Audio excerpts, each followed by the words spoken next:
heartbeat of the world. Let's go!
Jamaica.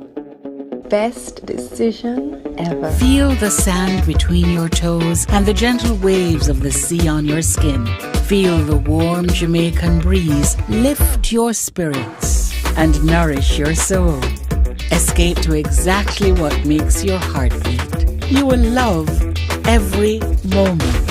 Jamaica, heartbeat of the world. Let's go.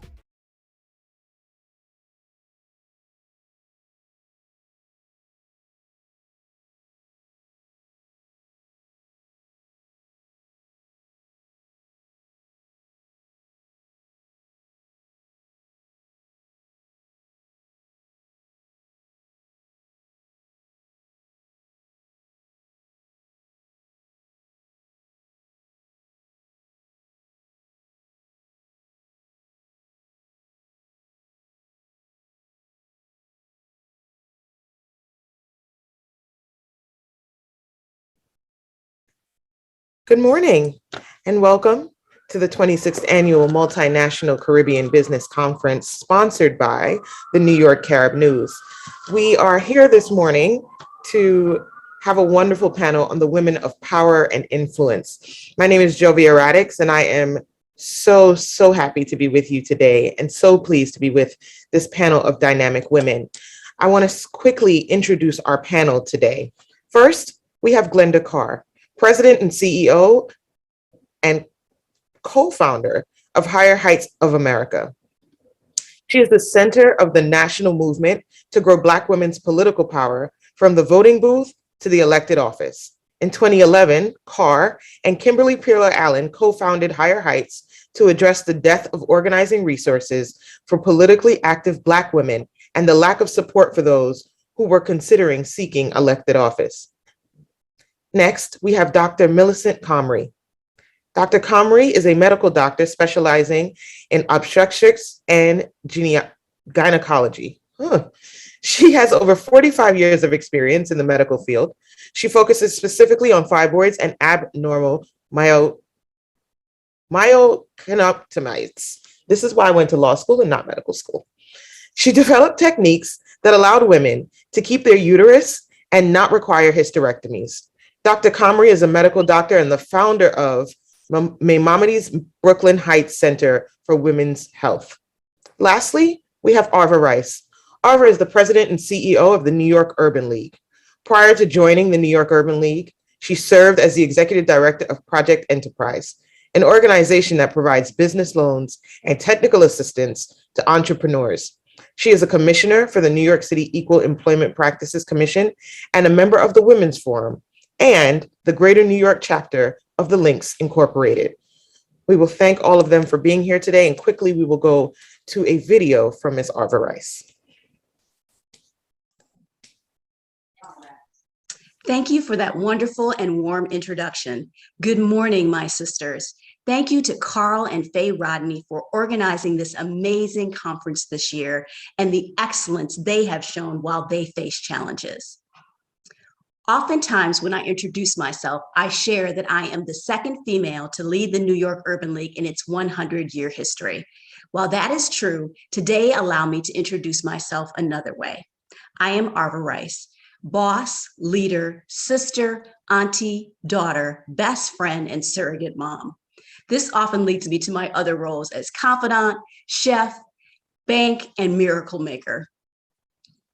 And making these miracles happen is what we are asked and expected to do as Black girls. Excelling in the face of challenge has become expected of us. It is almost as if it is part of our DNA, flowing from our grandmothers and their grandmothers, who truly excelled in the face of challenges. My road to become CEO of a legacy organization began in Arkansas when my sharecropping parents picked cotton from a very young age. My mother was different than the other children because her grandmother who raised her did not let her go to the cotton fields during the school year. Instead, she sent her off to school. And I am told that my grandmother, Chester May, never missed one of my mom's schoolhouse presentations. This priority on education was something that my mother would take with her when she packed up and went to meet my father, who had already moved north, first to Chicago and then to the next town who would take him, Milwaukee, Wisconsin. It was up north that my parents would attract the attention of a white family. While at a department store, a woman complimented my mother on her baby daughter's beautiful dress and asked to hold her. As my mom reached into the stroller and placed me in the woman's arms, it was the first time she had ever touched a white person. From that day forward, I would find myself touching whiteness as I attended majority schools, moved into a majority neighborhood, and at one point joined a majority church. My parents, like so many of their generation, believed that life was better because that's what they were told. And unfortunately, for the quality of schools, they were right. So I attended schools with compliments like, "I don't even think of you as being Black," or "You speak so well," or "You're so articulate." Today, they call these microaggressions. But then it was the price you paid for having smaller classrooms, more challenging coursework, and an expectation that you would attend college. And college was something that my parents wanted for each of their 4 children. It was not an option, but something we knew from an early age was the goal and expectation of my parents. And I did live up to their expectations and went to college. It was there that another reality of education hit me. Even when you control for social economic factors, schools do not prepare Black and brown students for college the way they should. My freshman year, a professor looked at me and said, "How did you get in here? You cannot write." I felt like I had been kicked in the stomach, and I felt challenged.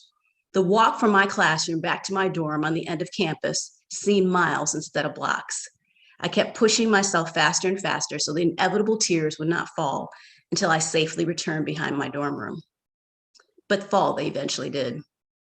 My professor later conceded that there were others in the class that could use some support around their writing, so he offered a writing class to all of us. I never asked if the other students' admission into Northwestern University was questioned, like mine. Instead, I threw myself into the writing class, shook off the shame, and began writing stories in earnest. The words of that professor sometimes still haunt me in those days when I am unsure of myself and inspire me on my best of days. My professor questioned how I got into college, but my greatest accomplishment was that I got out and on the dean's list. The naysayers at my college helped prepare me for the plain old haters that I would have later in my career, because if excellence were easy, everyone would be doing it. My call to excellence came in 2009. I had confided to a friend of mine that one day I wanted to run the New York Urban League. At that time, I was in my mid-30s, and everyone I knew that ran an urban league was gray-haired, wise, and full of experience. At that time, I was 0 for 3. So when my friend called me a few years later and told me that the New York Urban League would soon be looking for a CEO, I agreed that they could submit my name for consideration. At that time, President Obama had just been confirmed as the Democratic nominee for president. So I told her she could call him too and let him know that I wanted to be considered for vice president. In my mind, the possibilities of these two things happening were about the same. So she submitted my name, and I never gave it another thought. A few months later, I got called into the first of 6 months of interviews. And then in April of 2009, I became the second woman in the 90-year history of the New York Urban League to serve as its president. I have been chosen to lead an organization who helped integrate New York City public hospitals, created the first sleepaway camps for Black children, and opportunities for high school dropouts to get their GEDs in street academies. The story of this institution is held in the Schomburg Center for Research in Black Culture, who received its first grant from the Carnegie Foundation through the Urban League. But my job was not to rest on my laurels, but to pave the way for the future. There were relationships to build and some to mend. There were programs that needed to be revived and some that needed to be created. We needed to focus our efforts on getting young people to and through college and providing meaningful employment for New Yorkers, and we did. At the New York Urban League, we take kids on college tours, walk them through the college process, and show parents how to support their children's college pursuits. We help get New Yorkers job ready and place them in jobs. Our young professionals are recruiting and working with hundreds of young adults, getting them engaged in service and training them to be change agents. But once again, excellence is not easy. It was not easy for me, and it is not easy for you. So this morning, ladies, I want to encourage you to extend yourself some grace. Stop rehashing the conversation and everything you could and should have said. Don't think of the slide that should have been in the deck or the point you should have made in your presentation. The only people who do not make mistakes are people who are not doing anything. You are enough and you are magical. Earlier this morning, I mentioned my parents. My father went home to glory over 7 years ago. My father's divine assignment was to send his 4 kids to college and make sure they had a better life than his. He was successful, so I thought it only fitting that almost a year after his passing, that when I was presented with the opportunity to do one of the things on his bucket list, that I should take the opportunity. My father always wanted to see Niagara Falls and was scheduled to see it after his chemotherapy, but he did not make it. So my mom and I went as part of the women's ministry at FCBC Church in Harlem. How many of you have been to Niagara Falls? So you know what I'm talking about. Well, no trip to the falls is complete without a trip on the Hornblower, the boat tour that takes you to the 3 incredible waters that make up the Niagara Falls. I boarded the ship with at least 60 other ladies from the retreat, draped in my tacky plastic raincoat, and headed for the balcony while many stayed inside. We were the last ship of the evening and the nightfall was close at hand. The first few moments were riveting as we passed the American Falls and the Bridal Veil. I felt like I was experiencing the majesty of God in a way I never had before. As we moved closer to the last and largest falls, I noticed some people had moved inside and the water grew more intense. What had started as a sprinkle had become a spray of water that had covered my glasses and was blurring my vision. We were headed straight for the falls, and I honestly thought this was going to be the one trip where the captain forgot to turn, got swept up in a current, or miscalculated. The exhilaration had been replaced and my stomach was churning. My heart was beating faster and I found myself a little out of breath. Just as it started to register that I was genuinely scared, I felt the boat shift. The boat was turning around. How many times have we been in the midst of a storm? More due bills than dollar bills, family wants and family woes. The boss wants more from you, your family needs more, the community needs you. Everyone has a need, but no one seems to be there in time of your need.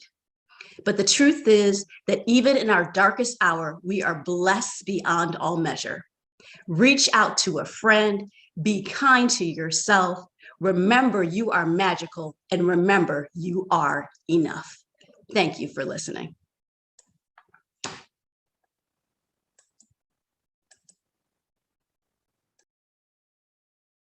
Thank you so much, Arva, for that video and those encouraging words. Now, I would like to take it to the 2 ladies who are with us today. And I'd like to start with, as you look back over your career, what is the largest factor that you attribute to your success?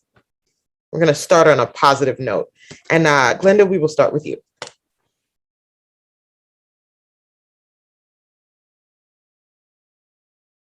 Even though virtual for the next year, I can't wait until we can gather together to continue to build on our community in the African and Caribbean diaspora, and actually be able to dip our foot in one of our beautiful countries' oceans. So I would say, my work, I'm the co-founder of Higher Heights. It's the political home for Black women. And so I always attribute kind of why I'm here in my journey to my great-grandmother, grandmother, and mother. My great-grandmother, Carol Lee Dickens, was born in 1895 and died shy of her 100th birthday. So these 3 women, certainly guided my work. Here are women that, lived in the US, didn't have access. My great-grandmother wasn't supposed to own property, had a 3rd grade education, didn't have access to the ballot box until the very, fairly to the very end of the 4th quarter of her life. But she did the day-to-day work to fight to ensure that her great-grandchildren had access to some of the best education, career opportunities. I don't think she thought she was a political leader. Certainly my mother didn't think she was an organizer, but she was. And I oftentimes talk about the women in my life, but for those who know my father, Keith Carr, who was an organizer of the West Indian community in Connecticut, that's how my brothers and I grew up, stuffing envelopes, going to community meetings. So my parents really rooted what I thought was my after 5 passion, but really they were shaping what my destiny would be for the work that I would do every day, 9 to 5. Wonderful. Dr. Comrie? Good morning. Good morning. And what a lovely video. So awe-inspiring. I will just say, already I said, yes, we get it. It's the matriarchal influence that has been the biggest motivating force for me. My dad died at 54, and I had a mother extraordinary. All life's lessons. To this day, any meeting, anywhere I am, I can quote something from my mom. Bread is not sweet in one man's mouth. Education, education, education. The family, the family, the family. My mother adopted informally, my oldest sister, who she never mothered. That sister has a PhD in canon and Italian law and is in Rome. My brother, he was the Minister of Health in Jamaica. My sisters, masters, Columbia, name it. Education, education, education. When I came to this country, everything seemed difficult, but we were taught how to push the drive, how to make it happen. I could just talk about my career. I started in college. When I went to medical school, my biggest obstacle was when I did my surgery rotation, the dean called and said, Millicent, I think you're having some problem with surgery. Now, I took the exam, I did the rotation, it was fine to me. Again, my mother, don't take negatives, don't make people define who you are. So I made an appointment with him, went in, and I said, I'd like to know some more about my rotation. First sentence from my preceptor, the girl does not speak English. Not the student, not Millicent, not Miss Comrie, anything you wanted to call the girl. I said, speak English. I said, English is my first language. I said, there's a difference between an accent and someone talking about speaking the English language. Give me a professor who understands that, and we will see where it goes. Well, 1 week after that professor from Guyana took me, he called the dean. He said, let's stop this right now. And on, residency. During the residency, when I wanted to do obstetrics and gynecology, for the first time, they picked 2 Blacks as a first-year resident. The attendants had a meeting. They want to know whether the patient whether the patients would accept us. When I wanted to do my women's center,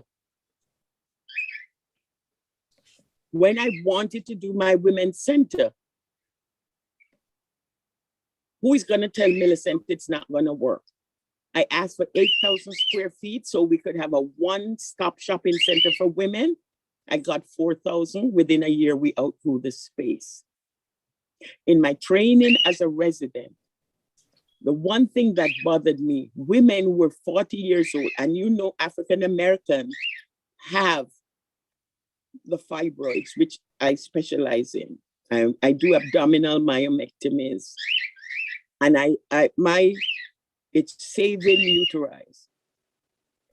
And I will tell you that these women not only lost their uterus, they would take their ovaries too and put young girls at 40 into menopause. And I said, I am going to do something about that. And the famous story for me is that 27-year-old who was scheduled for a hysterectomy. Someone gave her my number. I said, cancel that. And that girl has 3 kids now. This is the point. And the bottom line is to train other physicians to follow the same path.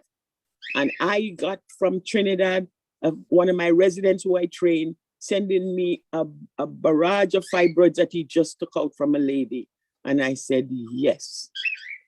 What is the motivating force?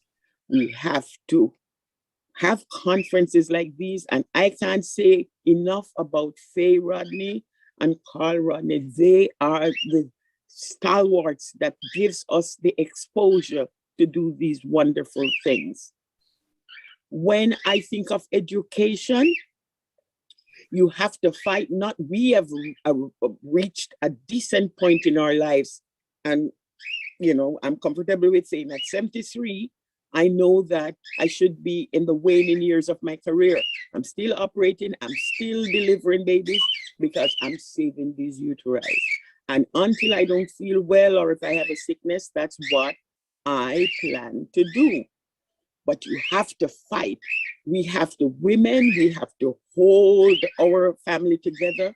We have to make sure our partners go for their exams, their EKG, get their blood work, the men get their PSA checked so that we don't lose our partners in the time when we should be enjoying them because they didn't check to see they had diabetes or hypertension, etc. We have to follow through on our kids in school. It's good enough to put them in school. Go down there. One of my nephew's kid graduated from high school. He got into MIT, Harvard, Yale. He got into Dartmouth. It was never said in the graduation. I went down there and I spoke to the principal. I run into schools.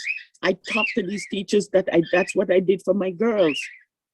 When my daughter graduated from Georgetown, and they said, and she wanted to go to law school. Oh, I think she should work a year. Even when she was applying for Georgetown, Dr. Comrie, I don't think she's gonna get in. I said, let the rejection be at the level of the universities, not here in this high school.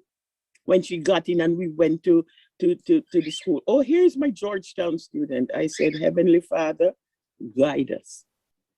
So what I feel that is the greatest thing is to fight for what you believe in, is to not receive negatives because, oh my goodness, you would be no place on earth. The other thing is give back. Going to Jamaica, I did the missions. The pandemic has slowed that down. See patients, take care of patients, give back to Jamaica, donate to the hospitals. These are the things that I think that has made God propel my career to the heights. You have to give back. You have to worry about your neighbor. You have to remember your grandparents. These people slave, work hard to send you to school and to take care of you. Make sure their meds are okay. Make sure they keep your doctor's appointment. Get involved with the family. And in terms of medicine, I'm an obstetrician, but you hear me talking about the men and the PSA. Medicine is broad. When I have friends and family members in the hospital, I said, I have to talk to the doctor, let them know your cousin. And I pray God to excuse me sometimes when I have to say that because they don't even want to talk to you. And you don't know how many lives we've saved by just going, get involved, teach our kids the right way, deportment, fine manners. So my mom, who died in 2015, is the greatest source of strength for me because even to this day, I can quote things. I remember when I got an award, they said only doctors. My mom flew up from Jamaica. She said, what are they worried about? The dinner? I'll have my dinner. My mom was the only non-physician in that auditorium. And when the president said, we have an unusual situation here, Dr. Comrie's mom is in the audience. This is what I'm talking about.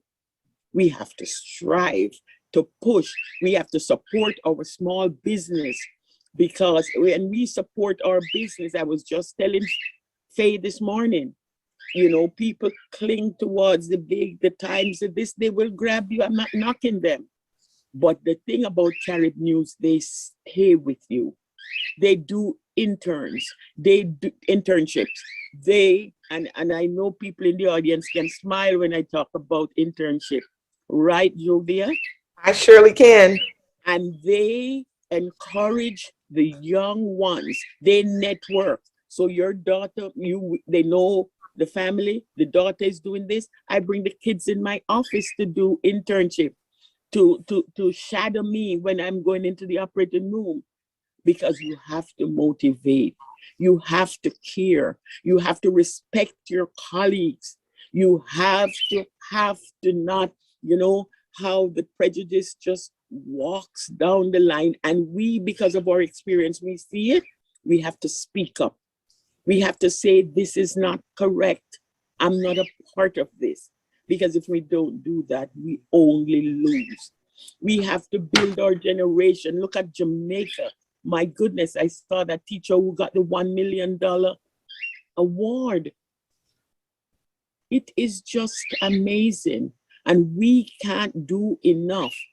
And I can't do enough. My patients, they say, Dr. Comrie, you give your patients your cell phone. I say, what's the difference if they call the answering service? The answering service wakes me. Then I have to go find my phone, call the number. They have my number if they're in crisis. It's good enough for them to have the number. For those patients that are sick or pregnant, a patient is pregnant and bleeding, and she has to be looking for answering service. She calls Dr. Comrie, I can make moves. It is even, and as for this pandemic that we're in, I would be remiss if I did not say, the social media is very good for us. But as my mother again, pick sense out of nonsense and do the right thing, because that's what saves lives. And when you're not sure, ask questions so you come and make an informed decision. Because that's how we're gonna do well. Because if we don't do this, we are not gonna do well. And who are the ones who die and get very sick in this pandemic? Our people. So we have to educate. We have to keep on top of things. I never forget, I was in a boardroom and Barack Obama, President Obama was the president. And everybody talking about him. I raised my hand. They said, Dr. Comrie, you have a question? I said, will you please stop talking about my president like that? Everybody looked like, who is she? What is she doing here? But you have to speak up. You have to speak up, because then it's allowed, and then you become part of the crisis and the nonsense. Women who lose their uteri, you have to know that they win the battle and they lose the war. So no longer the heavy bleeding, no longer they can't go to work, no longer they can't take vacation. But here's what creeps up. You have robbed that person of the capacity to enjoy what is one of the most beautiful experience that I can speak of, having a baby. And so now you have a psychological problem on your hand that lasts a lifetime. If you have high blood pressure, there's a pill you take. You take the pill, most times you control it. Psychiatry, psychological illnesses is the most difficult to treat. And my girlfriend told me, she was a psychiatrist before she passed from an illness. Women who came to her in their 50s, their single most regret is not to have had a baby when they could have. And that never left me. I keep that in the back of my head. And when you're talking to the patients, it's not just about the physical body. What's happening socially in your life? And they look up. I said, yes. Because a lot of our women suffer so hard from relationships that are unending. And nobody makes a move to concretize the relationship. And as I tell them, these guys enjoy the best years of your life. And then they make moves, and some of them get involved with somebody 20 years your junior. I call these situations space occupying lesions. And that's what people call cancers. So I said, do not come back here next year with this space occupying lesion position. Speak up, say what you want, and move on if it's not working for you. I don't want to cut you off, but I want to come back to the Black female mortality rate. But I want to go first to the pandemic, because you touched on it for a second, and how COVID-19 and this pandemic has really changed the meaning of influence and how we maintain that influence here. And I want to hear from you and Glenda about how we maintain influence in a post-pandemic society. Yeah, in what the pandemic showed to the broader world is what we already knew about Black women, right? Black women lead. Most Black women didn't have the luxury to stay home and quarantine. Black women were on the front lines as, caregivers, as essential workers. They left their homes every single day to keep not only the US open, but frankly, the globe open. And doing that while they were homeschooling their children, caregiving for others, and moving forth. The work we do at Higher Heights is around Black women, political leaders. And so in the US in particular, but we can also point to the Black women who are heads of states across the globe, pushing innovative public policy to keep not only their communities open, but ensuring that the most vulnerable had access to food, shelter, and money to be able to move forward. The Black women mayors across this country led so boldly. London Bree, who is the mayor of San Francisco, was one of the first cities that did a shelter in place executive order. Keisha Lance Bottom, at any point, Keisha Lance Bottom, the current mayor of Atlanta, had very bold executive orders using her power as mayors. And so for me, I think it is Black women demonstrating how we lead from our homes to frankly, to the White House during a global pandemic, but more importantly, have allowed this moment to highlight the very policies that negatively impact Black women during COVID-19. And so some of the bold public policies coming out of COVID-19 are to ensure that Black women are paid, paid leave, equal pay, that this moment of clarity for the globe around Black women being the economic drivers of our country, but are at the bottom of every economic, health, and social ill in this country. I certainly know I'm coming out of this side of this phase of COVID-19, because we're not out of it yet, being very bold about we can't continue to invest in our democracy. We can't continue to invest in our country and not get our return on our investment. And I think Black women are certainly demanding our return on that investment in policies that center Black women, our families, and our communities. We're claiming seats at decision-making tables that on this other side of this pandemic, I can't live how I was living before that. And so there's some clarity in how we lead coming out of this, what I would consider movement building moment, because during COVID-19, we also had a racial awakening in the United States, stemming from Breonna Taylor, George Floyd, Ahmaud Arbery. Many of these cases have been, spotlighted here and there, but people left their quarantine homes to march in the streets after George Floyd's killing.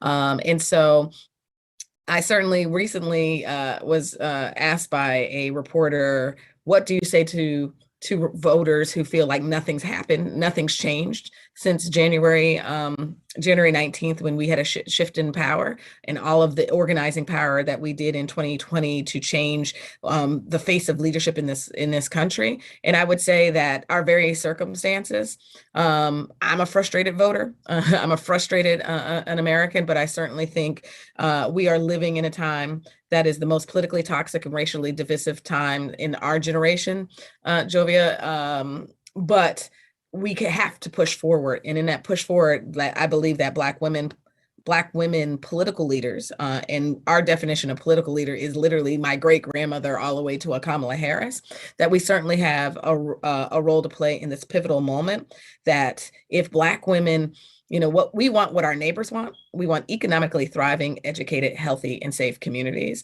And we've proven proof of concept, frankly, all the way from Sojourner Truth when she stood in a room full of white women and proclaimed "Ain't I a Woman," to the modern day Black women who are leading the fight to not only not roll back the progress we've made in 50 years on voting rights, civil rights, women's rights, but that at this point in our country's development, that Black women actually have the bold leadership for us to really imagine what Dr. Comrie is talking about, right? Which is that we are centering the agency of our bodies and the health of our bodies, so that we can be better leaders, that we are ensuring that we are being paid our whole dollar. In the US, Black women only make 63 cents to every dollar a white man makes. We stretch that 63 cents, but we certainly shouldn't have to.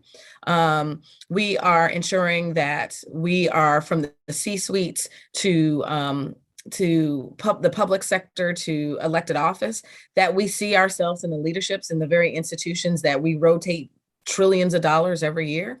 So we're walking a little different in the second phase of COVID-19. We've always been bold leaders, but I certainly think there's a even more urgency in our ability to say that we want to build an America that we see ourselves in. Agreed. Dr. Comrie? Well, this is if you thought I spoke a lot, this is the time that I could speak until this thing is finished this evening. But I'm going to use the Tracy version. When I went to medical school, there were so few women in the class. Now, women are the majority. Minority, for us, I must say, even to this age, they still don't get it. I transferred from one hospital to another, and I'm in the hospital. I have my badge on, big Dr. Millicent Comrie. The nurse walks out. I'm talking to a nurse about a patient of mine. The patient happened to be Caucasian. And the nurse I'm speaking to is Caucasian. And she walks out and she saw me. "Oh, you can take my blood." So I looked up, I said, "Where do you want me to take your blood?" One, I was new to the hospital, but where do you want me to take your blood? So she must have said, "Oh, this aide don't know where the blood bank." And when she looked and saw my mouth, she said, "Oh, sorry, doctor." I said, "No, I can still take the blood. It's a patient's blood." But even if I'm the new aide, "Hello, how are you? You must be new here. I am nurse." And then I would have said, "I'm Dr. Comrie," and we would not have had this conversation. Mm-hmm. Black women have to take the forefront. As you can see, it takes no rocket scientist to know that Dr. Comrie loves to speak. And I speak up, and I am telling you, these Black, long before COVID, the Black West Indian nurses, they are the fulcrum, the base, the support, the everything of a lot of these hospitals on their night shifts, working day, night, giving not just the medicine, but you know how we give love. It's the heart. It's getting that extra cup of tea. Black women have a future in this country that's still not even totally realized, because you have to speak up so they know your power. With this COVID, I can tell you that if I saw the statistics suggesting that even 10% of the people that were dying from the vaccine, from the virus, were dying from the vaccine, then there's a big open discussion. When I see so many people dying, when I see that it's the Blacks and the Latinos that are dying from the disease, and then when I see the social media that's feeding the people with so many crazy things about the mRNA virus vaccines, have been coronavirus, people have been working on it for years. COVID and the urgency of COVID is what propelled them to rush the mRNA vaccine. It's not like it started just when COVID started. And the biggest propaganda is it came too soon. And when you are not putting the live virus into the person's body and you are making a genetic version with the spike protein, and that's what you inject, and it develops, it causes your immune system to then develop antibodies to this virus. What I like about the genetic material with the mRNA vaccines is that this is why they do so much better even against the variants.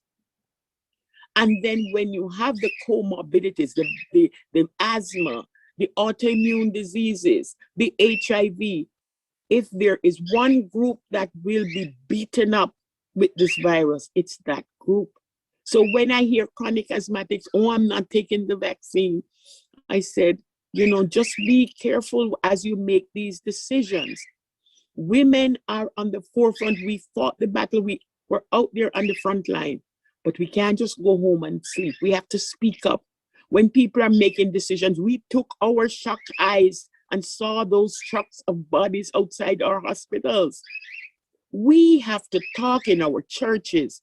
We have to talk in our community groups. We have to tell people the real deal and not leave it to the social media to dictate what we saw with our shocked eyes. The things telling people craziness about, oh, it's going to affect your fertility. So people who want to have a baby now is scared. And if I can give you stories of a 31-year-old, I'm not taking the vaccine, a nurse, never took the vaccine, had the baby, got the COVID, and is now dead with her newborn with no mother. I have to tell you, Black women, we have to speak up. And the other point I must make, we have to respect our Black men. We have to empower them. We have to show them love, a little card, a little thing when they do something good. It can't be just tearing them down when they do bad. Give them a praise when they do good so they'll go find some more good to do. Because if you just knock them, then they get bewildered and they don't try. Infiltrate their little conversations when they gang up together and they're having their little drinks and talking. Let a woman go in there and add a little flavor of how you care for your bodies. Men are scared to go check their prostate. Oh, well, this is a one-way thing and nobody touches me. Let them go check. A little exam saves lives. Look out for the symptoms in the house. Your partner suddenly is drinking too much water and going to the bathroom a lot. Start thinking diabetes. Losing weight and he's eating like a horse. Think cancer. Let him go and be checked out. So in this post-COVID era, and the biggest thing now are our kids, because the vaccine for the kids are coming. Again, dose appropriate. My 2 grandchildren took their vaccine yesterday because I want them to be around to tell the tale. I don't want to say I'm like, when for a lifetime we've been given from 2 months, we're giving them diphtheria, tetanus, all these vaccines, well, a lot of us never cried. We just take them to the pediatrician, they got the vaccine, they come home, the fever, they're sick, not a word. Now we see millions dying from this COVID, and everything is the biggest discussion. Yes, we have to go with the sciences, but we have to do the balancing act. I agree. And I'm so glad you said balance, because that is my next question. This pandemic, if it has taught us nothing else, it has taught us the importance of a work-life balance, right? We have gone from working outside and having that, time when you leave your house and you come home and when work is over. And we've gone from that to working from home. So there's never a time when work ends. And a lot of us had to learn how to create a work-life balance in this post-pandemic society. So how did you create a work-life balance? Well, that work-life balance is the hardest thing. My grandchildren always come over. Sometimes because now we just converted to the EMR, electronic medical records. So you can't finish some of the charts at that time. And I take it home, Grandma, get up from that computer, you're working. You have to do a little time with them to go do a little swimming, to go do a little shopping, take them to the toy store, come right back. You have to balance it. You can't be working all day. They already are deprived of the socialization process with their friends. That is the next wave, and I'm glad I remembered to talk about this. The next wave will be the psychological outbreak after this trauma, not just to our kids, to everyone. The other day I heard a nice song and I said, oh my God, I can't even remember when last I had a nice, the 3-step Jamaican waltz with my husband. Because parties are a thing of the past. And I'm saying, oh my goodness, you just miss it because, and then you're not I'm not at 73. I'm not going to the party every week, but there was a little time you go, you have a little dance, all of that. The psychological damage of staying in the house, the ophthalmological damage to the eyes for these kids that we preach that they should get off their iPads. And then we have a school program that have them on the computer from 9 to 3. Glasses, because their vision, if you think their little 1-2 hours before they go to bed was damaging, how do you then superimpose? And I think the educators should have balanced that a little better. You can't have the children sitting before a computer from 9 to 3. I was screaming about it. It just sitting at a chair. They can't move, it's like even if we're at our desk, we can get up and go here. They're sitting there, can't miss a beat. Then when they come off, they have homework. You know how much screen time that is?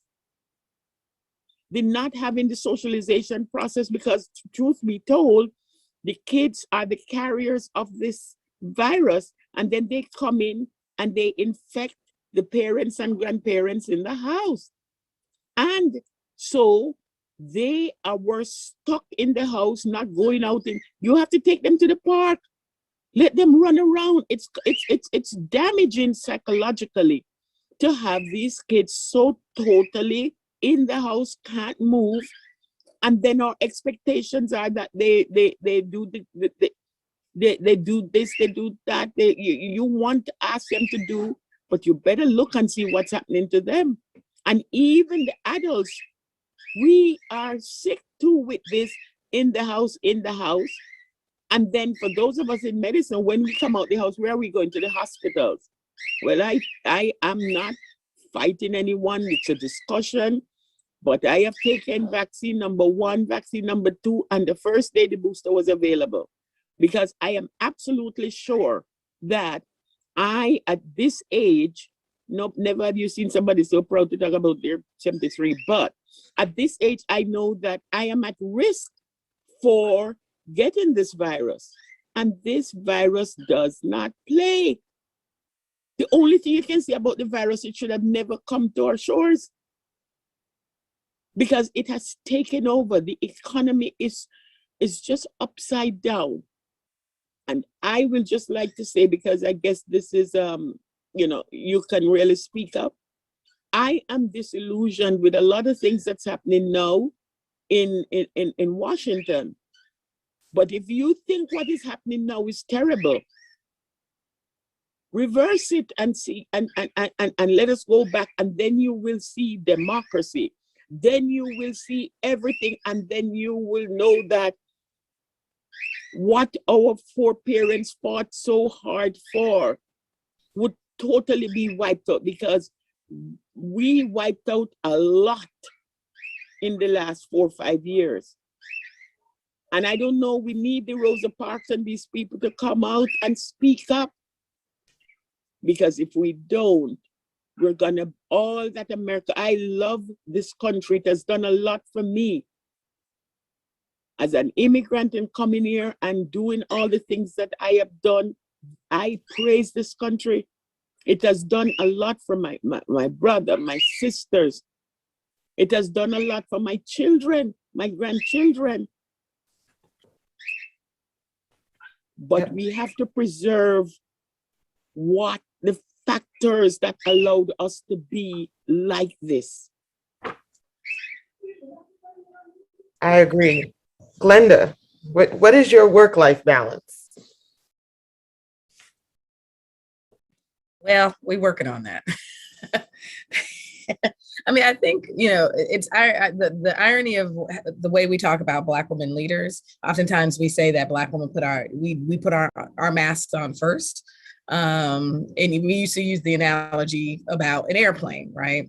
Now, the notion that we actually literally wear masks every day during the global pandemic, I think there's something about conscious of about we actually can't help our family, our communities, if we don't actually put our mask on first. So I've been kind of contemplating what does that mean as it relates to creating balance, being a better, just being better from mind, body, and spirit, so that we can continue to lead. And recognizing that some of the small things that Dr. Comrie talks about, our self-care and our balanced life. Oftentimes, I think we want to stop at 5, and at 5 we're going to have, we're going to take a bath. That we have this unrealistic expectation of what like time off is. It's the little small things. Dr. Comrie talked about like just stopping and enjoying her grandchildren. And celebrating those little small pieces. So as much as I say I don't have I'm not good at balanced lives, there's a couple of things that I realized when someone asked me this question recently are little small things. So I actually, when I wake up in the morning and when I go to bed at night, I'm void of any like electronics. It is quiet, right? And something about that quiet time. So when I get up and until I sit down at my desk now, in my home, nothing's on, no TV's on, no music's on. It is quiet. Potted with my siblings a couple of times during COVID-19, and it was just like they had stuff on. I was like, oh, this is too. Why you got the TV on? It's too loud. That those little small things are my space for myself care. Trying to figure out things you can do aren't large crowds. Part of the allure of being, moving to New York was to be able to experience New York and Broadway and plays and gatherings. And we weren't able to obviously do that. Finding little small things. I'm been an on and off tennis player forever. And so during COVID-19, I was like, we're going to try to master this as much as I can. And so I have non-negotiable, I'm going to go and take a tennis lesson. And so it's finding those little small things, still a work in progress. It's some of the reflections I'm doing in the new year is how do we adjust this, because we were busy and led hectic lives before COVID-19. And I actually agree that we actually ended up not working nonstop every day because it was in your home. And so going into 2022, I certainly am approaching what do I want my life to look like, and that hope that it is certainly more balanced, and challenge, all of us to determine what are the things that bring you joy, right? And that joy doesn't need to be sustainable, but it's those spouts of joy.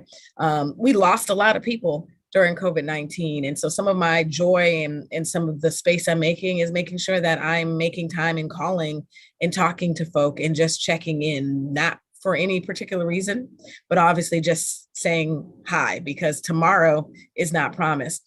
People, and particularly Black people, are still dying of COVID-19. And every single day, you don't know someone is healthy. We went over 300, almost 400, days without having someone very close to our family being affected by COVID-19. In the summer, we had, someone very close to our family, attracted and be hospitalized. So you just don't know. And so we have to cherish the times that we have with our loved ones and appreciate every single moment. And that's what I seek to do every single day in this other side of COVID-19. I completely agree. I went out and bought a Peloton because I was already home. Yeah. I'm gonna find you on Peloton. I was already home, and I needed something else to do than watch TV. And for me, it saved me. And our family implemented a nightly prayer call where we all get on and pray together. And that kind of foundation has kept us really grounded throughout the pandemic. So I think I too am working on that work-life balance because I work a lot, but to have just the few things that are close to me that I can do to get out of it has been really helpful. So I want to shift from the pandemic for a minute. May I just say one quick sure thing about the pandemic, and just to build up on what you said, for those who prayer, meditation, exercise. And one of the things that I did before the pandemic, and I made sure my masseuse go and take her vaccines and everything, the little relaxing massage, the exercise, the prayer, hydrating yourself, just walking and reaching up to this, just get fresh air in your system. Very key. Thank you. And hydration, lots of water, lots and lots of water. So to shift from the pandemic for a second, I want to ask a question that's going to kind of make you guys dive into yourselves a little bit. So what would you say is your largest yet most educational mistake that you've made along the way in your career?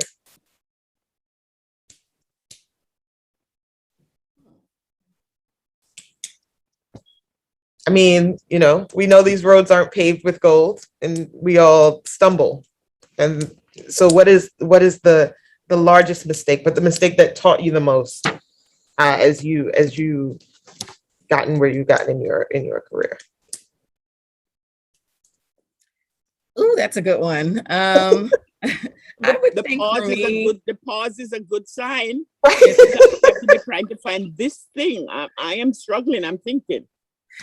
I use one that probably might not quite answer it, but it was my aha moment. And so, quickly my journey was not this journey. Although I came from a politically and community active family, I went to the Hart School of Music. So I have a bachelor's in music. Thought I was going to go to New York and be in arts management, working for Juilliard or HBO. And my roads kind of swerved and ended up working in my passion projects became my 9 to 5. So worked in nonprofit management on a local regional and national level, worked for Big Brothers Big Sisters, Thurgood Marshall Scholarship Fund, came to New York, met someone that y'all all know, Kevin Parker, who was a good friend of my brother, and volunteered on his campaign. And so I certainly believe that I was walking on the journey meant to be, and got to crossroads and took different roads. And they were all roads that were where I was supposed to be. But sat in a Brooklyn cafe 10 years ago this February with Kimberly Peeler Allen, the other co-founder of Higher Heights. After an election, if you work in politics, sometimes after an election, you find yourself without a job. I had been working with a statewide advocacy organization called Education for Voters. I was their New York executive director, and it wasn't a good year for those who are considered Democrats and progressives. And so this institution closed, and I found myself without a job. And so I was trying to figure out my next steps, and asked Kimberly for coffee. And that day we wrote the words Higher Heights down. Coffee turned into a girlfriend vent session. If you work in politics, sometimes you're in rooms that are mostly white, mostly male. And we had belonged to a variety of women's organizations nationally and didn't see ourselves. And so we were like, we want to start an organization that looks like us, that is formed by us, and spent 2 years researching how to build higher heights for America. And so my lessons learned there was Kim and I, for the first year and a half, 2 years, were consultants. We had our own firms and we were trying to do this work, right? Which meant you worked all the time, because the stability of, and I also come from a Caribbean family. So the whole notion of, I'm a, Caribbean and African-American family, the notion of not having a job and you don't know where your money coming from. My mother kept going, so you want to do what? And you ain't getting paid. And so I think the acceleration of what Higher Heights could have been, it's exactly what it's supposed to be, was our hesitation for stepping out, not knowing where, leaving really good paying opportunity to doing something that we had to build from scratch. And so my middle brother said to me, you're never going to see your brightest light unless you step into the darkness, right? So if you are a woman of faith, sometimes you've got to walk blind and in the dark. And on that other side, you've got to trust that that your brightest light is on the other side. So I would say my biggest lessons learned was, oftentimes Black women don't have the luxury to be the biggest risk takers because we're caregivers. We have family, other obligations. Would be how would I have led boldly without a safety net? And really truly stepping sometimes into the complete darkness, trusting that you will be guided to your brightest light. So kind of answers your question. It did answer my question. It did. Thank you. Dr. Comrie? Hi.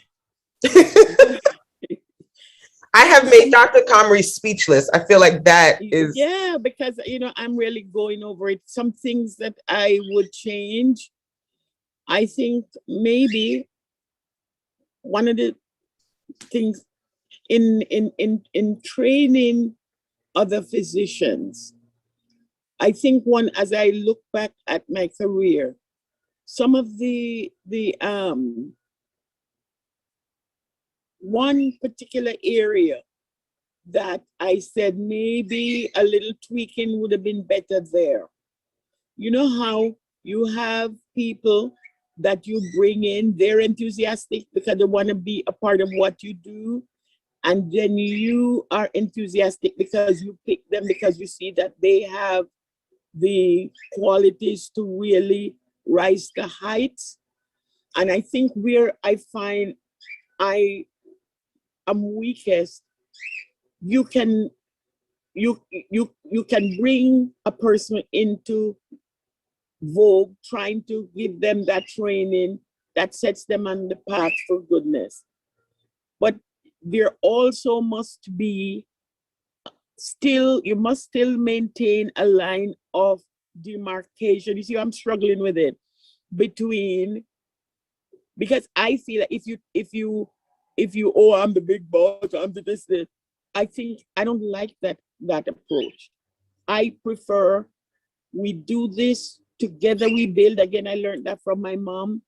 Together we build, and over time you should be better than I am. I find that, and maybe it's because I stayed in medicine so long, I think maybe some, not all, some of the people, they feel, you know, I didn't set like a big demarcation, I this, I that. And so they feel that I know better. And I have seen like some of them leave. And I cannot tell you one person who did not call back and regret the move because they left prematurely. Because a lot of people, they see the light, and because you're not one of these boss who say, take out this, get that, you don't get the same respect. Even sometimes some people might say something, and I say, if you were talking to Dr. Goldberg, would you say it like that? And it stops them in their tracks. And so sometimes when you take that approach to management of treating everyone like equals, some people misread the equation. And in the long run, it doesn't change me because I still operate, I still do my thing, I'm still soaring and doing fabulous things even at this age. But then you just say, maybe, especially if they come back and want to change, you say, what could I have done to railroad that person from that decision-making thing? You understand? And that's the one thing that I look at for those people that find themselves in that position, especially if they come back, because it has to be bold for them to come back.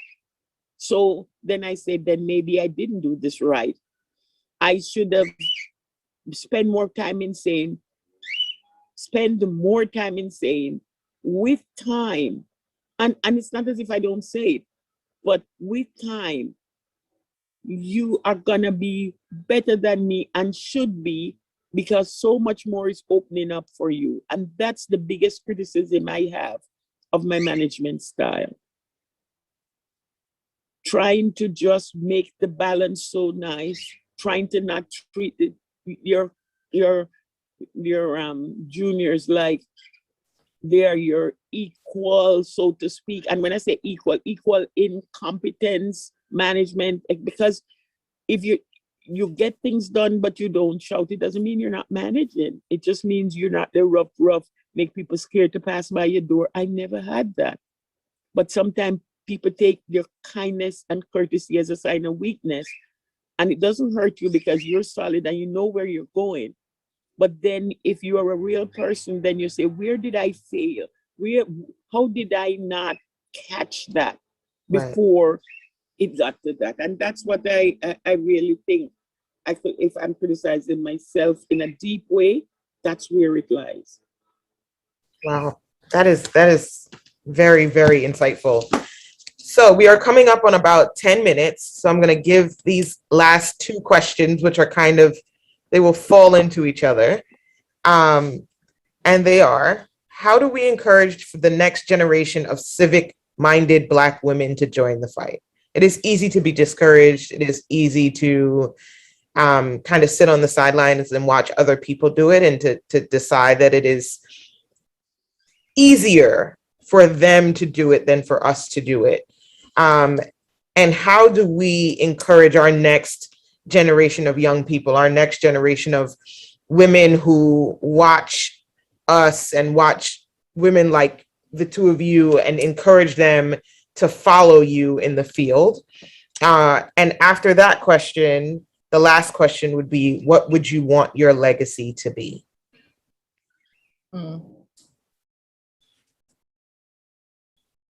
Glenda, I think we will start with you on this next generation of civic-minded young women. So I would say, in the spirit of Shirley Chisholm, Black women, young to our most seasoned, we need to be unapologetically unbossed and unbought. She once said, "You don't make progress by you don't make progress by standing on the sidelines, whimpering and complaining. You make progress by implementing ideas." And that is certainly, the charge for Black women, but particularly the Black women coming behind us. I don't have any children, but I have a bunch of godchildren. And to be able to see them experience this increase in the number of Black women political leaders over the last 10 years. We've just recently, Higher Heights put out our latest Status of Black Women in American Politics report called Reach Higher. That is our campaign for next year, is how are we going to reach higher as Black women? Black women are still severely underrepresented in our American democracy, although we've seen incremental gains since the last 10 years. We have the first woman of color, Black woman, and daughter of not just one immigrant, but two, and one being a Jamaican. Kamala Harris being in the White House as a vice president. We've elected, more Black women to serve in Congress than ever. We went from one Black woman as a mayor of a top 100 city to now 8. And in 2022, we may have 9 and possibly 10. And so I certainly, during the road to 2020, watching my youngest goddaughter, who is 6, standing, with her nose to the TV, watching a Kamala Harris, going back to 2018, watching her see a Black woman like Stacey Abrams, who wears her hair natural, for her to be like, she wears her hair like mine. That's role modeling effect. And not, although I'm focusing my comments on Black women, elected Black women and candidates, those are how Black women are serving in, C-suites and in nonprofits across this country, that we can't be what we can't see. And it's about the normalization of it. I mean, we've had Black women who have excelled at the top of all of our fields for generations. But to see the next generation see us stand boldly again in the way we're wearing our hair, the way we are being more unapologetic around talking about the issues that are important.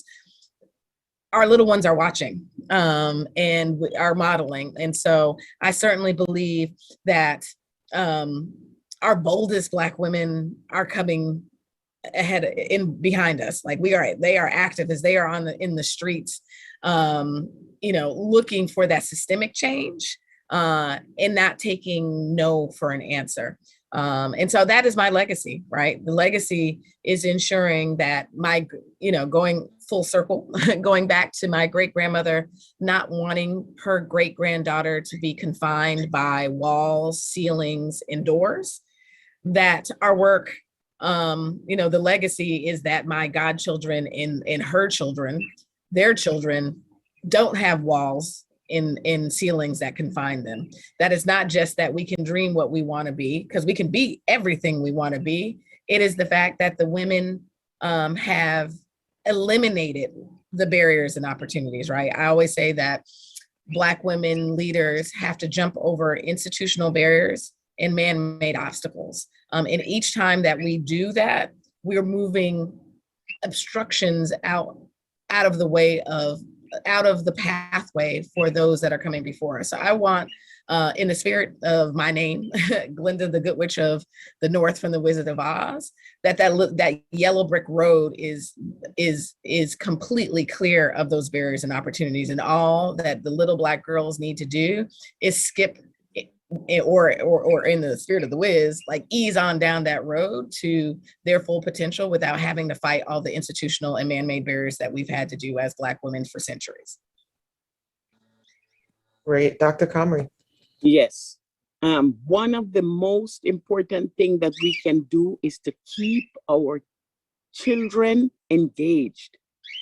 Keep our children engaged. Keep them understanding why you work. Know why grandma must go to work.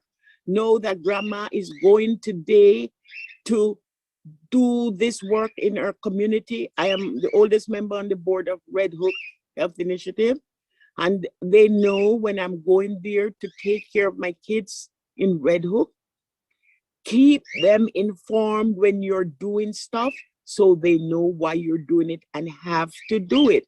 My daughter, who now has watched my mom and I with all the charities in Jamaica, is now her company is Future Leaders of Jamaica. These children get scholarships. They give them computers, 30 scholarships this year. The children get their computer in the 10th grade. They follow them, track them through high school. She's doing that community service. Learned from the grandmother, my mom, to me, to all of the aunties and uncles that do that type of work. The younger kids, you make them have their voice. You have to have kids speaking from early, because if you don't do that and shut them up when they're talking and don't let them have a voice, they're not going to find one when they get to the adult age. One last little thing I must, well, in terms of the hospital, I train those junior residents. I show them the difference. It's not just a good surgery. It's when you go in the morning and you see the patient, how are you feeling? Talk to the family members, go up to the waiting room and speak to the family members after surgery. Teach them how to teach, and everybody will benefit, Black, whites, if you're training doctors who are sensitive to how people are. And I want to them to remember that not only is Dr. Comrie in their mind the greatest abdominal myomectomy, I want them to focus on how you treat people. The reason why I love the fact that Glenda spoke about our godchildren, because I know the lesson is learned. Two quick stories on my little 5-year-old granddaughter. She just started kindergarten. The first day of kindergarten, I said, Kenzie, how was your first day? Good and bad. I said, what is good and bad? What is bad? Well, you know, I was a little shy. I held my hand up. I put my hand down. And I was a little, I said, you shy? She said, Grandma, don't judge me. Second day, I said, how is school? Oh, Grandma, I think there's a bully in my class. I said, yes. So I immediately, and this is how you catch it quickly. My daughter, of course, Miss Attorney, she don't play.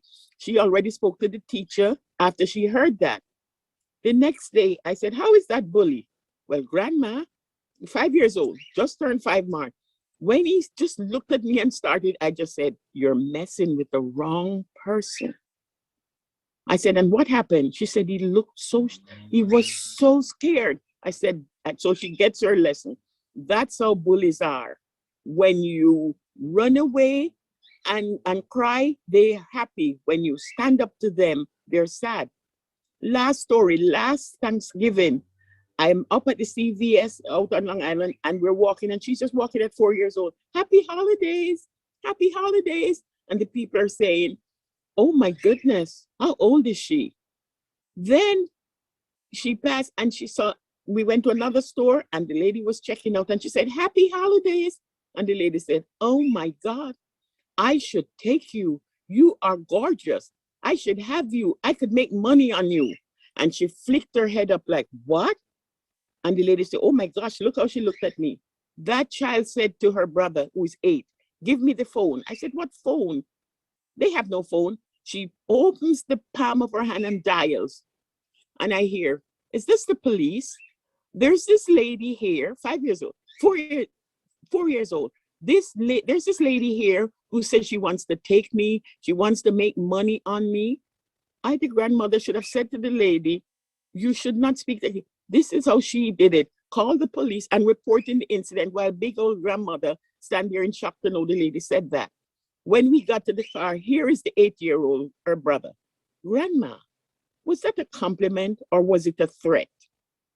I said, well, your sister clearly thought it was a threat. She called the police. Can you imagine 4 and 8? So they watch you, they listen to you. The lesson is learned. Tell them your good stories, tell them your struggles, tell them how you overcome the struggle. And when you tell them that, it's learned behavior, because remember, they are the ones with the sharp minds, and they will grow to be speaking out. And for those ladies that are here who have not here, meaning in this world, that have the capacity to do bigness, we have to have seminars like this. And when we know some real wonderful, bright women who are not speaking up to their potential, do what my mother does. Pull them aside and give them a little talk. Tell them, show them ways. I think you are the right person to praise them for the good they've done so far. Tell them where you think they could tweak and go, and it will happen. I want to thank you both so much for your words today, for your inspiration. I hope you know, both of you, the impact that you have on young women. I know, Glenda, the impact you've had on me as a young woman in politics. And Dr. Comrie, I posted this flyer and my cousin texted me like, oh my God, Dr. Comrie is my mentor and I love her. So the impact that you have on women throughout our society, and I hope that you both know just how impactful you are, how influential you are. And I also want to thank, of course, Dr. Carl and Faye Rodney for what they do in bringing us together and ensuring that we have a platform and a space to have these conversations. And this ends our panel for today. I thank you all so much for having us. Thank you. Jamaica. Best decision ever. Feel the sand between your toes and the gentle waves of the sea on your skin. Feel the warm Jamaican breeze lift your spirits and nourish your soul. Escape to exactly what makes your heart beat. You will love every moment. Jamaica, heartbeat of the world. Let's go.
Good morning or good afternoon based on where you are.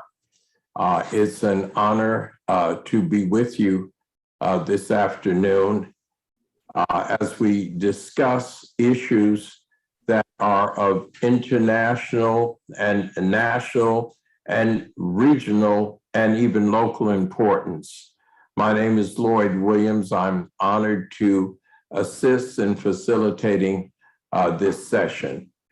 I would also like to thank Carib News and the Rodney family, Carlissa and Faye, and of course, King Carl Rodney, for once again bringing us together as they do annually to make sure that we have excellent communication and exchange because there's nothing more important at this time than having good communication.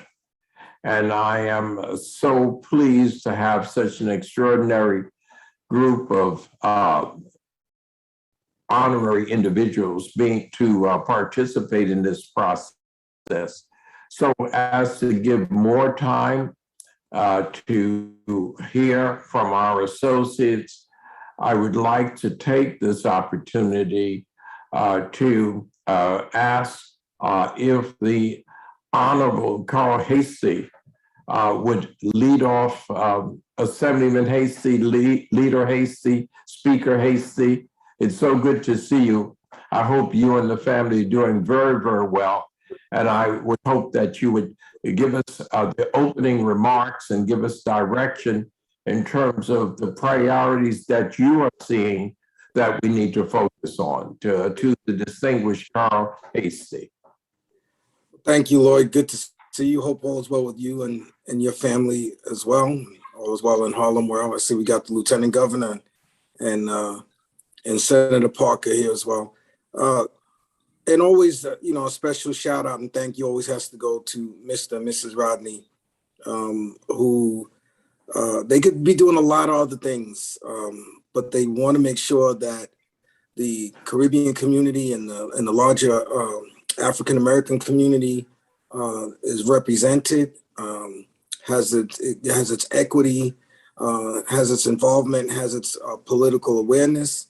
And so I just applaud them every time they bring us all together to try to make sure that we can continue to move people from the African diaspora forward. So I give my hats off. And well, when it comes to priorities, Lloyd, you asked me to touch on those things. I think it appears since New York is responding well to the vaccine mandates per se, that we are coming, out of it. We're still getting breakthrough cases, but it's becoming less and less severe. So I think now that it appears we may be coming out of the pandemic, it's, how do we get back to a sense of normalcy or what we may deem now is the new normal? What can we do for businesses? What can we do for education? What can we do for higher education under these circumstances? And I think from the Assembly standpoint, that's where I think we will be headed. I'm going to be sitting down soon with Governor Hochul and Majority Leader Stuart Cousins to talk about what next year looks like. So maybe if we had this conference in another couple of weeks, I could give you more of a concrete plan. But I just think that's where we are. How do we get the state best able to function in a new normal? And since I know one of the themes of this is international commerce and things like that, something that the Carib News has always promoted, the trade relations between the United States and here in New York and in the Caribbean islands. I think one of the things that came out of all of this is people have been spending money. Commerce is seeming to do well, but we have to figure out how can we still make sure that the trade benefits the United States and our Caribbean brothers and sisters as well. So I think that's one of the things we need to look at as well. Thank you, Lloyd. Speaker Hasty, truly appreciate you and don't always have the opportunity to see you as often as I would like to tell you how much I and we all appreciate, regard, and respect your leadership and vision. Thank you. Thank you, brother. Let me my move. We're dealing with subject of commerce, international trade. How does that impact internationally? How does that impact in Africa? But even more importantly, based on the nature of this discussion, how it impacts in the Caribbean basin and in our local regions. With that in mind, I am so pleased and honored to go to our next speaker, who happens to be one of my really good friends and ally. He has shot up the political ladder over the last few years and certainly has earned it all. He also, of course, comes from a Caribbean backdrop, and he'll tell us a little bit more about that. But it is an honor to introduce and get words from our Lieutenant Governor, the Honorable Brian Benjamin. Lieutenant Governor Benjamin, you have a strong history in business and development and economics. Tell us your view and your vision in terms of that which you're seeing across the board. Sure. Thank you so much, Lloyd, for hosting. And I want to thank the Rodneys as well from Carib News for continually making sure that we are having the right conversations when it comes to our Caribbean brothers and sisters. You know, as you mentioned, Lloyd, you know, my mother's from Guyana, my dad is from Jamaica, and, you know, I have what I like to call strong Caribbean roots, particularly growing up in a household where every day was a fight in terms of what we would eat. But it has been an honor to serve alongside Assembly Speaker Carl Hastie and Senator Kevin Parker, who have been doing amazing work when it comes to ensuring that our communities are getting the appropriate resources that we need. Just a couple of quick points. As you are aware, starting on Monday, Hope Knight will become the new chair the new president of the Empire State Development Corporation. And one of the things that she and I have spoken about is the conversation around how do we proactively work to make sure that we are having the appropriate trade relationship and potential and tourist relationships with the Caribbean. As many of us know, the Caribbean islands have been really devastated because of COVID, because of the lack of travel that has occurred. And the real question for us is how, as New York State, you know, a place where so many of us, so many Caribbeans live across this, particularly across New York City, how do we ensure that we're a part of the recovery plan, not just for ourselves, but also for our Caribbean brothers and sisters on the islands. We as we are seeing with the $1.2 trillion that's coming from the infrastructure bill that has passed in DC. You know, how are we sort of investing in our airports and our sort of regional infrastructure to ensure that we are not only making it easier for people to travel, but also how are we thinking about workforce development and who's going to be building those airports and rebuilding and doing the tunnels, particularly the Second Avenue subway that's coming. Who's going to be doing that? And I think we need to ensure that people of Caribbean descent and African American descent are trained and are appropriately placed in a way that we can be part of those opportunities. And so for me, I think it's a range of topics, but one of the things that's important, and I learned this from Brother Parker in the Senate, we have to sit down and talk about it proactively and not let it happen to us. We need to happen to it. You know, we have the right people in the right positions who can step up and make sure that we're having these appropriate conversations, having the right trade missions in the Caribbean, and we should be having this conversation at the highest levels of government. Governor Kathy Hochul is completely committed to this. I am as Lieutenant Governor, and Hope Knight, who's coming in on Monday, she knows one of our top agenda items is to make sure that we do this right.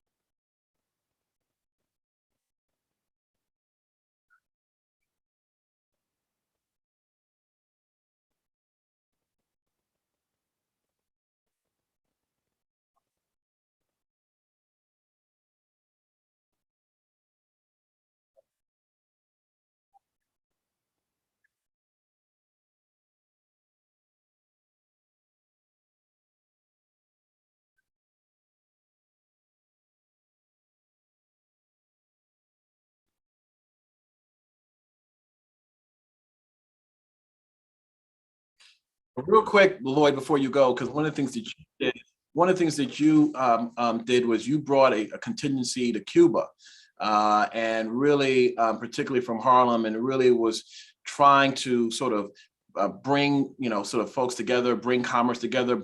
You don't know what you can do if the right people aren't talking to each other. And I think to the extent that we're doing more of that across the Caribbean, I think that will be a very powerful step as well, particularly given the leadership that we have in New York State now, and the kinds of power that we can harness in order to have a really fruitful economic relationship and trading relationship with our Caribbean partners.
Give your Caribbean roots, because Lieutenant Governor Benjamin did so, and I neglected to say that my family is Cuban and Jamaican. My mother part is from Cuba. My father's part is from Jamaica. So that's my Caribbean roots. Speaker Hasty, yours? So my father's family is from the Bahamas. They were born on the Ackland Islands. The names that come from there: Hasty, Hannah, Times, Farquharson or Ferguson. And I have just a little sprinkle of Jamaica in. We had some pinlings that came over from Jamaica and mixed in. So it's probably about 98% Bahamian, but a little Jamaica sprinkled in. Piddling is definitely a Jamaica spring. Senator Kevin Parker. Senator Parker, it's so good to see you. We've been friends and associates for a long time. I have such great regard and respect for you, and you always support the Rodneys and their conferences, whether it's virtual or live. So let me take the opportunity first to ask you, my senator, if you would give a little backdrop to your Caribbean roots, and then if you can then talk to us about the international connections and opportunities you see with the Empire State and the Caribbean Basin. Lloyd, thank you very much. And thank you for moderating this very important conversation. Again, I'm State Senator Kevin Parker. I represent the 21st District in Brooklyn, which is part of Canarsie and part of Flatlands, but principally Flatbush and East Flatbush, Midwood, Ditmas Park, Windsor Terrace, and Park Slope. I represent the largest concentration of Caribbean immigrants outside the Caribbean in the world, including some of the largest populations of, like, for instance, Trinidadians, Bajans, Panamanians, literally outside of those countries. And so I've been very proud to represent them for almost 20 years, and have visited, almost every single, island in the Caribbean. But I'm happy to go back if somebody wants to, set up some trips. Let me also say I'm the majority whip in the New York State Senate, as well as the chairman of the Energy and Telecommunications Committee. And let me also just begin by acknowledging Speaker Hasty and our Lieutenant Governor, Brian Benjamin. And I've been very, very proud of him, having served with him for a fleeting few moments. One minute he was calling me, asking me about how he could win his election. The next thing you know, he's the lieutenant governor. And so we're very proud of him. He's very able and capable, and looking forward to the great things that he's going to do as lieutenant governor for our great state. We are very fortunate here in the state of New York, not just to be run by Democrats, but also to have, people of African descent in major positions. People, talk about, finding Wakanda. We found it right here in New York State, having an African-American speaker, an African-American leader in the Senate in the person of Senator Andrea Stewart Cousins, an African-American lieutenant governor, an African-American attorney general in Tish James, and a female governor and Governor Kathy Hochul. And so we have a state that's very representative. We've just, the lieutenant governor just appointed Robert Rodriguez to Secretary of State, who's Latino. And so, we have a state that looks like America. And I think that that's something for all of us to be proud of. And I think that this conversation fits within the context of that important work. We're coming out of a pandemic that threatened both our lives and our livelihoods. And the only way that we're going to get back on track here in the US and in New York State, as well as the Caribbean, is really to put ourselves back to work. And obviously, we've gotten great leadership from the top on the issue of being safe, whether it's been vaccine use or whether it's been social distancing and the other things that we need to do in the context of a pandemic to make ourselves safe. But as we start looking at economic opportunities, we really have to look internally. Amazon and other large white corporations are not coming along to save us, right? This is an SOS moment. We're going to have to save ourselves. And so small businesses and micro businesses are going to be the way that we do that.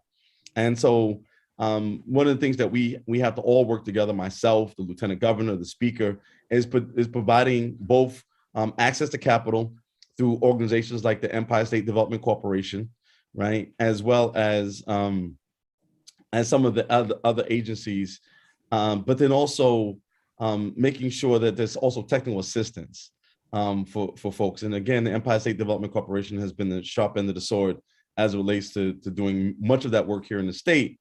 But we also need to extend that as we work with our brothers and sisters in the Caribbean. The other thing that we have to continue to fight hard on, and I know this has been an emphasis of the lieutenant governor in the Senate, and I'm sure in the short time that he's been in the governor's office that he hasn't lost his zeal for the issue around access to women minority business contracting opportunities, right? MWBE is going to be really big. The state of New York has the third largest budget in the entire country after the federal government and then the state of California. Last year, our enacted budget was $200 billion. $200 billion. And of that, probably upwards of 35 billion is going to be contracted out. So always remember that the state of New York, has to contract out everything it doesn't make. And that's from paper clips to large construction projects. And so getting access to those contracts is going to be even more important, now than it was before, because we understand that when you put a Black woman into business, she hires other Black women. And when you put Latinos into business, they hire other Latinos in their community.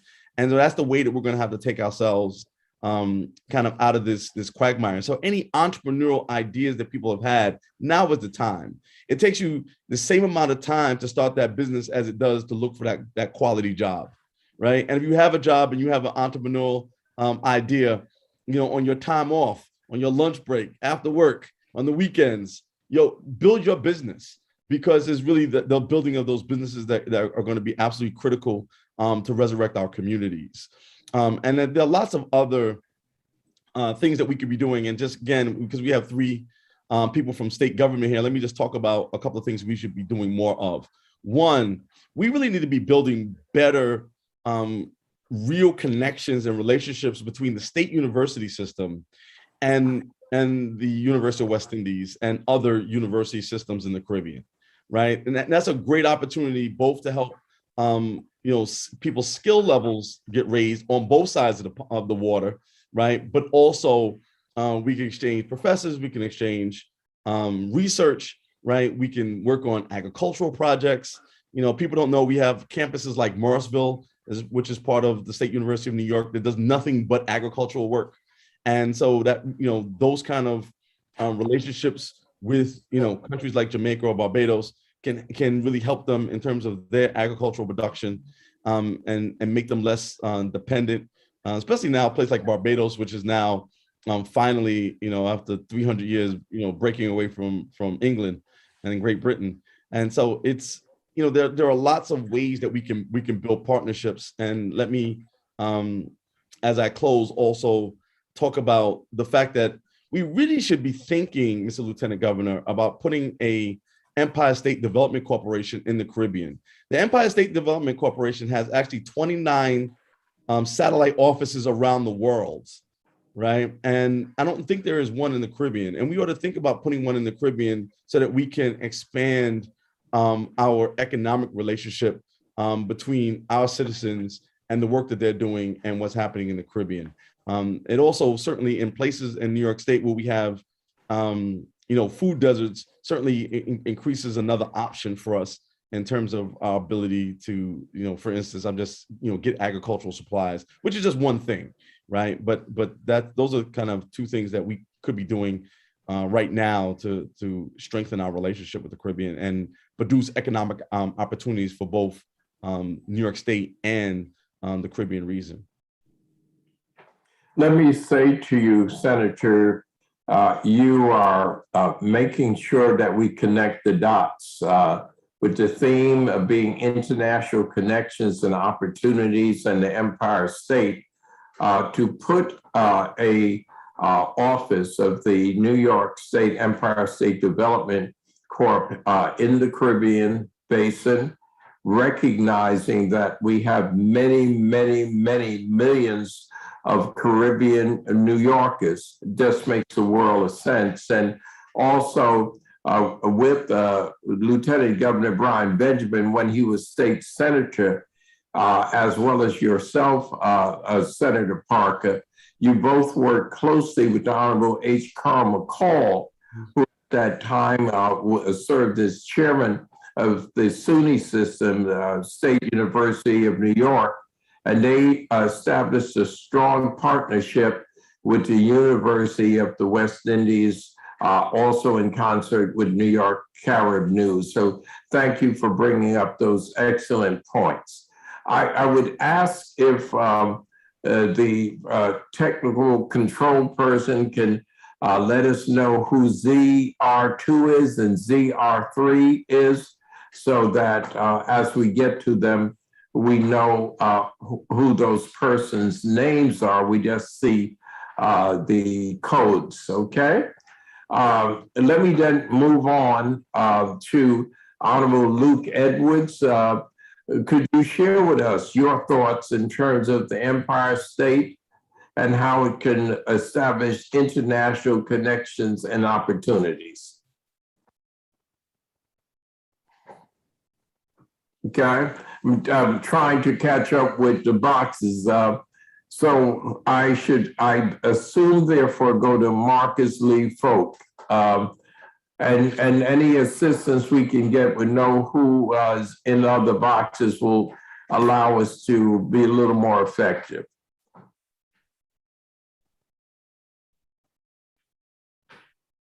I'm seeing Marcus Lee Folk. Is Mr. Folk there and prepared to share with us?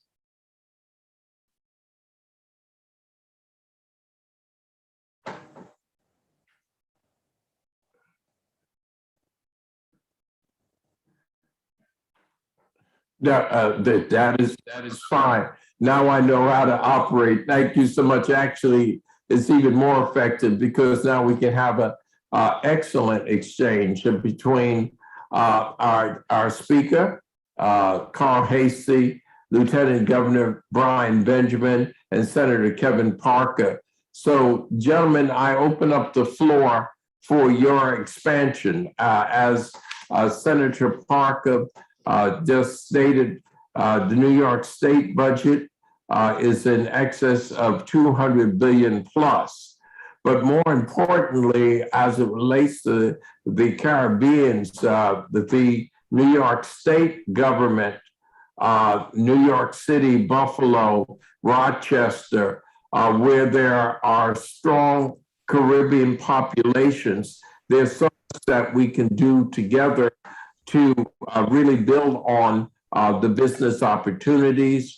So I then turn to you, Mr. Hasty, to just open up the floor with your comments, and I would invite the three of you to feel free to ask questions of each other.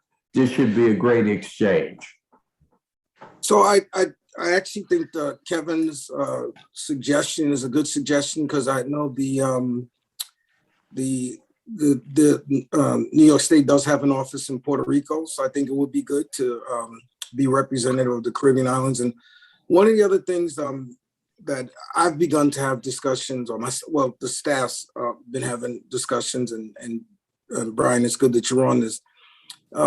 Quite often when we talk about MWB participation, we only talk about in contracting. I think we need to start to look a level above that and start getting into equity and ownership of these, the granting of different, I'd say,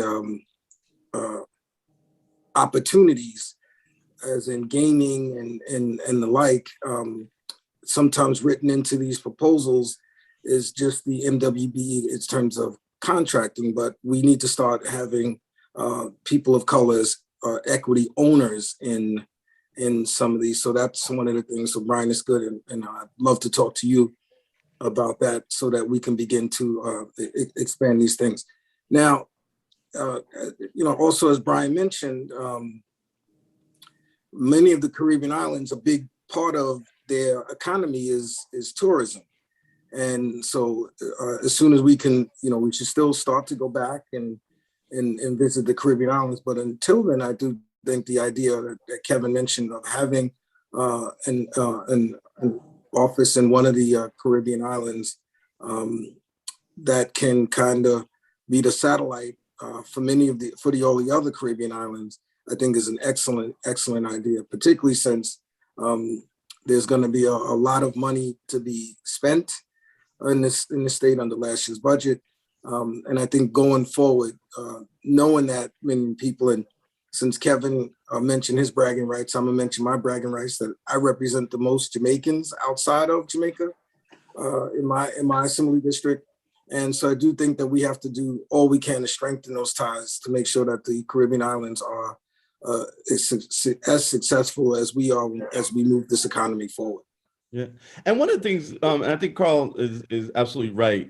Although I do want to challenge him on the number of Jamaicans, we're gonna have a census, a little census. You have a bigger district. You have a bigger district. Well, that's true.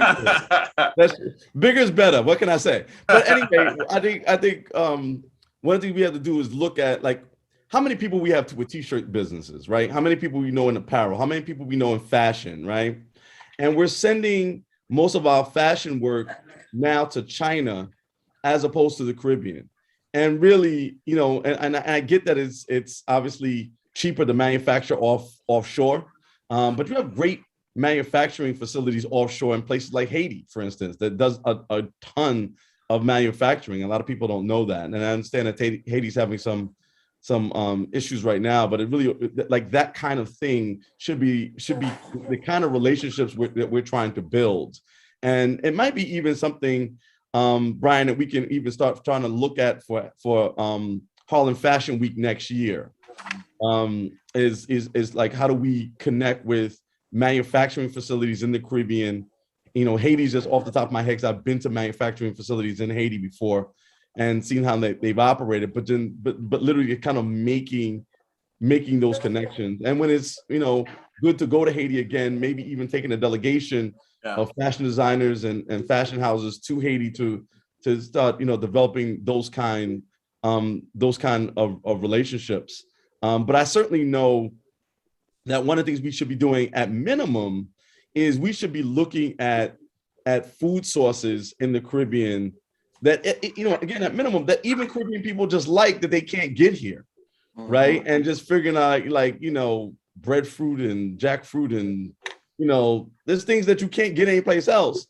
And figure out, how do we create our own trade routes between the Caribbean and our own manufacturing places, right? And obviously, Carl, being from the Bronx, understands how central places like Hunts Point is, and how we can actually even develop more Black and Latino ownership in in the context of places like Hunts Point, right, to do that kind of work, right, to make sure that the second largest Jamaican population in the Bronx can get the same kind of stuff as the people in Brooklyn, right?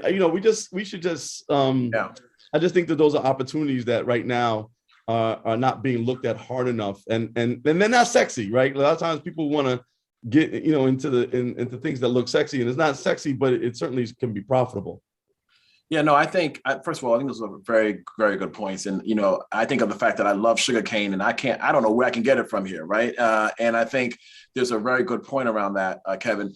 I think one of the things that we should do, building on your point, is really sort of highlight and look at, all of our Caribbean islands and what do they have? Like, what are they good at? Let's sort of come up with I hate to say a study, Kevin, but like, let's have some sort of documents, some kind of information that makes sense.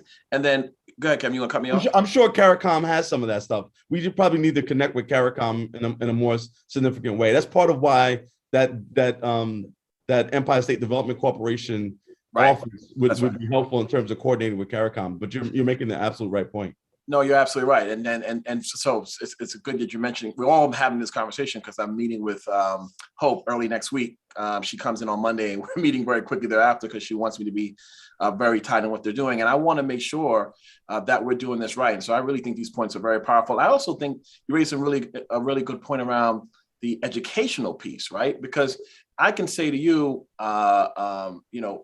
we need to think about workforce development and vocational training within this whole construct, because there are a lot of talented people in our country and in New York, as well in the Caribbean, who, there could be some interesting skills that we can be sort of cross collaborating on, so that when folks come from Jamaica or Guyana or Bahamas, et cetera, to New York, they can walk right into jobs that we're building right here because we have a really good sort of workforce development sort of program going on where we're building and training people for the jobs that are coming, right? We know there's going to be, the Second Avenue subway is going to be a massive multi-billion-dollar project that is happening right where I live.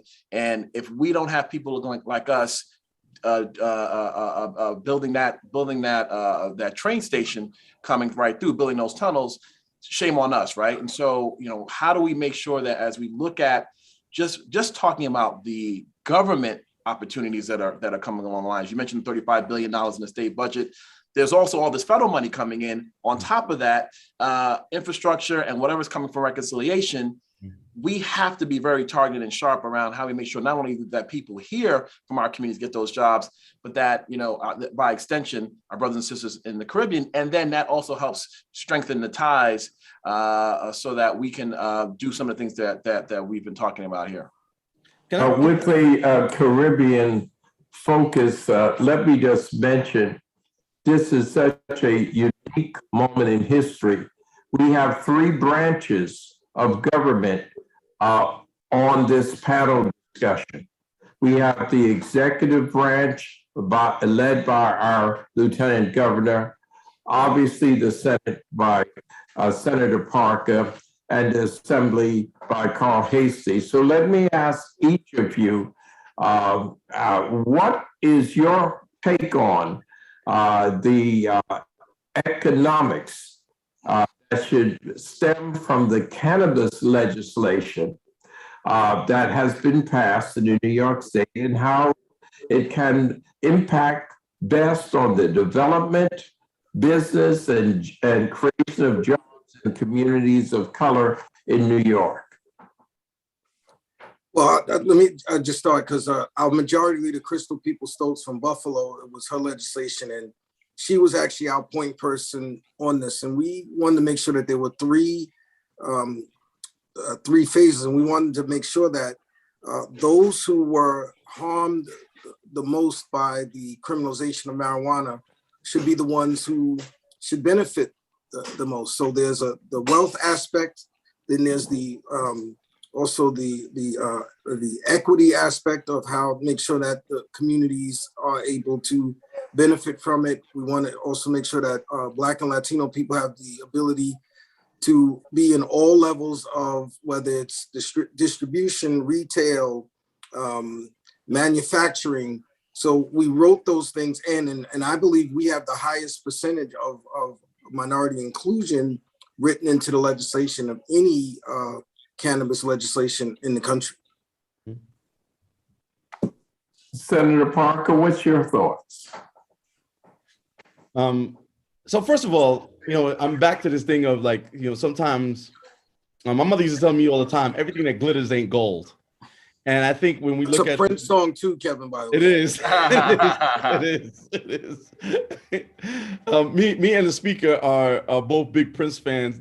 I'm not nearly as big a one as he is, but certainly I'm a big fan. So everything that glitters is not gold. And I think here, people are looking at the shiny object and not looking at where the real opportunity is from my perspective. The most important part of the cannabis legislation are the opportunities in hemp, but by far. And when you even just Google the things that you can make with cannabis in terms of products and the products that you can make with hemp, it's not even close, right? Like hemp is easier to grow, and because you don't need the flower, you don't need to flower it, and there's just a lot more opportunities there. And I really think both from the manufacturing and the grow perspective, as well as the distribution of the raw material of hemp, there's just so much more opportunity. And that may be a thing. I know that some places in the Caribbean are working through their legalization of those products as well. But certainly there's kind of a two-way trade that can happen there, that now we're starting in the state of New York to grow hemp. And so hemp can go to the Caribbean, either as products or raw material. But then as the laws change in different parts of the Caribbean, they also will be able to, probably a lot better than we can in the state of New York with a shorter growing season, grow a lot more hemp and put products into the market. And one of the things we could be doing is importing Caribbean hemp and doing the manufacturing in New York. Or even what I would love to see is a partnership in certain areas like Guyana, where the whole place, you can, if you walking down the road and you drop a mango seed, when you come back, it's a tree, right? In Guyana. So you could be growing hemp there, and then we could have partnerships in which we actually build facilities there that may be partnerships between a New York company and a Guyanese company to manufacture hemp products in Guyana and sell them wherever they're going to sell them. That's one of the areas in which I think we should be paying a lot more attention. Lieutenant Governor, what's your thought? Well, one of the things that I'm very concerned about is the fact that the recreational marijuana space does not have federal loan possibilities, right? So you have a lot of banks that cannot lend money to those who are going to get these licenses. And so as we talk about, half of the licenses going towards social equity applicants, and those are people who come from communities that have been most harmed, per the speaker's point. If those individuals who get these licenses don't have the capital in order to build their business and then sell the business, see, there's two separate issues, right? I mean, I used to do some of this. One is you have to have the money to build your space or set up your structure, whatever your infrastructure is. Then you have to have the money to operate. And if you have to do all that on cash, and you have to wait a long period of time before your business actually starts to give you back profit, capital becomes a very big issue. And so for me, one of the things that I'm very interested in is figuring out how we can have some of our our operators on the grounds who can get those licenses, some of those legacy entrepreneurs, we like to call them, how can they be partnered with some people of color who have some money, right? So that there could be partnerships that are for and by our community to go and take on these licenses and manifest these opportunities. I do agree with Kevin's point about on the hemp space, but I still come back to this issue of capital, and I think we have to put all these pieces together because if we have people with great skills and great talents and no money, there's no business. And then next thing you know, they're going to be looking to sell their license in 3 years and or sort of undercut it with some kind of a side deal because they just don't have the capital to manifest their business. And that is something that we have to be very mindful of. Excellent thoughts. Just continuing for the moment as to whether Senator Parker or whether our Assembly speakers, there anything else you wish to share at this moment before we go on to other subjects about the cannabis legislation and your vision for how that can and will impact on our communities? Well, I think we have, two tremendous leaders that were selected, particularly a former assembly member in Tremaine Wright. So from Brooklyn. From Brooklyn. We'll forgive her for that. She's from Brooklyn, not the Bronx. But we have tremendous faith, and I think whenever you do new things, you may not have gotten it 100% correct. That's why legislatures deliberate. Deliberate. And, if there are places that I think that we can improve upon to make sure, just like Brian mentioned, the Lieutenant Governor mentioned about access to capital, which has always been a way to marginalize and keep particularly people of color out of the RFP business. When you start putting those words like experience, capital, speed to certain terms that kind of allow those that have been in the business long and have way more capital to be able to win a lot of these. So I think that, we're going to pay a lot of attention as this moves forward, because what we don't want is unintended consequences or things not to happen based on what the true intent of the legislature was when we did the cannabis legislation. Can I jump on that real quick? Because I used to, before being a senator, I used to be part of a minority-owned business. And I can tell you the RFPs and how they're written, I cannot underscore the speaker's point more. The way these RFPs are written in terms of how certain levels of expertise are required or certain levels of experience is required and or a certain amount of capital that is required, it puts a number of the people who we want to help in a position where they have to go begging hand in hand to those who have done it before and who meet these very tight requirements, and they are unable to craft and structure the kind of deal that helps them actually grow their business, and it keeps them in a subservient position. And so while we have great visions around what we're trying to accomplish, the devil's really going to be in the details, not just with cannabis, but just across the board, which is what I really wanted to focus with Hope Night on. We need to make sure across the board that we're not setting up RFPs that make it impossible for our minority and women-owned businesses to compete naturally in these spaces and then create a situation where they get small pieces of these big contracts. And the way in which you calculate MWBE, it's all about whether you just have a piece of a contract, not what your scale of is in the contract and what you are doing within that. And so we sound like we're accomplishing our goal, but we're really not, because we haven't really helped create capacity and opportunities for those minority and women-owned businesses from here and the Caribbean to be able to grow their business and hire from our communities, which is what we want to try to accomplish with these pieces of legislation.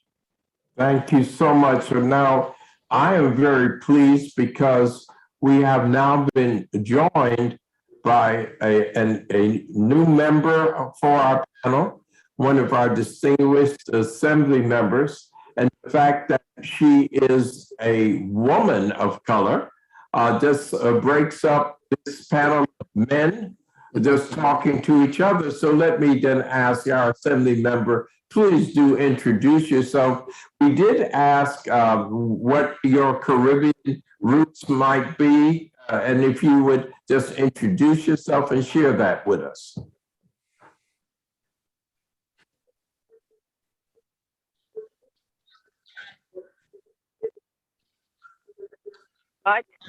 And Herlin, and I am really happy to be at the Multinational Business Conference of Carib News. And this is like the 25th anniversary, so it's certainly an honor. I certainly want to acknowledge everyone who's here.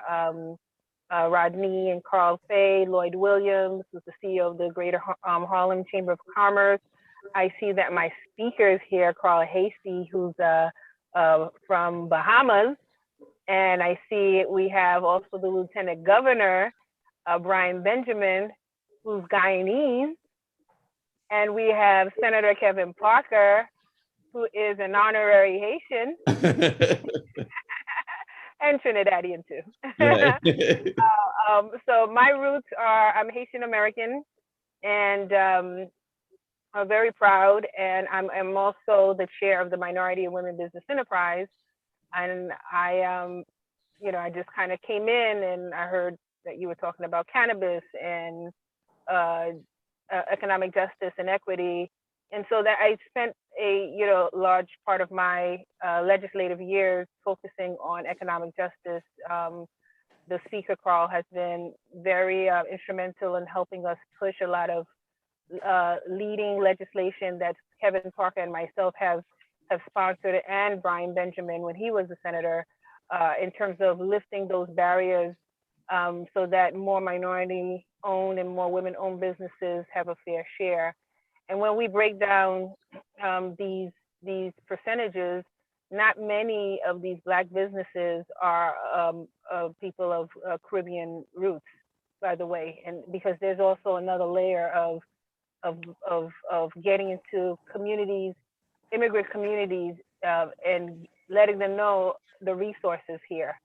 So I'm happy to be here to talk more a little bit about that. I do want to also thank the conference organizers for putting an extraordinary conference together, and to talk about all that, the topic of social justice, racial and economic disparities, and how we in the Caribbean, we as a Black diaspora, can get more of our fair share. More than 40% of minority businesses have been impacted by the pandemic, and these businesses tend to operate in the industries that were mostly affected by COVID-19. Industries like food, services, retail, healthcare, social assistance, transportation, things of that nature. And Black-owned businesses face a structural inequity when it comes to these industries, as well as an unequal path to recovery. A lot of these businesses have not recovered as a result of the pandemic. And so we must see to it that these small businesses have the same access, equitable access to capital, capital dollars, having minority mentorship programs, as well as non-minority peers. And I can tell you that we've done, again, a lot in the state. We renewed our MWBE 15A program. We have lifted the personal net worth cap from 3.5 to 15 million. I was trying to eliminate it, but there was a lot of people who were against it. We also increased the discretionary spend up to 500,000. One of the things that we're seeing is that it's not being used. Okay, so that's another enforcement avenue that we have to look into. We also expanded DASME to have a mentorship program. We did similar things on the city level with the discretionary purchase. We also, DDC is an agency that we were able to, we just launched a mentorship program allowing minorities and women-owned businesses to come into these capacity building program. And then at the end of the program, they actually have contracts with that particular agency. We've done a lot. We're still trying to do a lot, but with this, with coming out of the pandemic, we have to find a ways where we can try to catch up. When you have an emergency, a state of emergency, a lot of the procurement rules are put on hold. So a lot of these businesses that were manufacturing stuff didn't necessarily have to subcontract 30% to minorities. And again, here was a situation where it hurt a lot of the minority and women business-owned enterprise. We're looking forward to cannabis. it's a direction that we're looking for our speaker, Carl Hasty, and Majority Leader Crystal Peoples-Stokes. And as you heard, Tremaine, who's from Brooklyn, I'm also the Brooklyn Democratic County Leader, is leading the effort statewide with Christopher Alexander. So we're really excited that we have people of color in different leadership positions that can help influence, make sure that we have some type of economic participation in this whole cannabis. It's a billions and billion dollar industry, and it's really, it's money that should be coming back into our communities, because we're victimized for many, many years for being sent to jail and prison for that industry, carrying small possessions of marijuana and so forth. And now they turned the whole industry into a money-making thing. So we should be getting our fair share. So with that, I just want to say thank you for putting this together. We're going to continue to uplift our community, our people, our businesses, and we're going to continue to push to flourish. Thank you. Thank you so much, Assembly Member Bashat. Let me also mention with the minutes that we have, it is quite unique. The Assembly Member just referenced it. The leadership that we have in New York State, be it in the executive branch now, be it in the Assembly, be it in the Senate, not only is there leadership from people of color, but many of them have Caribbean roots. I know that the Rodney family has looked forward for many years to this day. And so now with the issue of persons of color who happen to have Caribbean roots, what should we be doing to give more attention to our Caribbean population in New York State and to the Caribbean basin, and how do we pull this all together? So I just throw that out to the four of you, and I'd love to hear it from your perspective. Well, let me jump in. I think providing what we feel is dealing with the whole person, whether that's through education, whether it's through job creation, through entrepreneurship, all of these opportunities that we know is foundations of our Caribbean roots. I think the ways that we should continue to try to build those moving forward. There's going to be loads and loads of opportunities, as Brian and Kevin mentioned. A lot of money is going to be coming from the state and through the state from the federal government. And we also, since many of us, represent Caribbean areas, it's almost like second nature to us to make sure that our constituents are taken care of, and that the opportunities that we provide as government make sure it benefits the Caribbean community. Yeah, my view is I think we need to have, to Senator Parker's earlier point, we need to really have a real strong working relationship with CARICOM.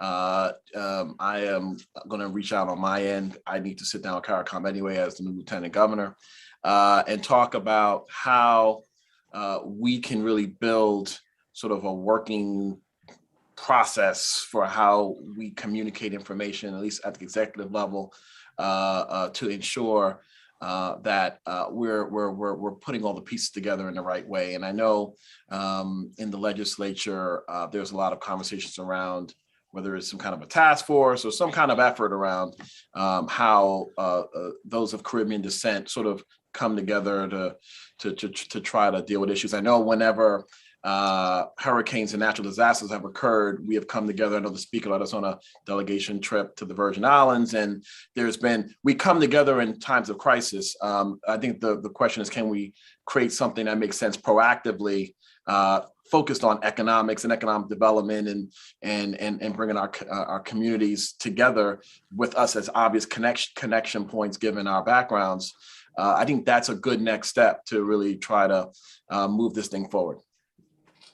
Senator Parker, what are your thoughts? Just kind of a little bit to recap. Certainly we need to strengthen, as you heard the Lieutenant Governor indicate, our relationship with CARICOM. We need to look at how the Empire State Development Corporation can be more of a connector between our communities here in New York State and in the Caribbean. We certainly need to make sure that SUNY is part of that mix, and that we're building skills on both sides, of the pond, as they say. But then also we need to look at some other areas like real estate development. These are two areas that the Lieutenant Governor is actually very versed in.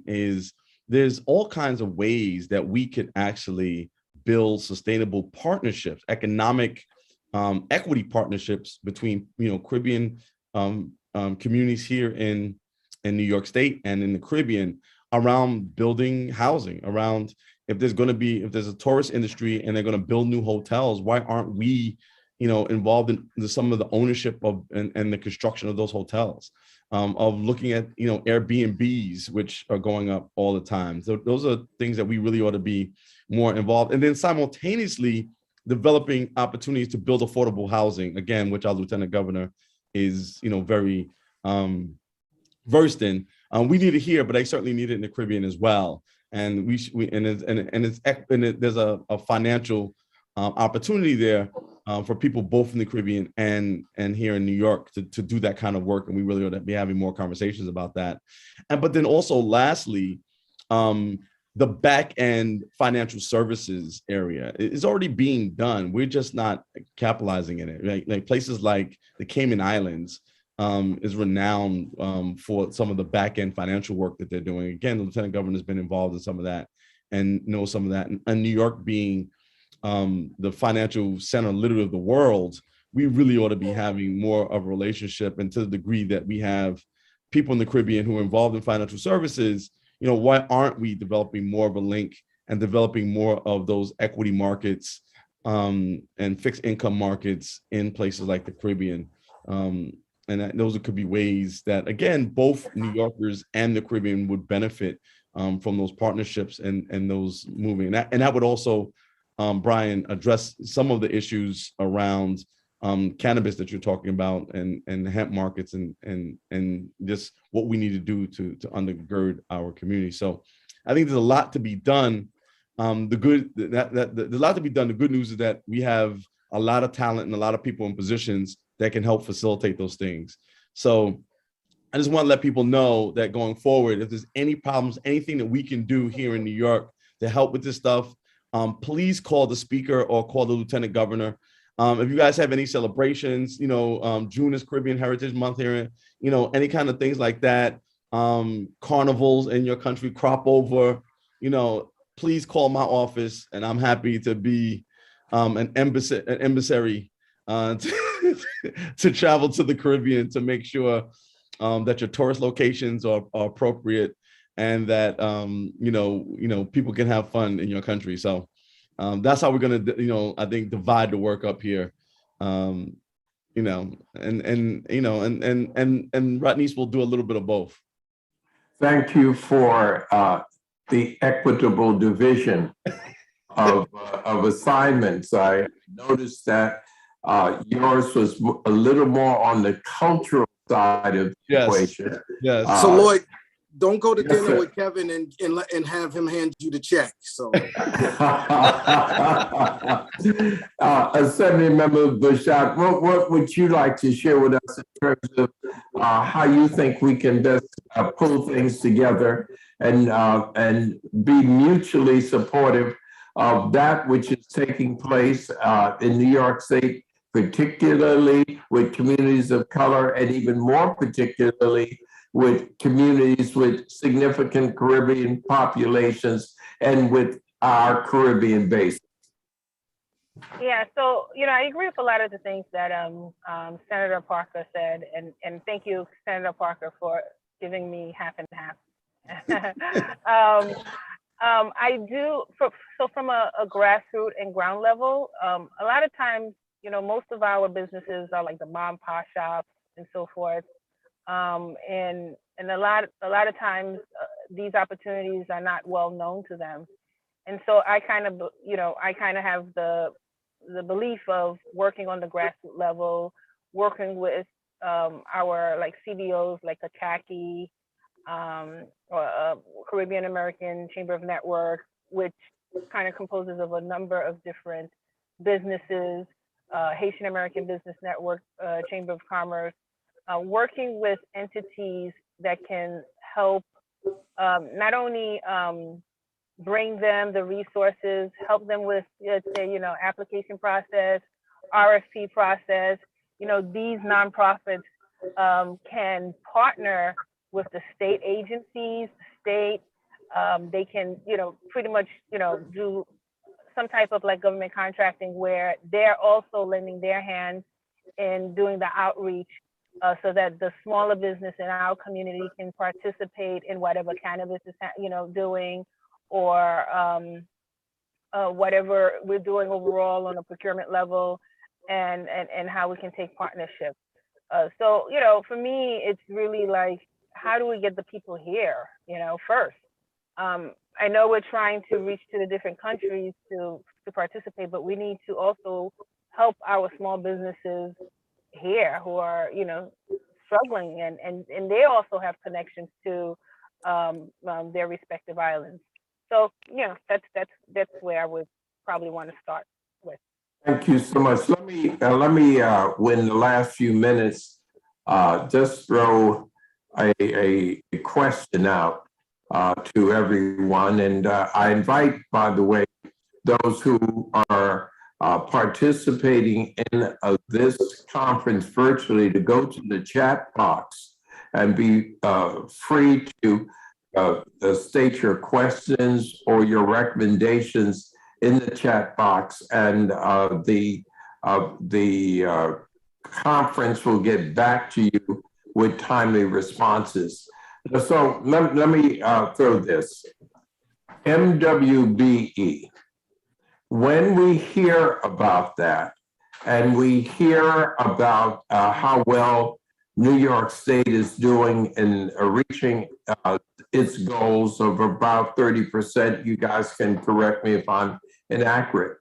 One of the questions that has troubled me, speaking for a long time, is when we say MWBE, and without being racist, I want to just put this out there. And then we understand that the W is women. And then we understand that it is not limited to women of color. And then we further understand that the largest part of the population of states happens to be women who are not of color, but yet they are able to come in under MWBE.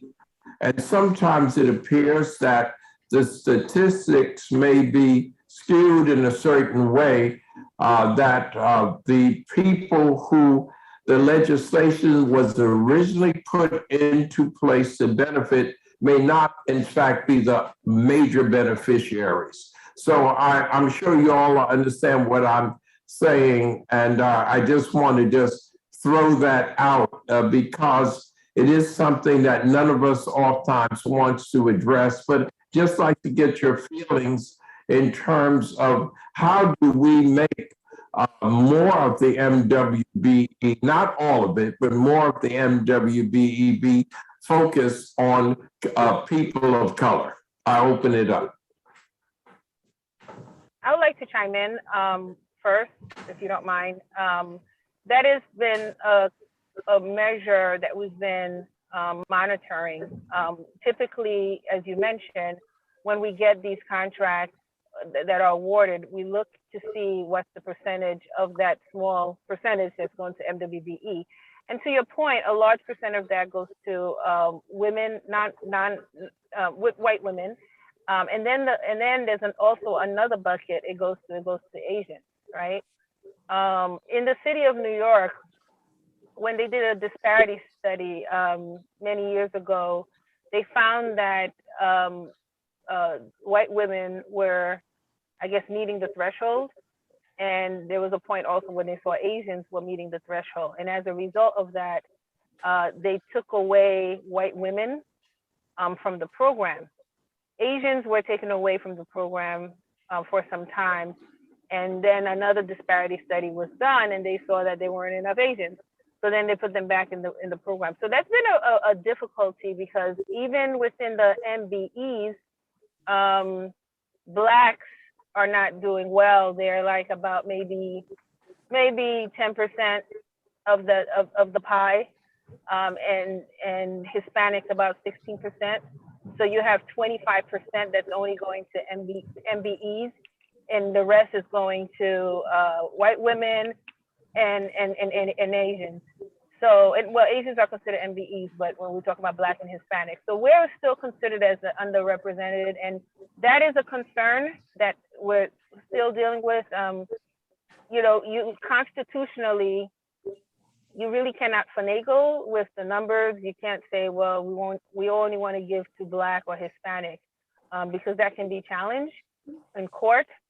But there's just ways that we just have to increase our outreach to, MBEs and, the Black and Latino community. We have to find a way to, work with banks that will give them access to capital, or a subsidized program that'll give them a leg up. There's like so many different programs, capacity programs that they can participate in. And a lot of the mentorship programs now are being very, not very careful, but they want to make sure that a lot of the people who will participate in the mentorship programs are the underrepresented MWBEs, so the Black women own, the Black men own, the Hispanic women own, the Hispanic men own. So we're looking at it and finding ways, and also the fact that we have discretionary funds, right? So we can now give an MBE up to $500,000 in awards without having them go through an RFP process. That's another way that we can help increase more Black representation. Okay. Remember, your sound is getting lost. Okay. Can you hear me better? Can you hear me better? Okay, I'm driving, so you probably. Senator Parker, with the few we have, only because the Assembly member is getting lost. Please speak again. So let me just jump in if I could really quickly. I'd ask others to pick up because we are losing the Assembly member. I got it. Can you hear me? Maybe you're losing all of us because I'm speaking, and this is like being. I can hear Kevin Parker. Kevin, I can hear you, Kevin, loud and clear. Okay, all right. I was like, this is like conference. Nobody listening to me. Okay. So let me just piggyback on some really good points that the Assemblywoman is making. That this issue around making sure that these programs that we really have spent a lot of time constructing and making sure that they're properly funded and work are actually working. A big part of what we need to do is enforcement, and I think, Lloyd, that's part of what you were alluding to, is one, making sure that sometimes you have white women who are fronts for their white husbands in terms of companies and are getting contracts they shouldn't have. And so there's an enforcement piece that we've been vigilant about and we continue to look at. But there's also a back end problem that we really have to work on. And part of it is really education and information. That a lot of people and a lot of business people in our communities don't really actually know about the Women and Minority Business Enterprise Program, and we have to do a better job at getting that information out. And then once they know about it, accessing the program sometimes isn't easy for a small business because they need a lot of documents and a lot of information. And if you're a micro or small business, it just takes a lot of time for you to do that. And I think there's still a little bit more streamlining that we could be doing with the certification process that we have around women and minority business programs. But again, as we've all been alluding to, the two big problems that almost every small business has, whether it's a women and minority-owned business or whether it's a majority business, is access to capital and technical assistance. And certainly we do some of that. We don't do nearly as much of that as I think any of us would like. I'm very proud of the thing that I think I've done as a legislator is bring a small business development center to Brooklyn College. And it's been, I think, important for the businesses in my community to have a place that they can get access to capital and get technical assistance, learning how to do marketing plans, learning how to do some basic accounting, understanding, how to write a business plan and how to work off their business plans. Lloyd, you as somebody who runs a chamber of commerce, you know that businesses don't plan to fail, they fail to plan. And so we need to do a lot more in terms of, building up that back end and giving the kind of technical assistance that these companies need. And certainly that has been a impediment to access to some of these programs. And then let me lastly mention the issue of bonding and access to bonding, which has also been a major problem. And we've started addressing some of that in terms of providing some of the bonding programs. I know the state controller has a program, and I think the State Department of Transportation has a program where they provide some limited bonding, but we need to do a better job at providing access to bonding for the businesses that need it. All of those things need to be addressed, and as we continue to kind of push people into getting this great opportunity that can turn people into millionaires almost overnight. Lloyd, you on mute. Lloyd, you're muted. You're still on mute.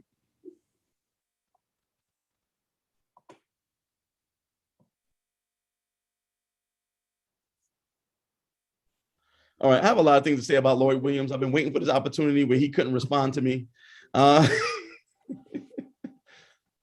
In fact, I lost the whole connection, so I'm glad I was able to get back in. Let me just kindly ask, because I know that we're running out of time, if we have not already run out of time, if Speaker Hasty would be kind enough to give us his comments, and then Lieutenant Governor Brian Benjamin, if you would close us out with your comments.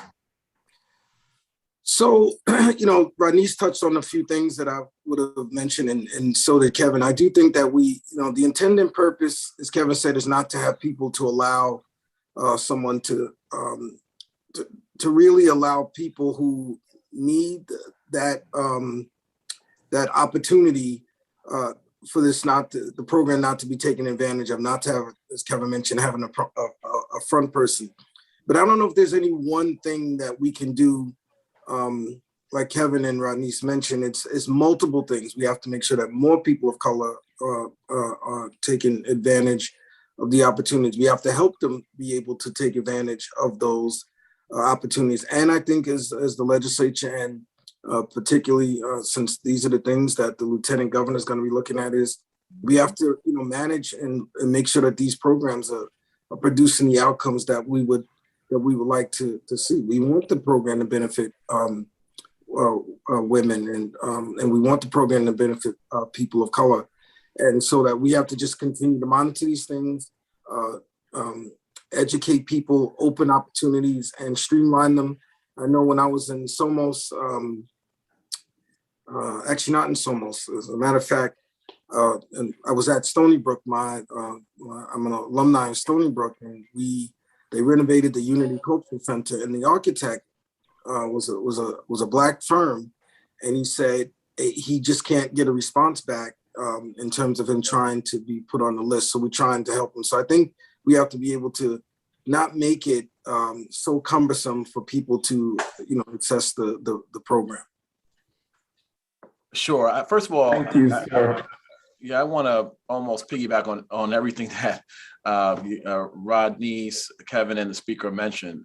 Let me start with 2 points. One is that I believe that we have to monitor, and I think my office is going to be working very closely to make sure that we're tracking each of our agencies in terms of how they're doing, particularly within underrepresented minority contracting. If you look at the MTA, because of someone like Michael Garner, who is aggressively focused on this on a regular basis, the MTA's numbers are good. We need to make sure that we have champions within every agency, particularly the major agencies that are driving the bulk of the dollars, who are focused on this, and that we are providing appropriate oversight. And then secondly, I just want to mention that we have to be thinking about capacity within these different opportunities. We have so many MWBEs, as the speaker just mentioned about that architect and so many others.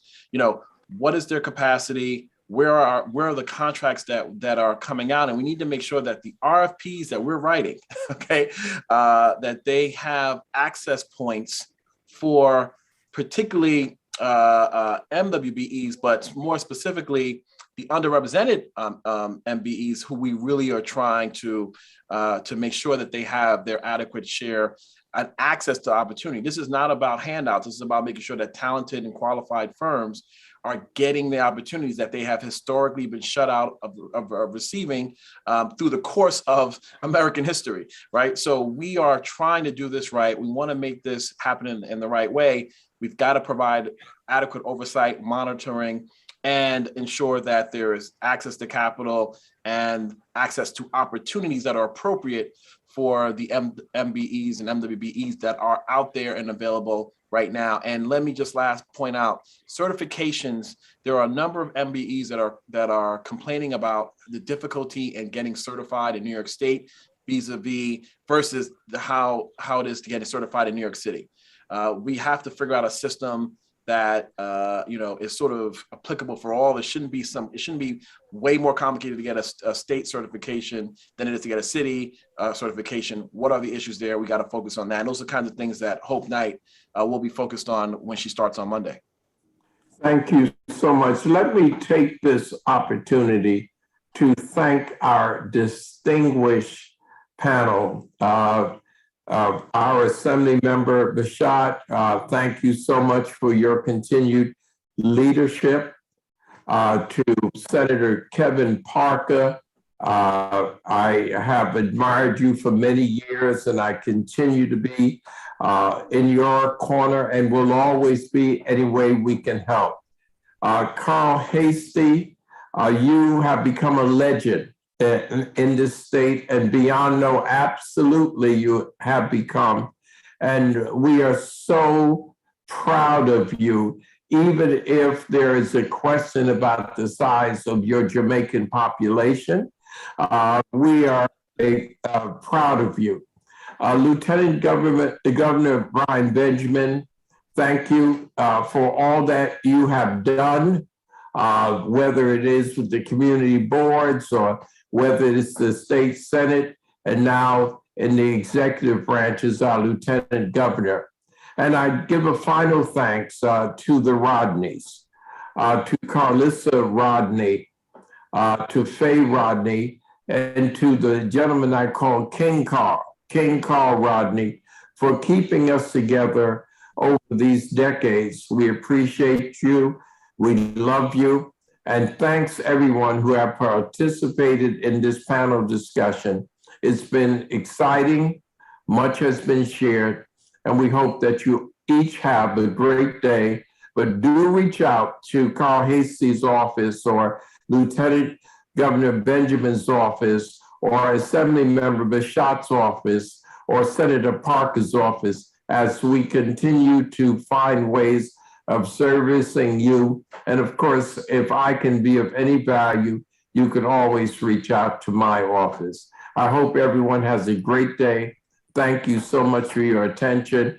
I hope that you picked up from this conference, from this panel, such great wisdom from our panelists. Thank you all. Everyone have a great day.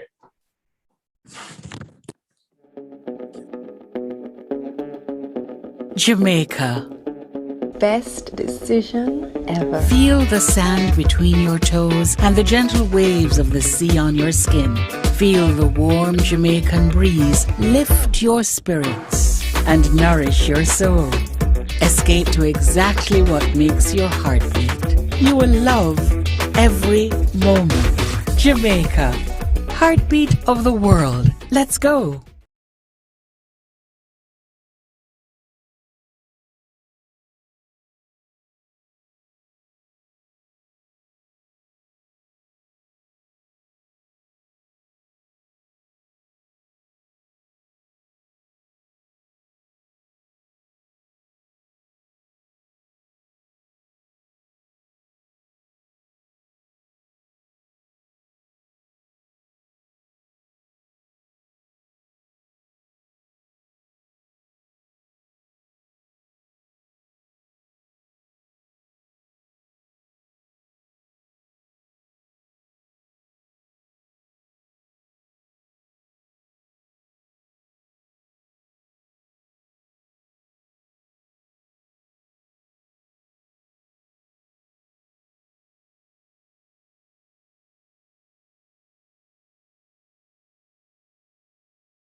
Good afternoon. It's my pleasure to be introducing to you this afternoon Sir Hilary Beckles. Sir Hilary Beckles is currently the Vice Chancellor of the University of the West Indies and Chairman of the CARICOM Reparation Commission. He is a distinguished academic international thought leader, United Nations Committee official, and global public advocate,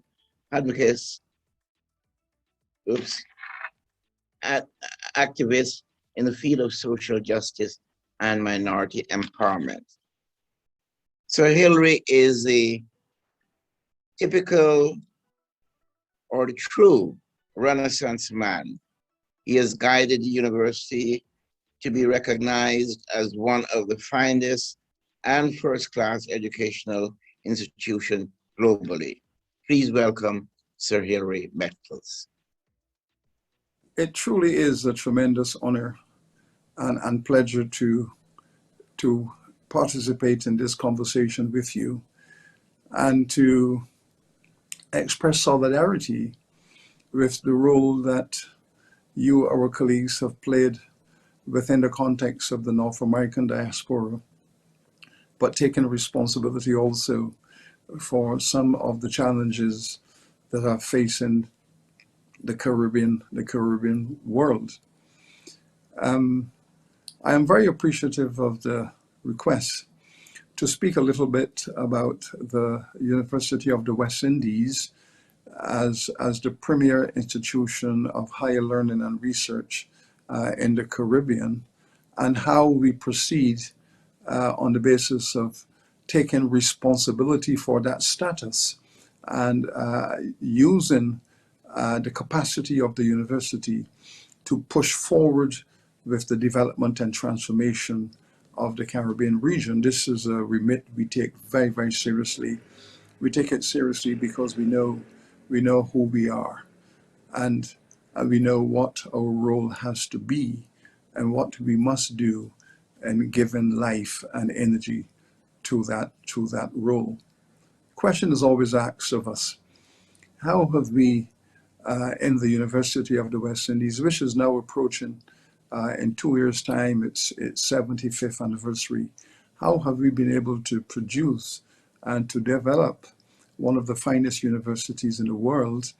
We are now globally ranked as in the top 1.5% of the best universities in the world, and this is within the context of a field of some 30,000 universities, research institutions, and degree granting colleges. And we say our answer is this: how have we done this in a region that has not had economic growth for the better part of 30 years and classified therefore as a region that is short of capital, of capacity for the development? Well, our answer has always resided in the area that the support systems for this university have been highly developed and have been consistent.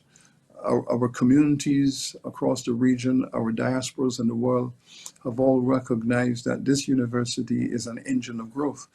This university possesses the key to unlock the doors to development and to human progress. This university is at the center of some of the best thought and actions that have helped to shape and propel this region, to push this region away from its colonial scaffold and help to launch the nation building project. So our strategic plan, therefore, logically, is not a strategic plan that focuses upon the university in and of itself. Yes, we have to take care of this fine institution that we have built as a Caribbean people together, that we have to take care of it. But it is not simply self-serving. It's a university that has a broader mandate to serve a region, a community. And, we say oftentimes that the best universities are not built to serve themselves. They're built to serve their communities, their people, and that is the measurement by which we are evaluated. So yes, UWI is ranked as one of the finest universities in the world, though it is located in a community that is considered to have some of the most systemic problems of poverty, of underdevelopment, and systemic inability to generate its internal economic growth. Now, we have to historicize all of this because we understand that the university was built as what has been described as the fourth wheel of the vehicle. You know, we limped along on maybe 2 to 3 wheels, and now we have 4, hopefully to get that kind of propulsion that we are looking for. And how are we progressing along our trajectory with our mandate? The university began its journey by saying that it needs to connect to all of the institutions and the forces that are necessary in order to advance the interests of Caribbean peoples. And when we speak of advancing the interests, we speak about not only the issue of economic growth and development. We are concerned with social growth, the social sophistication of our people, their communities, how they live together, and how they repurpose themselves by generation to make themselves better, more effective citizens, and also the quality of thought that comes out of the region. We need to be sure that only the best and finest ideas are those that are implemented and those around which we try to find cohesion. So yes, quality is as important as quantity. So we want the Caribbean world to be quantitatively showing from time to time improved standards of living. But at the same time, we want to have that standard also described in terms of quality, elegance, sophistication, the very humanity of the civilization. And so the university in the last 5 to 6 years sought to enhance its capacity to serve the region even much more so, especially as we look into the post-pandemic future.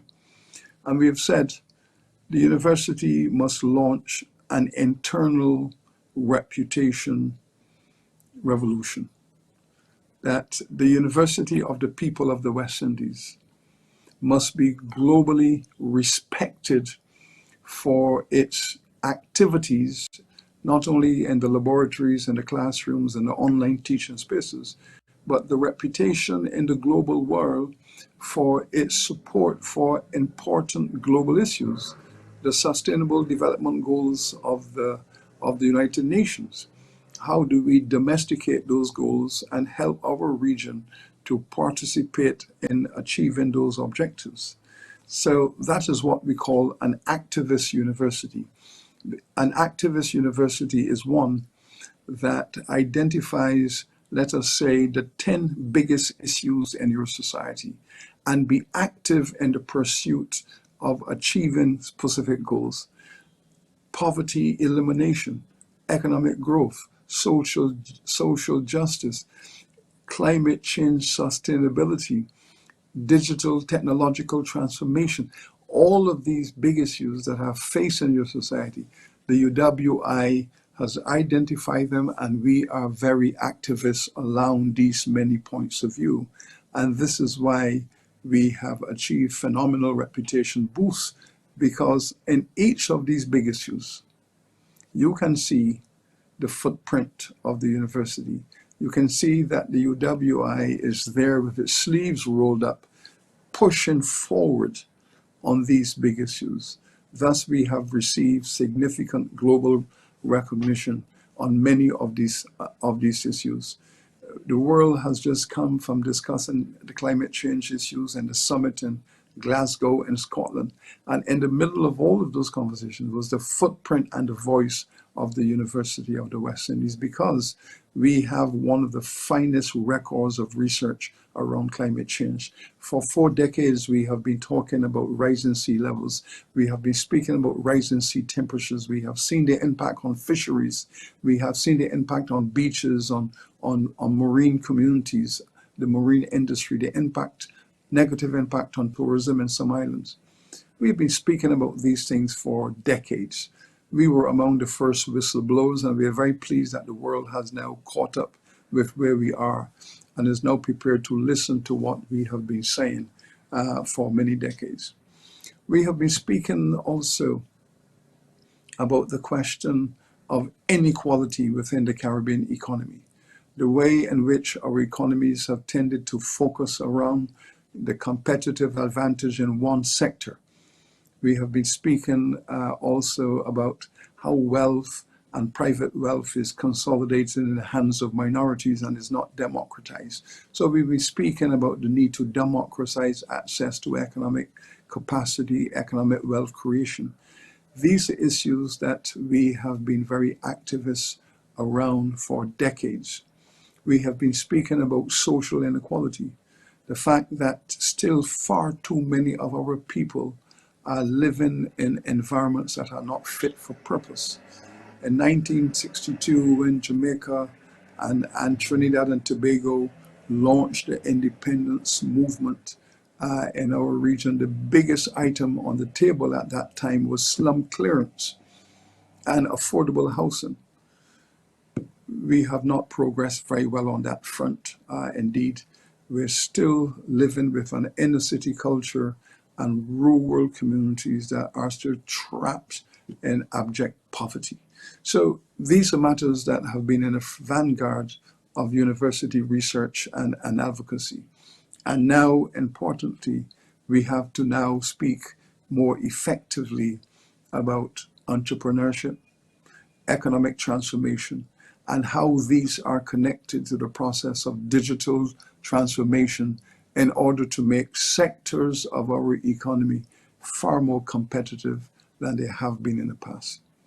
But the university has had to take responsibility for pushing through the research to show what can be done to better these circumstances. COVID everywhere in the world has had a very adverse impact upon the process of social equality. In fact, the world has seen increasing inequality, not only as a result of access to vaccines, but if you look at the death rates across communities in the world, you will see that the poorest people, the people living in the most congested housing, the people who are living on the economic margins of the economy, these are the ones who have been ravished primarily by the death toll of this COVID-19 virus. And so in the Caribbean, the university has had to tackle these matters. We've had to be at the center of the conversation, not only about saving lives, but also the conversation about improving the lives of the next generation. And these are some of the big issues that we have been speaking about, and the world has been recognizing our activist engagement on these many issues. And one of the important pillars in which universities are ranked is the pillar of how do you and your teaching and your research and your advocacy impact on your economy and society. And this is where UWI has been scoring very heavily in the competitive ranking system, because it can be demonstrated how this University of the West Indies, has been indeed out there on the vanguard, pushing for economic growth, social justice, social equality, better health care, digital transformation to make our economies more competitive in terms of the management of big data and the mobilization of data for production and communication. These are all the issues that we have been demonstrating leadership on a global scale. And this is why in the competitive rankings of university, UWI has soared up the rankings because of the content of its behavior. And the content of its behavior is a reflection of the content of its character. And that is critically the issue, because we are one of the few universities in the world that have pushed the notion that a university cannot be excellent unless it is also ethical. That a university cannot be excellent if it demonstrates excellence in its research, in its professorial appointments, and all of those demonstrated physical characteristics. A university can only be excellent when it is ethical in its conduct, if it is ethical in the social decisions it takes, if it is excellent in terms of its positioning in relation to alleviating the hardships of the majority of citizens in its community. This is how it demonstrates excellence, by committing itself to the pursuit of equity, of fairness, of justice. And this is why the University of the West Indies is now the #1 university in the world in respect to the promotion of reparatory justice, which has become a global discourse. So we have been speaking about economic justice for 50 years, and now we're speaking increasingly about compensatory justice for the crimes that have been committed against the people of the Caribbean. And universities all over the world are now standing with the UWI, standing shoulder to shoulder with UWI to say we need a level playing field. That across 3/4 of humanity, where people, communities, their labor, their lands, and their resources were plundered by those who had military superiority and were able to extract the wealth for their own development, leaving behind poverty and underdevelopment. Well, we in the UWI has not walked away from this history. We are saying that justice requires compensation. So the range of engagements of this UWI, from climate change, economic growth, social justice, reparatory justice, public health care, all of these matters that constitutes the big issues facing the people of the Caribbean, we have been committed to this because it is really the moment for the university to shine. This is the moment in history where knowledge, new knowledge, leads to innovation, leads to efficiency, and ultimately lead to sustainable social development and economic growth. This is the age of the university. And some of the finest technologies and the finest ideas about how to achieve sustainable economic and social development have come out of universities. And this is why our university has taken this responsibility. I'm very, very proud of what our colleagues have done in the faculties and the departments and the research institutes. What you are seeing here right now in 2021 is a highly mobilized university that, as I have said, has its sleeves rolled up and is very committed to community empowerment. We know what we need at this stage of Caribbean development. We need to strengthen the infrastructures for economic development. We need to create a language about social equality and insist upon it. And importantly, what we also need is a political system that is open, that is fair, that is transparent, and accountable. These were the goals that we set for ourselves as a community when we set out on nation building in the 1960s. The time has come for us to take stock, whether we could have done more, whether we approached the challenges in the right way, whether there were headwinds against us who had a headwind that said, listen, you folks from post-colonial societies, small island nations and so on, you wish to punch above your weight, so you need to step back, and whether we were pushed back. All of these are matters that we now have to discuss and adjudicate. And I'm so proud that as 2022 approaches, what we are finding across the UWI is a consensus around the need to address and confront all of these conversations. How do we align our research with the factories. That's a symbol. What I'm really saying here is, how do we bring our faculties and our factories so that the research of the university travels a very short distance into the places of production, so that research is activated in production for our entrepreneurs to generate economic capacity? How do we make sure that the university is accessible to all of its citizens who are willing and capable in participation in higher education and research? And how can we show that this university is agile, taking advantage of opportunities wherever they might be, domestically or globally? Our strategic plan addresses all of these fundamental issues. And this is why there is so much energy within the UWI at this time. This is why our commitment levels are higher than they ever have been. And at the same time, the reputation of our university in the region and the world has never been higher than it is today, because we have successfully repositioned our university in the world in order to be effective, efficient in this 21st century that is now unfolding. I think that I can speak on behalf of my colleagues in that regard. We are more prepared now than we ever have been. It has not been easy having to live through this pandemic, but we did not put up our hands and look to the sky with an empty mind. We put up our hand, we looked to the skies, and yes, we did say that with the power of the Almighty and with the energies of humanity, this university will thrive even in the most difficult hour.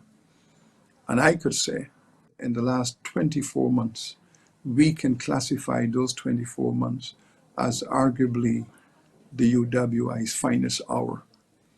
Our finest hour, because we have helped to save lives. Our medical faculties, our science communities, our students, our professors, our graduates who are out there nursing, doctoring, doing research to help the frontline health workers. This entire matrix, this UWI family of healthcare providers and scientists have saved thousands of lives across the Caribbean, because we have demonstrated our commitment to our community by being in the vanguard of the health provision arrangements of this region. And so I think the university is now in a good place. We are now focusing very, very aggressively on our sustainable financial environment. Yes, we are in a region that does not have an economic surplus to reinvest in research and higher education. So therefore, we have to be far more entrepreneurial in and of ourselves in pursuit of those resources to strengthen our financial footing. And this is why we are now committed. We are getting ready to take our university to the market, to participate as an entrepreneurial force, a site of investment and a site of wealth. And so what you will see in the next couple of years, a university that is expressive of the hybrid model. Yes, we are a public university committed to serving the public, but we're also going to be an entrepreneurial university committed to wealth generation, to sustain our research, our teaching, our advocacy, but also to generate resources for this region. So our university right now, your university, is pressing on, its head is up, its sleeves are rolled up, and we are getting the work done. And it's precisely because we are getting the work done that those who are ranking universities have said this university must be ranked in the top 1.5% in the world. Look at what it has done.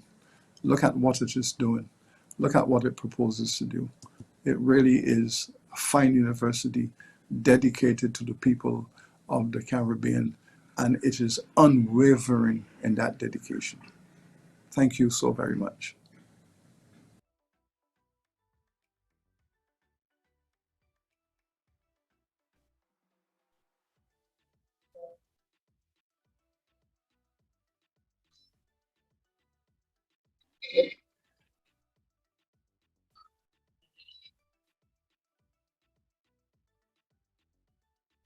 It's now my pleasure to introduce Adam Stewart.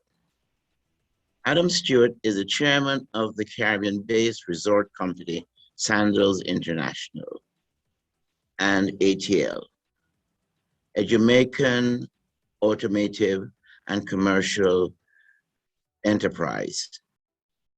Adam Stewart is walking in the footsteps of his outstanding father, Gordon Butch Stewart, in the footsteps of a man who looked at business in its highest quality and is following in that tradition, but not only following in that tradition, but expanding on that vision. Please welcome Adam Stewart. Good afternoon, friends, fellow believers in the possibility of the Caribbean, brothers and sisters. It is my sincere honor and privilege to be with you today. But before I begin, I must bow my head to Dr. and Mrs. Rodney. I do not remember a time when you were not in my universe. Your work to bridge opportunity and the Caribbean was always recognized and celebrated by my father. I know he was welcomed at numerous Carib News Roundtable editorial board conversations and was a champion of this conference from its very beginning, welcoming conference to Sandals and to our home Rio Chico in Ocho Rios. I thank you for all that you have done and all that you continue to do to elevate the conversation, make introductions, and move the Caribbean continually forward to better. Let's get right to it. While we are not out of the woods yet, in terms of the impact of the pandemic on tourism and the region, I have never been more excited and more optimistic about the future of the Caribbean as I am right now. Tourism, which is the economic engine of this region, has proven resilient, emerging from the pandemic, better prepared and with confidence of investors, communities, partners, and most importantly, visitors. We're preparing for the future right now. Sandals Resorts will double its current portfolio over the next 10 years through a combination of ground-up development, expansions of existing hotels, and acquisitions of assets. We have a bold plan for growth, and as we did during the last economic downturn, where we purchased the former Four Seasons, now Sandals Emerald Bay and the Exumas, we are well positioned and reinvesting in our business and in our home region. Unlike the asset-light model favored by many hotel companies, Sandals is a rarity in the industry because we own all our hotels as well as the last parcels of best-in-class real estate in the Caribbean. We believe this gives us tremendous flexibility and the ability to address ever-evolving customer desires and demands quickly. We begin with 5 new resorts under development, 3 in Jamaica, our first in Curacao, and our first in St. Vincent. In Jamaica, our home country, we acquired Sandals Dunn's River, which we actually operated in the 1990s. It's great to have it back in the fold, and in addition to the original property, we purchased the adjacent land. Our first phase development is focused on Sandals Dunn's River, where we are spending US $125 million gutting this property and bringing it back to life.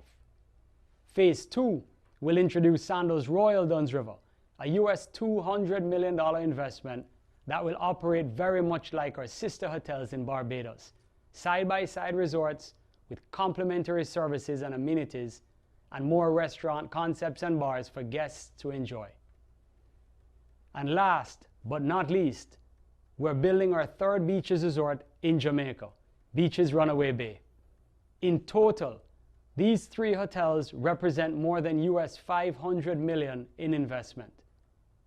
Our first hotel in Curacao will debut in April 2022. This is our 8th destination in the basin and the first in the Dutch Caribbean. The property was owned by a private Dutch family and later run as an independent hotel. It's an incredible property, 44 acres set within a 3,000-acre private reserve. We're spending US $75 million to bring it to our standards, a term we like to call the sandalization process, and we're introducing new concepts there that we know will delight guests, including convertible Mini Coopers that will come with the highest categories of suites for guests to explore and enjoy the island. In early 2023, we will unveil our first property in St. Vincent, a new beaches resort. Beyond our acquisition costs, we're sinking US $200 million into this property, and it will be a phenomenal escape for families. And there is more to come. Coming out of this pandemic, we are all feeling the acceleration of a shift that had been taking place in the universe and is now here, impacting the way we live, work, educate our children, and travel. And while I know it's a little bit, okay, maybe a lot, scary, it's also tremendously exciting. There is a resolve in the air and a realization that collaboration between the public and private sectors is fundamental to sparking new ideas and new solutions to the new world we find ourselves in. I have long believed and espoused the necessity of partnership in establishing a framework for success, understanding that the private sector will assume the risks that are required for a reward, and that the government will be a committed, trusted, and long-term partner in the process. In Jamaica, where I am both a private businessman and where I also have the honor of chairing the Tourism Linkages Council, I see firsthand and from both sides how effective an alliance between the public and private sectors can be. Collaboration at this level works by creating tourism support services, quite literally linkages that foster entrepreneurship, support local tourism, and create local opportunity. This is the ecosphere of travel's power and possibility. It connects local farmers, fishers, drivers, entertainers, and so many more industries.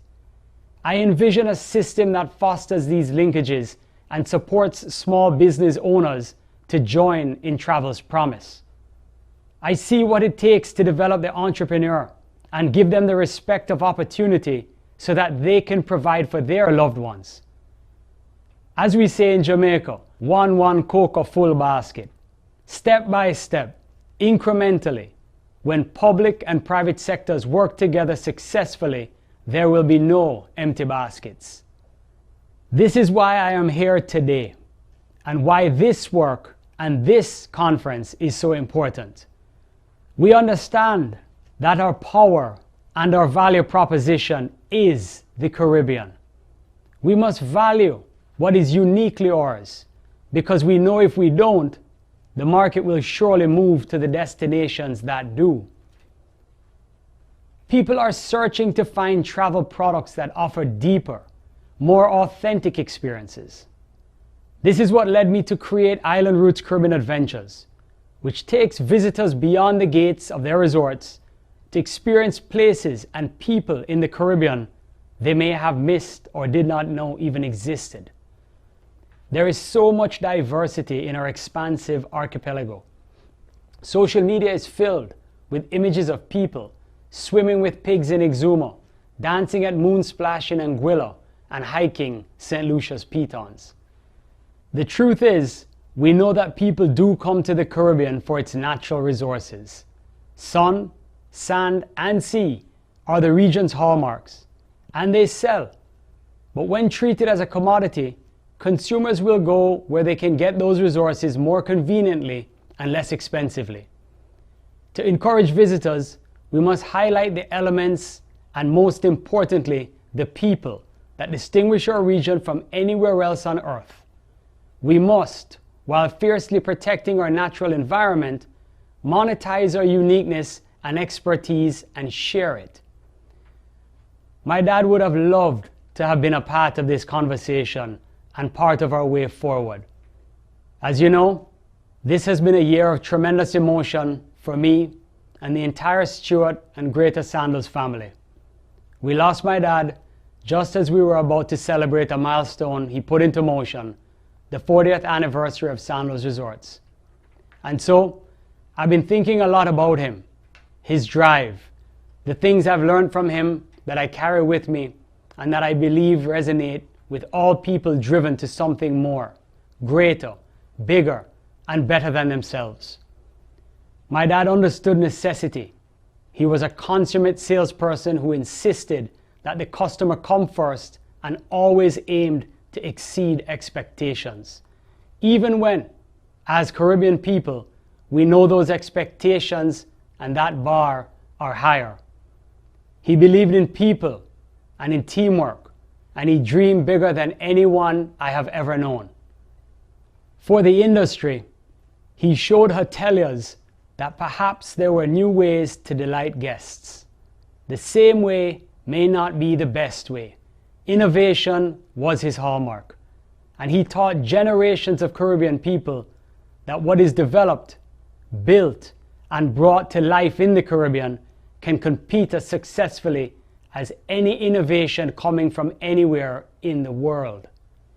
That's why he was so proud of Sandals, the brand he built, the Caribbean's only super brand, whose reputation punches far above its footprint.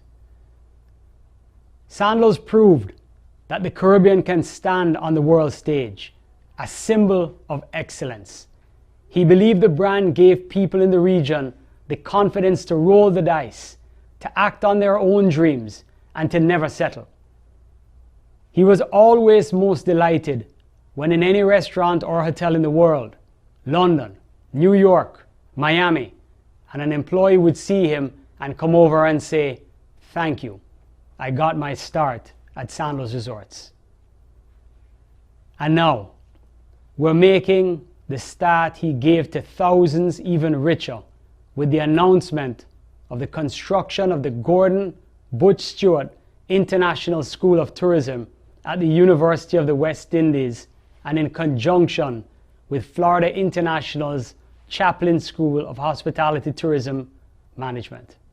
As the region's premier academic institution and leader in tourism education, the University of the West Indies will house the groundbreaking new school that will develop the next generation of Caribbean tourism and hospitality leadership.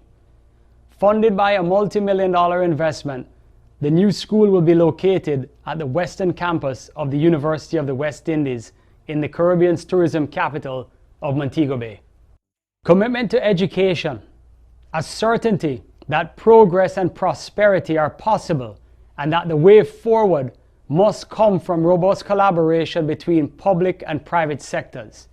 These are things I believe and things I am pursuing vigorously, enthusiastically, and ever optimistically in this new moment. I hope you will join me. Have an incredible conference and see you soon. One love.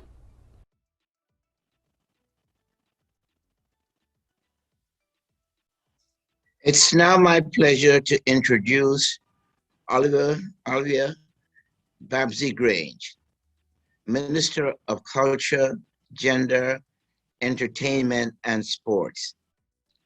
A longtime cultural activist, developed in the talent of the country and expanding the entertainment platform. Passionate on the issue of gender equality and protection, and innovative in a number of ways in that regards. She is a sports fan that has elevated Jamaica to the top of its game. Minister Grange. Greetings, everyone. Thank you for joining this session. Let me begin by congratulating Carib News, ably led by Carl and Faye Rodney, for this 26th staging of the Caribbean Multinational Business Conference. Thank you for your invitation to participate and for continuing the discussion on the role of culture and the creative economy in building back stronger after COVID. It has been globally acknowledged that the COVID-19 pandemic has revealed the widening disparities between countries and within countries. These disparities have caused the various communities to experience the pandemic differently. For instance, poorer countries report reduced access to vaccines while recording higher rates of infection. All countries, but especially poorer countries have experienced economic downturn by way of increased unemployment, decline in production, including a steep fall in the production of creative goods and services, prolonged closure of businesses, and an overall upsurge in poverty. In all this, the culture and entertainment sectors have been significantly affected. Across the world, anti-COVID protocols have emphasized social distancing and for a long time the elimination of public gatherings.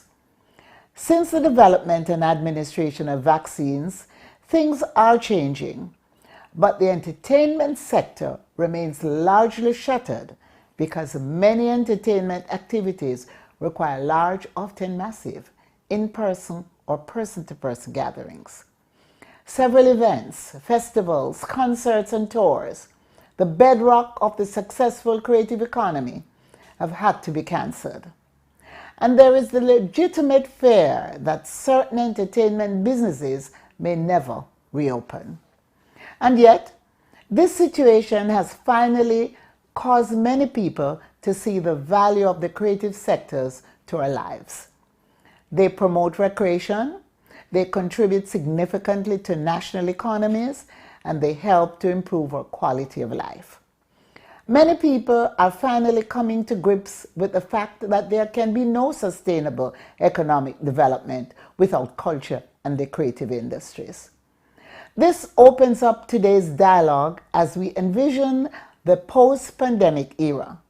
For us in Jamaica, our creativity has always been the basis of our economic fortunes. Our people have lived by their creative imagination, and we are now contemplating ways to pivot and reimagine our societies towards sustainable economic activities.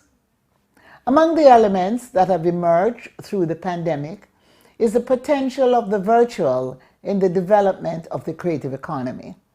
For example, because of the pandemic, the Jamaica Festival Song Competition, which is celebrated during our Independence Festival, was given a boost not only by the participation of our elite international artists, but also by inviting the global community to participate through virtual means in the selection of the winning song. A Woman Has Won and a dancehall song, real hardcore dancehall. It says that the competition penetrates throughout the various lifestyles and nuances of the Jamaican society. It really truly reflects the culture. The rumba box I thought was great, and it went right back into the roots of Mento, which was our first pop music, to the hardcore dancer.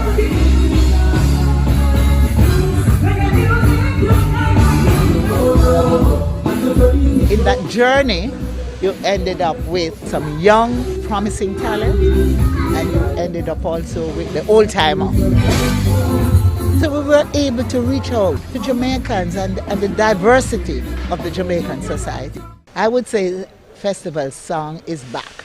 Indeed, this was fundamental to the Jamaica Festival Song album 2021, now being put on the Grammy list for consideration in the category of Best Reggae Album. This is a major achievement for the Jamaica Festival Song Competition, which is normally confined within the borders of Jamaica.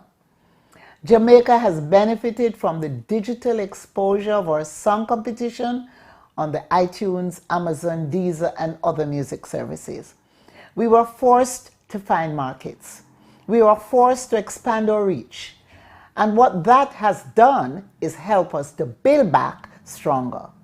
Our local song competition has helped writers, producers, performers to earn even in the downturn.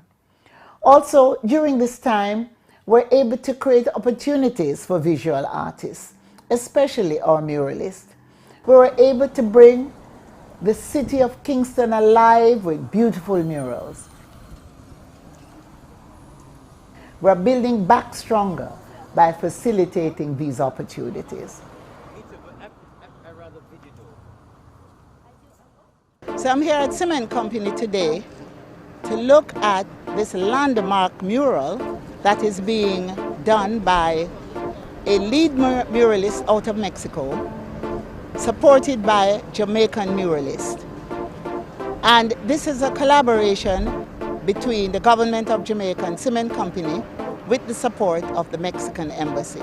I personally feel very proud of this. I'm very happy that the Minister Granch had this beautiful idea.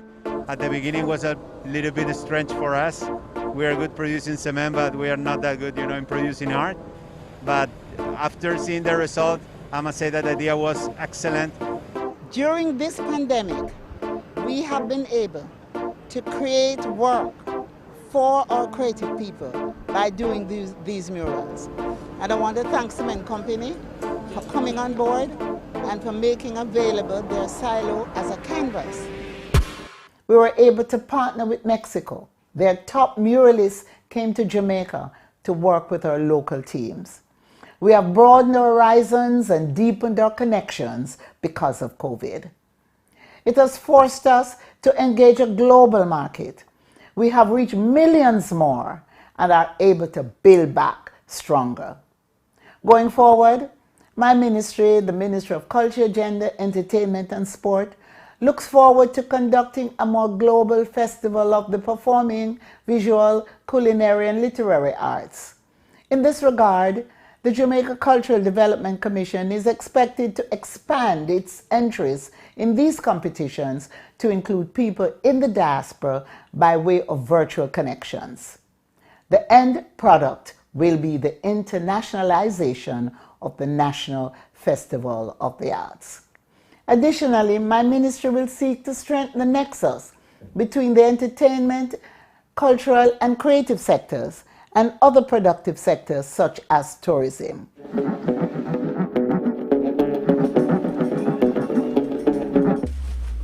The success of the resilient corridor in tourism is due in part to its connection with the entertainment and culture sector.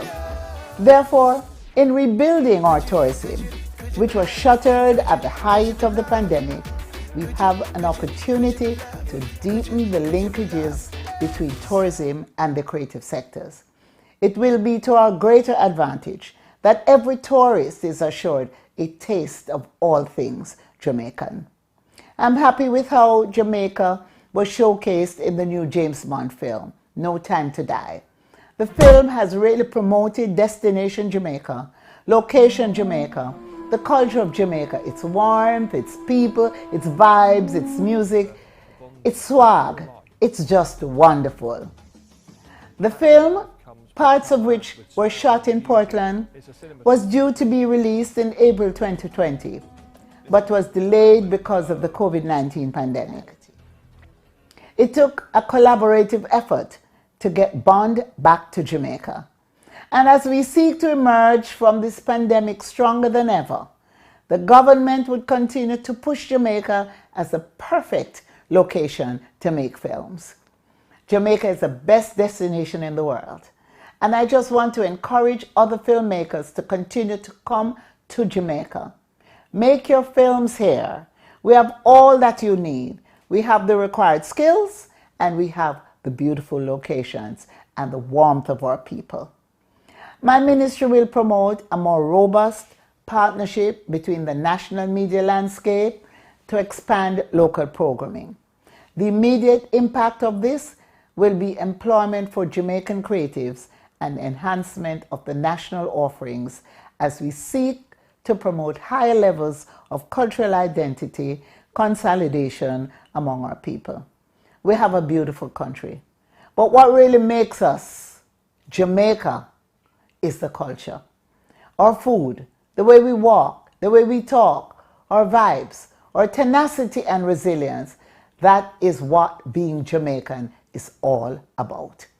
The pandemic has brought difficult times, but the spirit of our ancestors lives.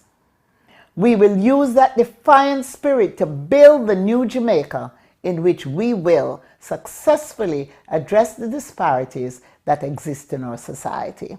The creative sector has proven itself to be a sector of poverty reduction and wealth creation by moving so many people from poverty to prosperity. As such, we will ensure that as the sector reopens here in Jamaica, through the connections we will engage and the investments we intend to attract, we will return the sector to the robustness and dynamism that it has been as the anchor of Brand Jamaica. All this is possible when government and private sector partner, invest in the lives and livelihoods of our people. To this end, I invite investors to think of the culture and creative sector, the life force of the Jamaican people, and come to Jamaica, invest in Jamaica, and help us to build back stronger the creative sector. I thank you. God bless you all.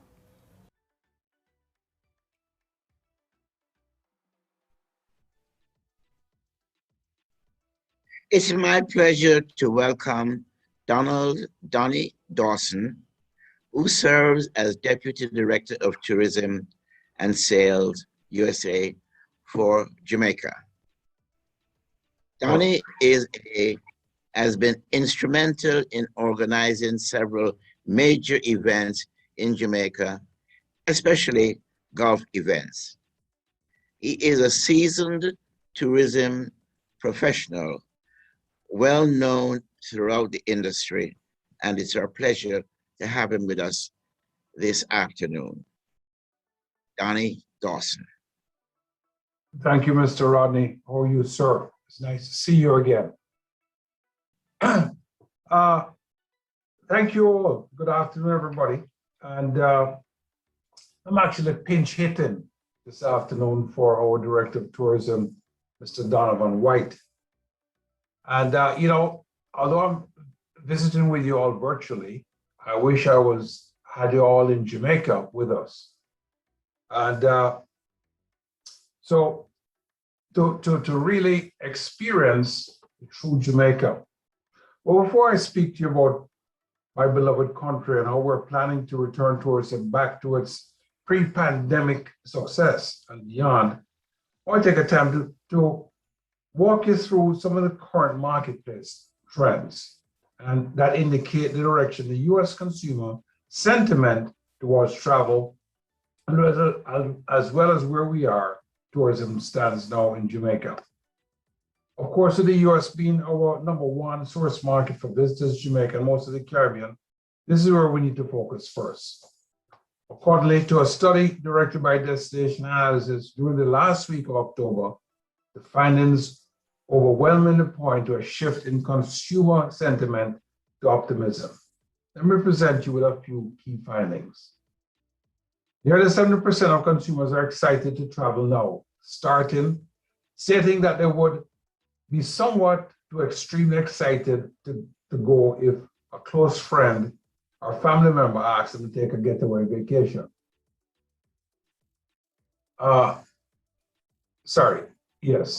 So let us look at some marketplace trends and look at the positive outlooks for Jamaica.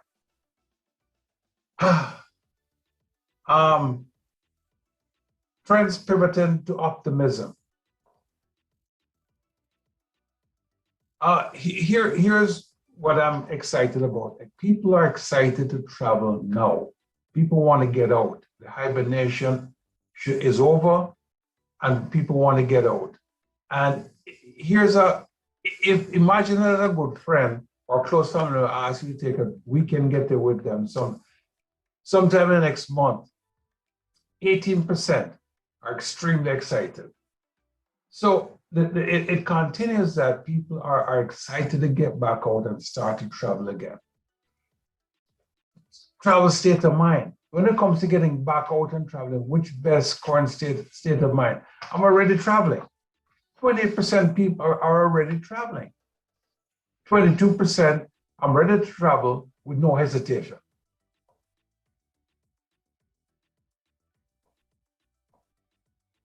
Just in the past week, the following have done. And a lot of our planning is driven by data and what the consumers are saying. So we are invested heavily in data that drives our marketing and drives our sales. Nearly 84% planning travel this winter and into 2022, months in which overnight trips are planned. November, December, January, and rate. And I'll get back to this and talk to what we are seeing and the endorsement to the destination from the most important part of the airlines, and how we're going to talk about what the airlines are doing. Because of course we're an island. Without the airlift, you just can't get there. So that's the most important factor that determines how we're looking and what's going to happen to us.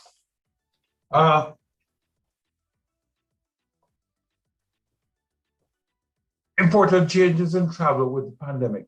What travelers are seeking: connections, sustainability, outdoor activities, and international travel. Think about how you intend to change the way you travel as we move out of the pandemic. Spending more time with family and friends, of course, top the list. Travel more focus on outdoor activities like golf, getting out, doing things, not staying cooped up somewhere, or getting out on the beaches, enjoying leisure activities.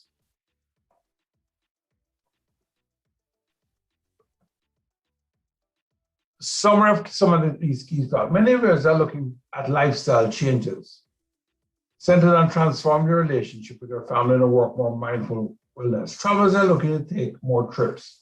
Using travelers means deeply connected with friends and family. Nearly half of those that intend to change their way going forward say they'll travel more internationally. Consumers continue to regain normalcy lost to the Delta variant surge over the summer.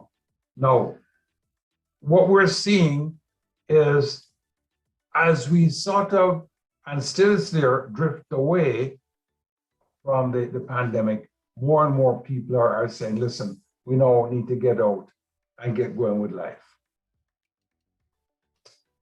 Jamaica's positive outlook.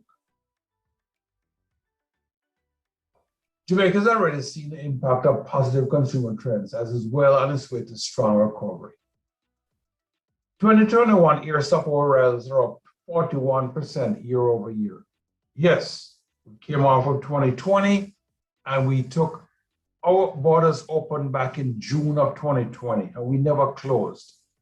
So we had a good development of business coming along. Year to date, 2021 recouped nearly half of 2019 stopover business. And we feel by 2023, we'll be well on our way to 2019 levels. 3.7 million visitors earning 3.5 billion in revenue. Cruise ships have returned. 5 cruise ports, of course, Ocho, Montego Bay, Falmouth, Port Antonio, and Kingston. Cruise returned August 16, the Carnival Sunrise, into the port of Ocho Rios. And I saw where our Falmouth pier is getting ready to receive cruise ships.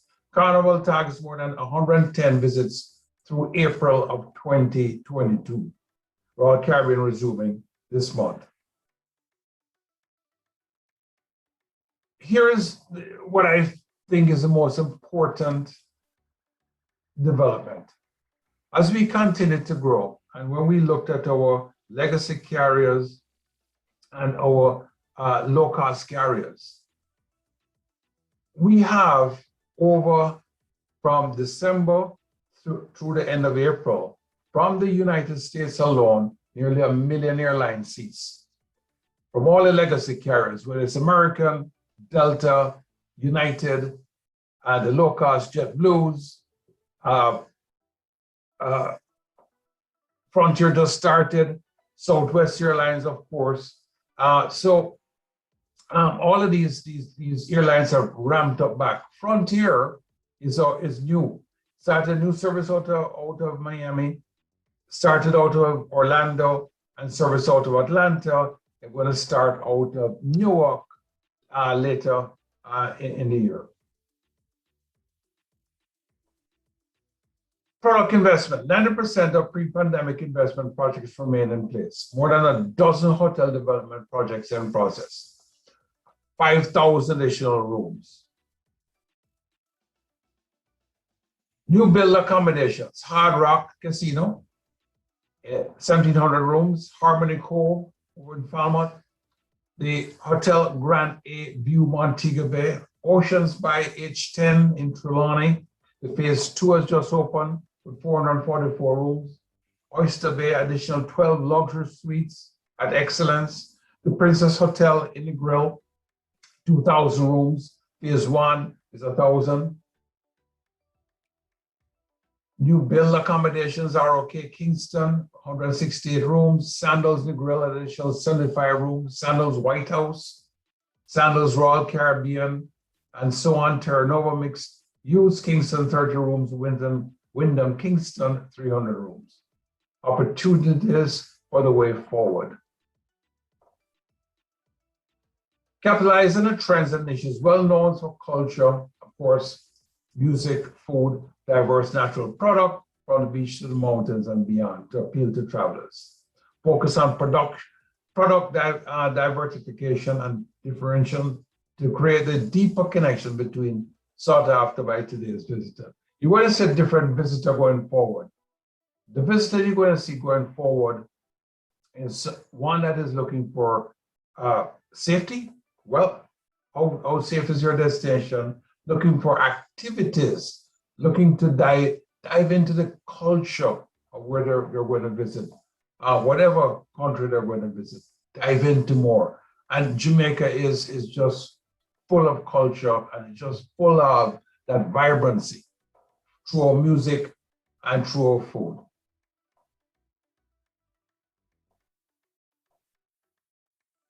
Why diversity? This is just paying close attention to the drivers of travel post-COVID.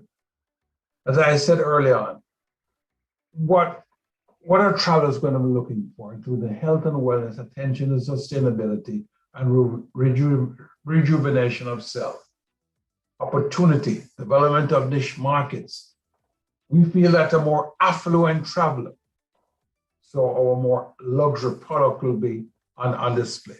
Health and wellness, of course, environmental sustainability. Jamaica is pursuing enhanced value creation through differential and diversification, which will open up new markets and create new demand. Focus on 5 emerging tourism models: gastronomy, wellness, sports, entertainment, shopping, and sports. Gastronomy. Amplify island-wide farm to table. This is really, I'm excited about gastronomy, and I'm excited about Jamaican cuisine.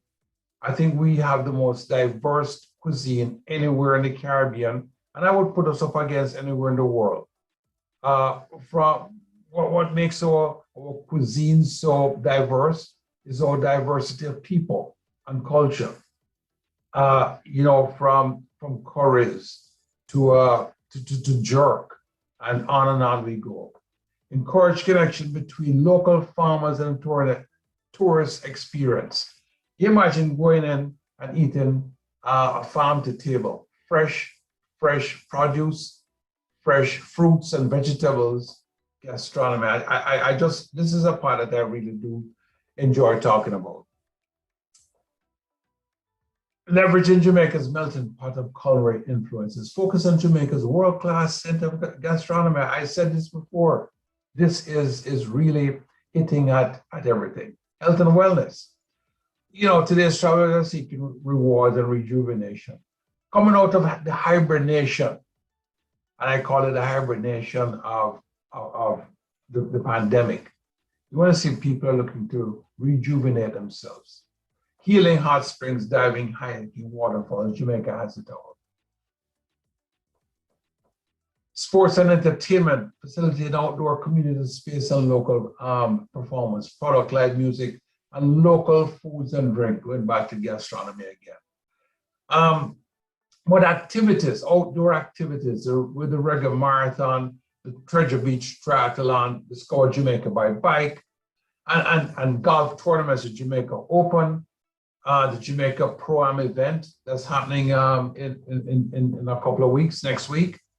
So we're continuing and opening back up, rather not slowly, but determined on how we're going to open and open safely and continue this growth and recovery. Shopping, of course, handmade Jamaica products, creating the artisan village, local craft, fresh local food, signature colors. You know, one of the things that again set Jamaica aside is the vibrancy and the colors and our local craft people, the talent that you see even on the roadsides traveling through Jamaica.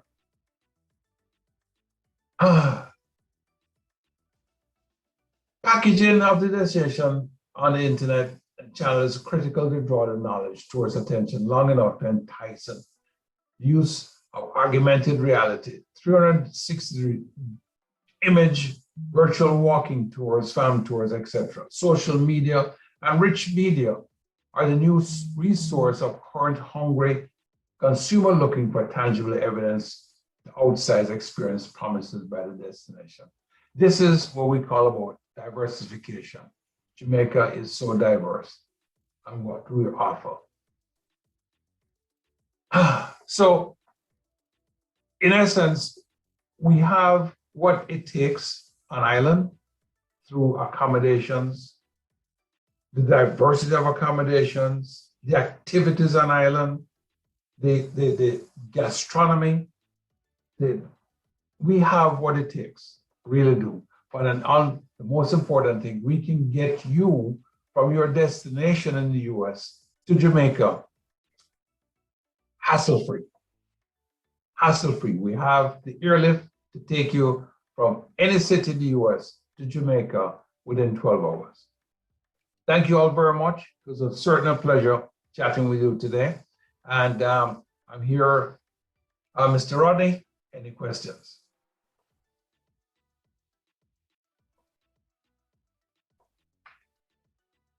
I'm sorry, sir, I think your mic is muted.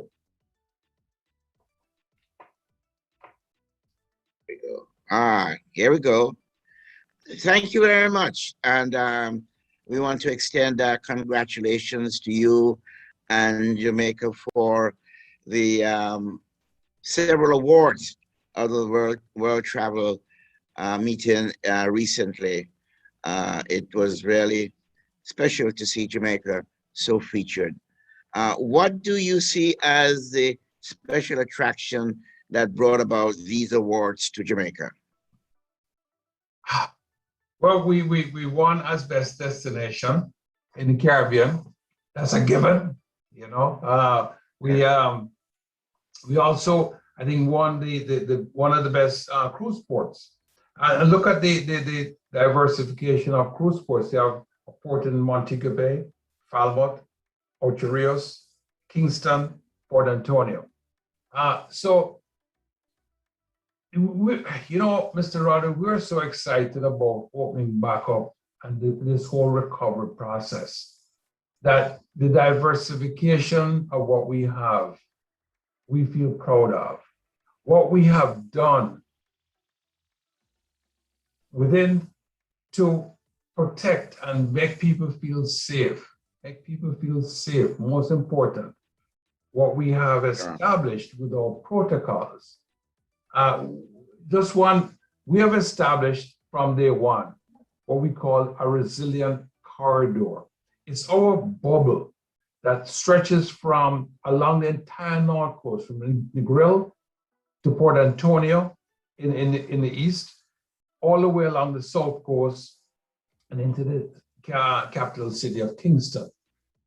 Within this corridor, since we opened back in June, the percentage is the minuscule infection rate within this bubble. So the awards are good. The awards make us feel proud, but we have to continue the journey and make people feel safe. Sure.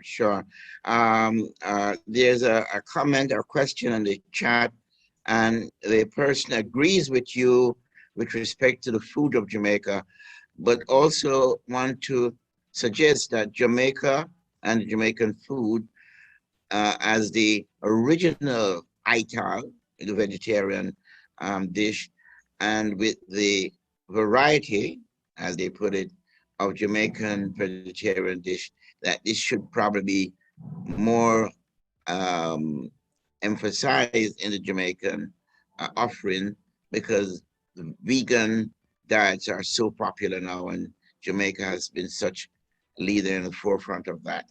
What's your comment to that? Absolutely. It's funny you said that, because I just had a conversation yesterday about us serving Ital burgers. And I said, oh, okay, that sounds interesting. That sounds good. So yes, I think you're going to see more of the Ital types of dishes in our resorts to cater to that, what you just said, that vegan population. So yes, you're going to see more of that, and I love it. I mean, I had a vegan burger the other day, and Ital burger, and I was pleasantly surprised. It was very good. But yes. Yes. We Jamaica has got to call upon its strength. In an earlier session in the conference, there was a question raised about investment in the economies of the Caribbean, Jamaica, particularly in the area of tourism. And are there opportunities for overseas in businesses and or investors in the tourism industry? And how would that come about? Absolutely. We're encouraging investment, overseas investment in tourism. Anybody that's interested, please, contact us, contact the Ministry of Tourism, contact Jam Pro Jamaica Promotions Board, and we can try to get get it into the right hands and get the investment going. But yes, we encourage investment, overseas investment in tourism. Excellent. And in wrapping up, I know Jamaica has opened up, and the CDC increased their level of support. What can you tell the audience with respect to vaccination and protocol in the hotels that would give them more comfort, as you emphasize safety? That's a very good question. There's a tremendous drive on, and our Minister of Tourism, Honorable Edmund Bartlett, has taken it upon himself to ensure that in very short order, most, if not all, hotel workers and workers in tourism, whether they're craft people or taxi drivers, employees in hotels, are fully vaccinated. He has stressed that is his goal not in the distant future, in the near future. So that is something that we're working towards. He's working towards. We're also, as a population, working towards getting our population vaccinated, fully vaccinated. So we are, I was just down in Jamaica, and I was so pleased to see, not only in the hotels, but everywhere I went, the protocols practiced by everyone, whether it is mask wearing, social distancing, sanitization, etc. I was so proud that we take this seriously. And so persons coming to visit can understand that very soon, as the government moves ahead with vaccination, the population should be and will be fully vaccinated. That is our goal. And as I said, our Minister, Edmund Bartlett, is moving fast fast getting the hotel sector, importantly, fully vaccinated. Sure. Well, that's good news. And you can wrap it up by giving us your last appeal in terms of what Jamaica has to offer to our audience. Thank you again, Mr. Rodney, and say hello to Mrs. Rodney for me. I haven't seen her for a while. Hope she's doing well. The appeal is that we're wide open. We're ready for business. We're ready for business this coming high season. We have all ingredients in place. We have beautiful resorts. They have not changed, only gotten better. We have great air service coming out of all major cities in the US. We have all the activities on island going. We have all the attractions going. So we are ready, open for business this high season. So, spread the word that Jamaica is ready. Thank you for having me. Thanks very much for being with us this afternoon, and thanks for that wonderful presentation of Jamaica. Please give your minister and your director and your chairman our deepest regards. Thank you. I will. Thank you.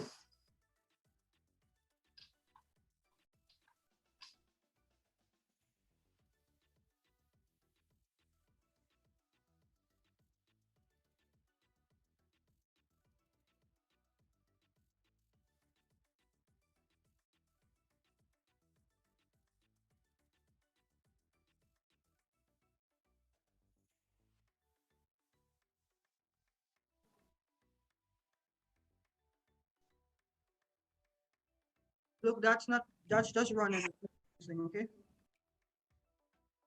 You can just run it.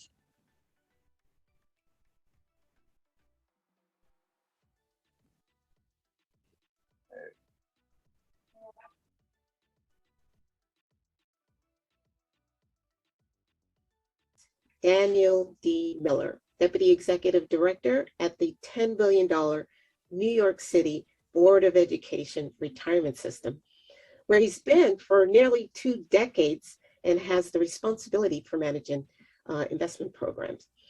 So Dan is a Jamaican who's achieved a master's degree in management and finance from Columbia University and a bachelor's in business administration from the University of Rhode Island.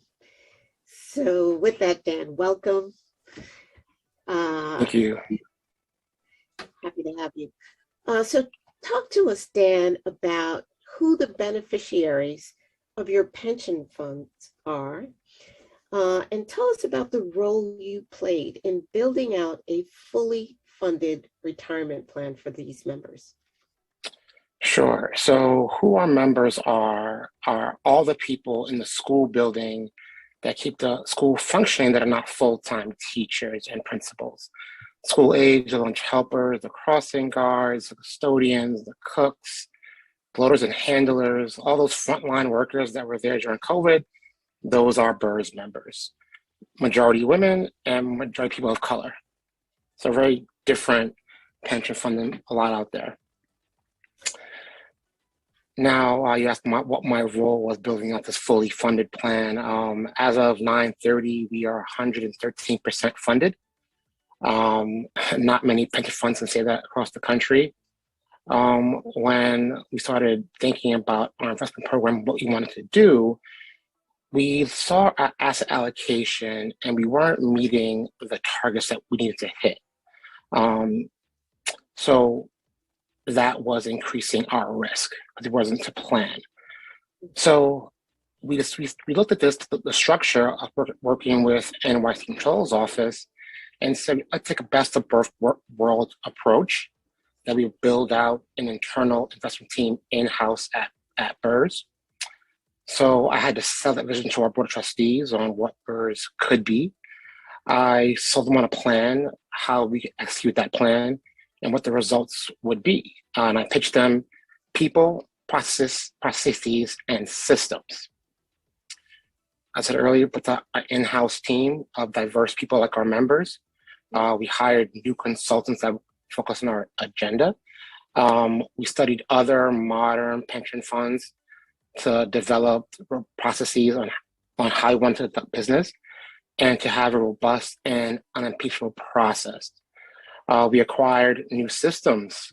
We have a new investment book of record, a due diligence system, document tracking, and Clarity AI for ESG, which BlackRock recently bought, and we were even ahead of them procuring that. So all of these things we implemented in the last 5 years has helped lead us to this funding status and some great returns. That's amazing. And I know most of you, if you look at the demographics of your members, what do they look like? I look like you and I. They're Black, brown, majority women, 64% women. A lot of them are immigrants or first generation in this country and live in the 5 boroughs in New York City. Amazing. So we just had an election where the new New York City controller will take over the responsibility of managing the city's finances and the $280 billion retirement system. With that, typically comes a new chief investment officer. Tell us what that role entails and what makes for a great chief investment officer. Well, I think especially in New York City, given the governance structure with 5 separate boards, over 57 different trustees representing various constituencies with different ideas and motives, and the fund itself, different liabilities, I think what makes a great CIO here is the ability to communicate and sell a vision. Lasting solutions require visionary and courageous leadership to change operating cultures and conditions. That's what I've done at Burst. Being a public plan CIO, you have to engage various stakeholders to buy into and advance an agenda. Being able to effectively communicate to your members, trustees, staff, consultants, and get all those folks on the same page to get what needs to be done is a difficult part of the job here in New York, and a very much job that's not spoken about often. Not everyone has vision, even fewer know how to get buy-in on that vision amongst diverse groups of people. And lastly, I would say, as a good CIO, is that this can't just be about numbers, an Excel spreadsheet, or P&L. It's not an academic exercise. You have to remember, what you're doing this for. Who are your members? That their pension usually for some of these people is the largest asset they have. So I think, those things will make a great CIO in New York City and in general. Fantastic. Well, Dan, this has been a great few minutes. Thank you. It's been very informative. It's been great getting to know you. And thank you for sharing your insights with us tonight, and best wishes to you in your future endeavors. Thank you. Thank you, Michelle. Appreciate it. Have a good night. You too.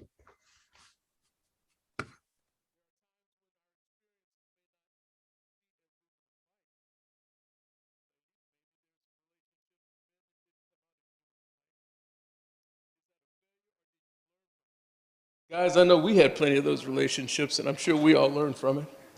If the business didn't work out as you would have liked, did you learn from it? Did you gain from it? And if you did, then consider it a gain, not a failure, but an experience where the outcome wasn't as you would have liked. Therefore, there's no such thing as failure. So tonight and this weekend, we're going to ask ourselves, can we eliminate the fear of failure? What is it that we could have done that we didn't do because we feared the failure? What are the opportunities that we need to support in order for us to advance the children of Africa throughout the Caribbean and the United States? I am more or less probably, and have been for a while, one of the larger African-American developers here in the Bahamas. I'm a developer right in Sandy Port, just down the road, continuing to develop there. And most of you would have driven past my house, which is right on West Bay Street. It looks like a castle. It's green and white, and I hope that maybe a couple of you can come by and visit it. I built it that way because I wanted it to stand out as a symbol of what we can do without anybody else's assistance if we work together. This is a great country. It's a great place to do investment. I encourage everyone who may be considering investing anywhere in the Caribbean, do it. because these are our family, our cousin. We are all children of Africa. Thank you very much.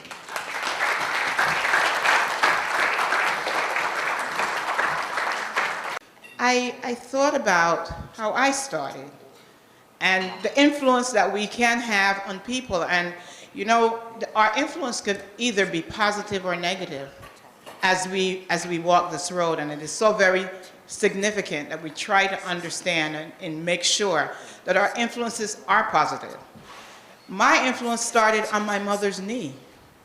Simply, I was born in Barbados, and there was a radio show every morning called Portia Faces Life.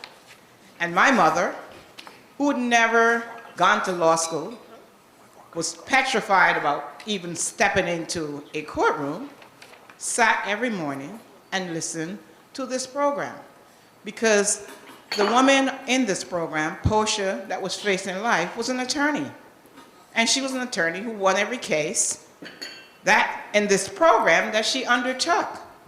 And sitting on my mother's knee, I said to her, "Mom, that's what I want to do." And I probably was about 8 years old at the time when I decided I wanted to be an attorney. And here I went to my father, and at that time, this was a situation where he too had never gone into any kind of a legal profession, and I expected to hear, "Oh, come on, you're just a girl." And I went to him and I said, "Dad, I want to be a lawyer." And he said to me, "As long as you learn how to treat the garbage man the way you treat the king, I would support anything that you want to do."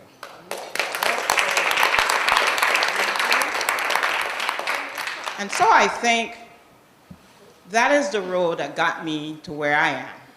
Because in whatever I do, I always try to ensure that people understand that they have to be treated with dignity and with respect.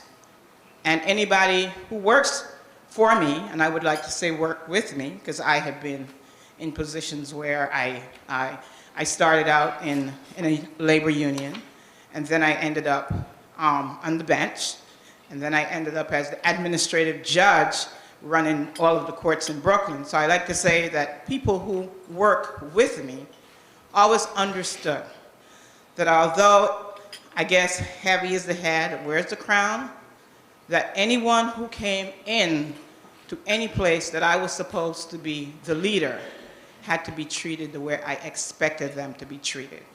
I want to say this one other thing, and this other thing is that we have an obligation to reach back.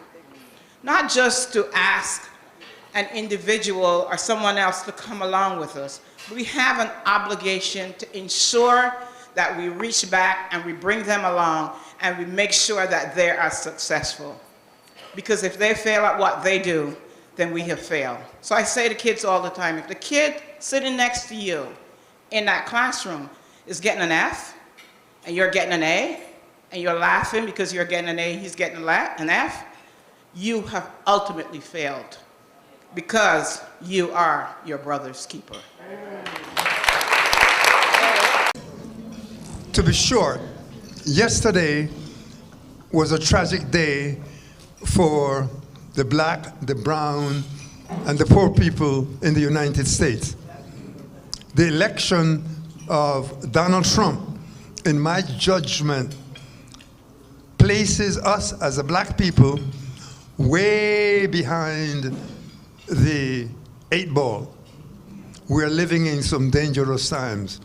Those of you who came here to Panama, as you've always done under the leadership of Faye and Carl and those before, must pick up the banner, because we're living in times when everything that you stand for may well be at risk.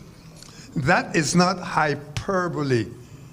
I just ask you, if you doubt me, go over the last election and see precisely some of the things that Trump has promised to do. My memory tells me one is to get rid of the Affordable Care Act, which is, as you know, they call it Obamacare. In the United States, just that simple law, rule, made it possible for thousands and millions of poor folks to be insured.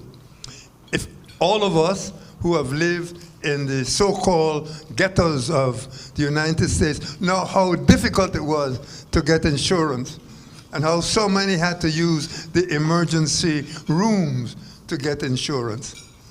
As I look around the audience, I see some friends that I know from years who have been also consistent and constant in the struggle for human rights.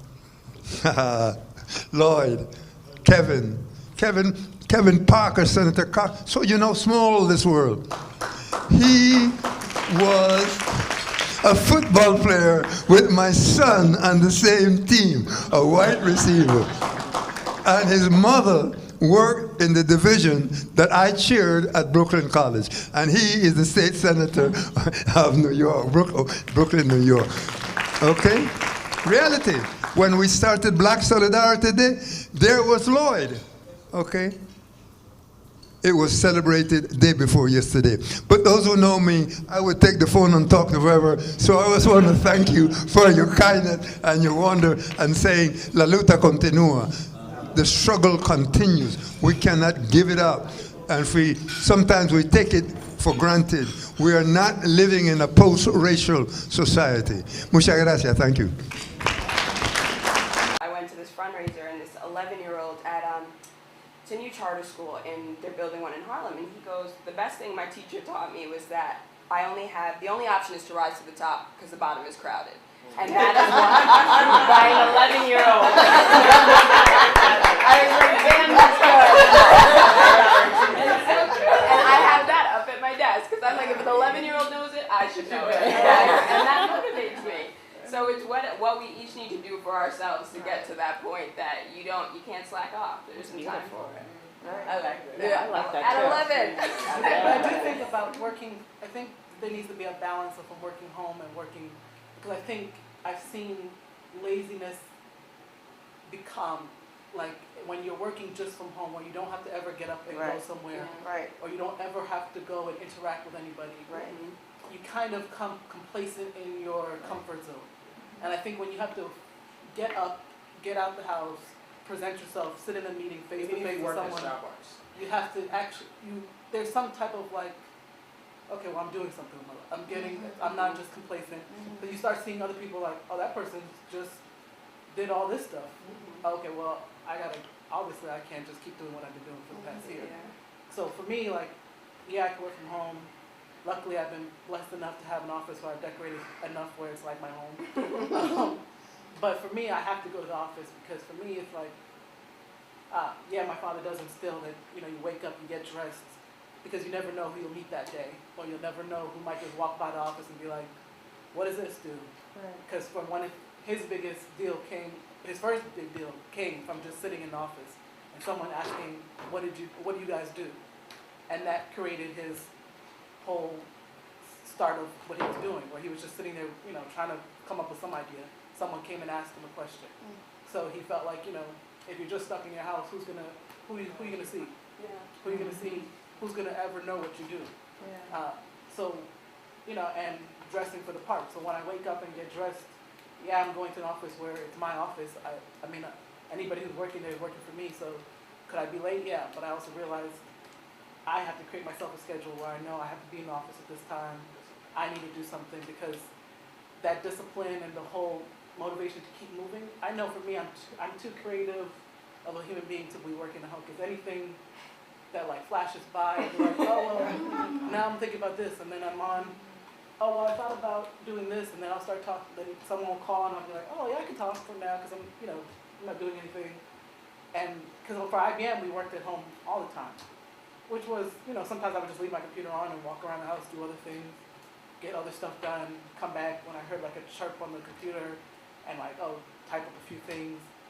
But so for me, I was like, but when I actually got to the office, I felt like, oh, this person's doing this, I'm sharing ideas. For me, I like interacting with the people around me. I feel like, even if I'm in the office by myself, I feel like I'm just gonna go home because this is what. Well, I think we discussed a lot of great things and a lot of ideas and a lot of things that we're going through, similar things. And I can also relate, being a young person, of course, all of us are here young. Starting in a company, in a family business too, it's they see you as the boss's daughter or the boss, the boss's children, and they think you get away with a lot. Like you don't work hard, and you have to prove yourself, and they don't really listen to you because you're young. So not just in family businesses, I'm sure, you're feeling that in the corporate world too, because you have to prove yourself as a young leader. Now, being that we're young and, our parents are known for many things. Like my dad is known for starting the business, your Carib News, and Travelers Beach Resort. You have to start thinking about what you want to be known for. The legacy is what you remember about a person or a country. It is about a life and living. What do you want people to remember about you? What do you want to be known for? I think that's a really heavy question that you should, not to be answered here, but to take it home with you and start thinking about that. Start thinking about that and really, start working at it, because that's going to take time, I'm very concerned about our young people. There's too much in this world that discourages our youth. Our responsibility, even at this conference, as we plan our businesses, as we plan our infrastructure, as we plan our sustainability, it will be all for naught if we don't grab our young people, if we don't give them some sense of encouragement in a world that not only tells them their lives don't matter, but their future doesn't matter. Their past doesn't matter. They don't matter, but they matter to us. And so I hope that out of this conference comes some kind of communique call to our youth, that we love them, we respect them, we need them, and we got to make room in our assemblies for our youth. The New York Carib News, more than any one of our papers, has helped to build a bridge between the African American and Caribbean American community. That's right. In truth, we're all African people. We're all African people. And we have to be careful how we allow forces in Africa, in the Caribbean, in Europe, in Asia, and even in America divide us. We're at our strongest point when we unite, when we work together. The Honorable Marcus Garvey had it right. And today, what I would like to see, Carl, I know everybody's got their devices, but don't let a device take the place of your newspaper. Your newspaper. Everything on the internet is not accurate. That's right. That's right. Everything on the internet is not anthropological. That's right. It is skewed. The narrative is really not our narrative. That's our responsibility. If the Negro World was once our largest black newspaper, then I think the challenge, Carl, is we need the African world. I'm talking about a global, daily black press, written in different languages, not just in English, not just in Spanish, not just in Portuguese, not just in one of the languages of the colonizers. We need to be printing our reality in our own native African tongues. Donovan White of the Jamaica Tourist Board, and the newly elected Mayor of New York, Eric Adams. Any kind of infectious disease come into our communities, whether naturally, accidentally, or deliberately. And so there's about 60 countries now who are going through this process. But when I leave here, I'm going to Miami, and the Caribbean as a region, the first time it's being done as a region, is going to start to prepare their roadmap. There's a process of internal self-assessment. that the Caribbean will go through. They will present that to the Joint Assessment Committee, and they'll prepare a comprehensive action plan. Now, that comprehensive action plan will they'll have looked at all of the resources, the assets, and the gaps. And I believe that in this room, in this group, there are companies and individuals and organizations that can be of assistance to the Caribbean when that action plan is being done. And that's why I wanted to talk to you about it. It's called the Global Health Security Agenda. The website is globalhealthsecurityagenda.org. There's a consortium that's made up of not only the countries that are involved, but the private sector. And when I say private sector, I don't only mean the health private sector, the IT private sector is there, the oil and companies are there.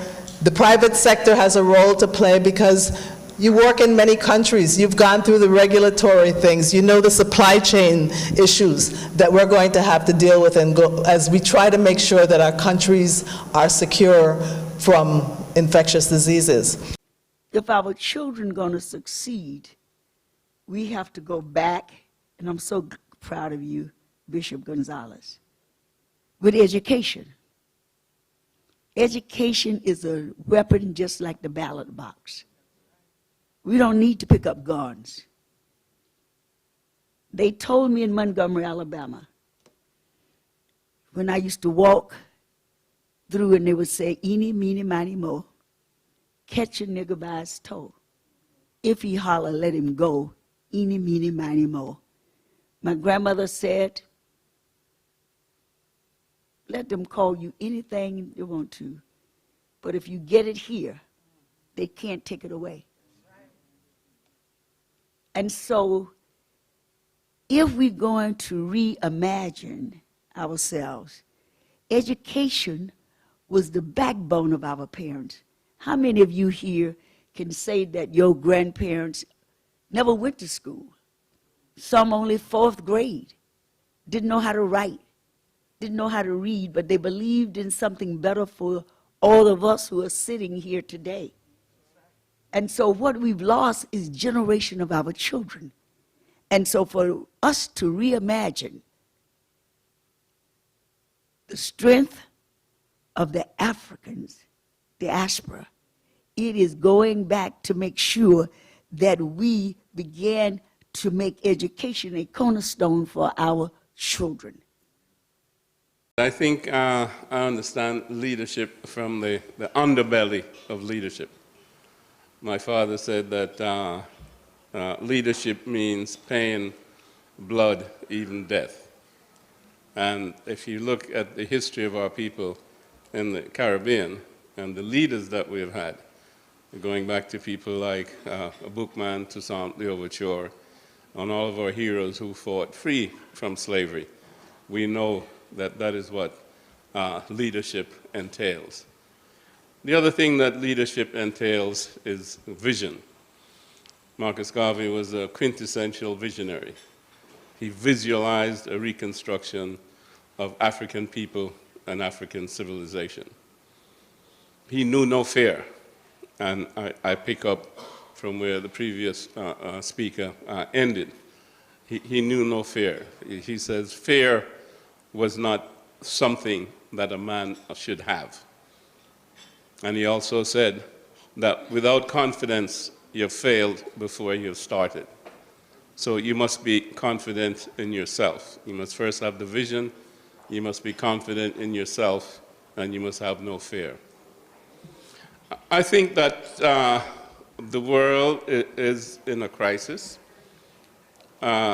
We've talked about Ferguson, bringing it home to the Caribbean.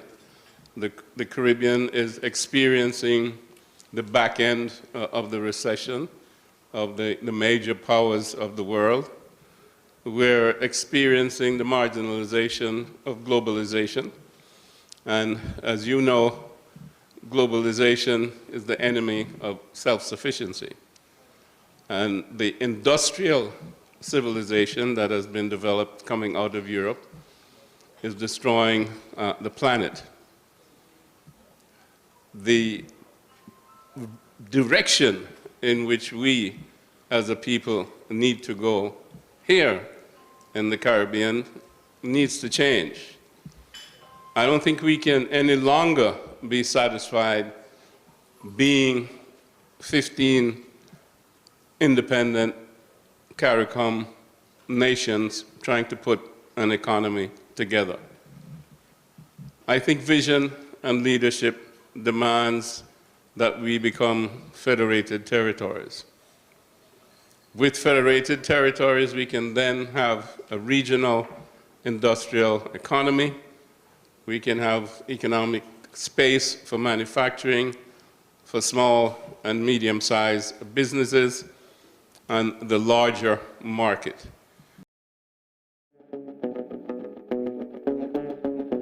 Jamaica. Best decision ever. Feel the sand between your toes and the gentle waves of the sea on your skin. Feel the warm Jamaican breeze lift your spirits and nourish your soul. Escape to exactly what makes your heart beat. You will love every moment. Jamaica, heartbeat of the world. Let's go.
evening, depending upon where in the world you're joining us from.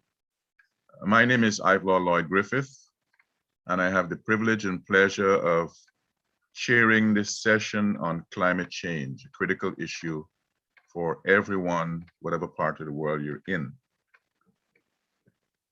From my vantage point, climate change is a multidimensional issue, and we will hear some of the dimensions examined in the panel this afternoon. But it is also an equal opportunity issue, in that even if you don't know it, it affects every human being on planet Earth. But more than being multidimensional and equal opportunity, climate change is also an existential matter. We'll hear a little bit about some of the existential dimensions, whether people know it or not. Years ago, one of the leading advocates internationally on climate change, former Vice President of the United States, established a project called Climate Reality Project. And I want to share with you what that project considers 10 major indicators of the climate crisis of which we are all part.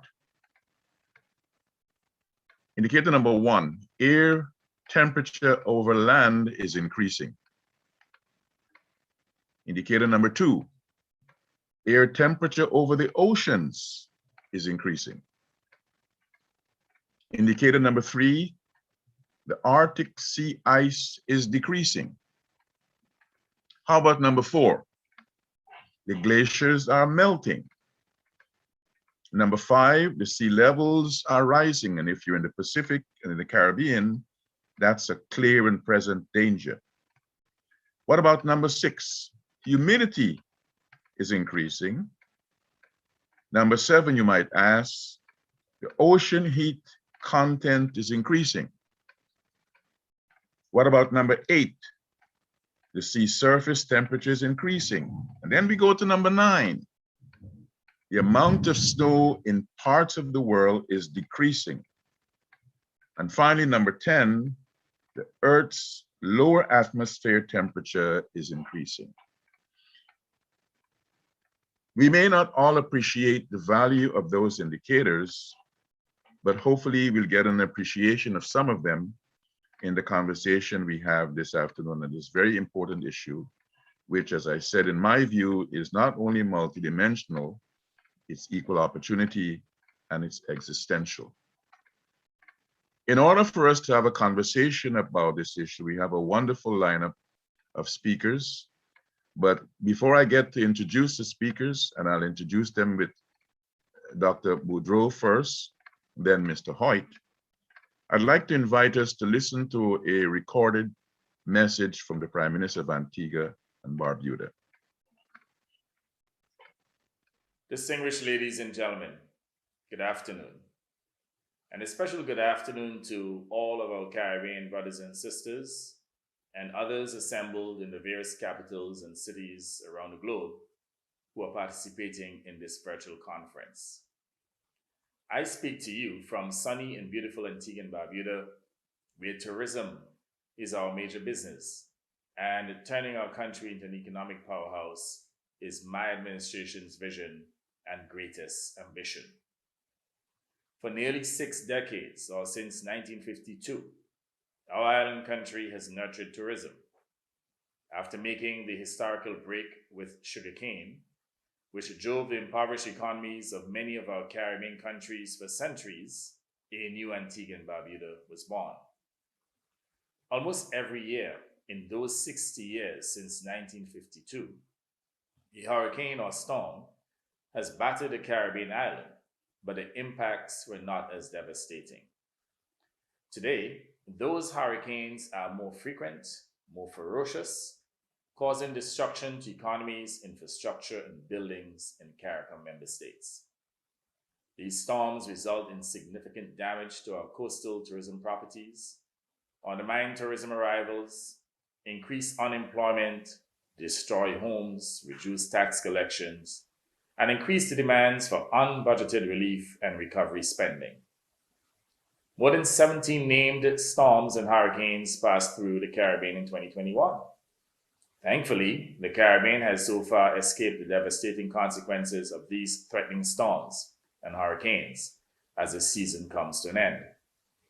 The devastation caused by COVID-19 would have been further compounded if the region had to contend simultaneously with devastating hurricanes this year. We therefore give thanks for God's protection and mercy. In 2017, we were not so lucky when Hurricane Irma slammed into Barbuda on September 16th, destroying or damaging 95% of all buildings. My government ordered every resident of Barbuda to evacuate, and we provided refuge in Antigua since a second storm was threatening and there was no shelter on Barbuda. Dominica and other islands suffered similar consequences from Hurricanes Irma and Maria. The inevitable loss and damage from these hurricanes have resulted in repeated borrowings to rebuild perennial damage to economies, infrastructure, and buildings. This has resulted in unsustainable debt burdens, creating a drag on economic growth and limited fiscal space to fund socioeconomic development in our region.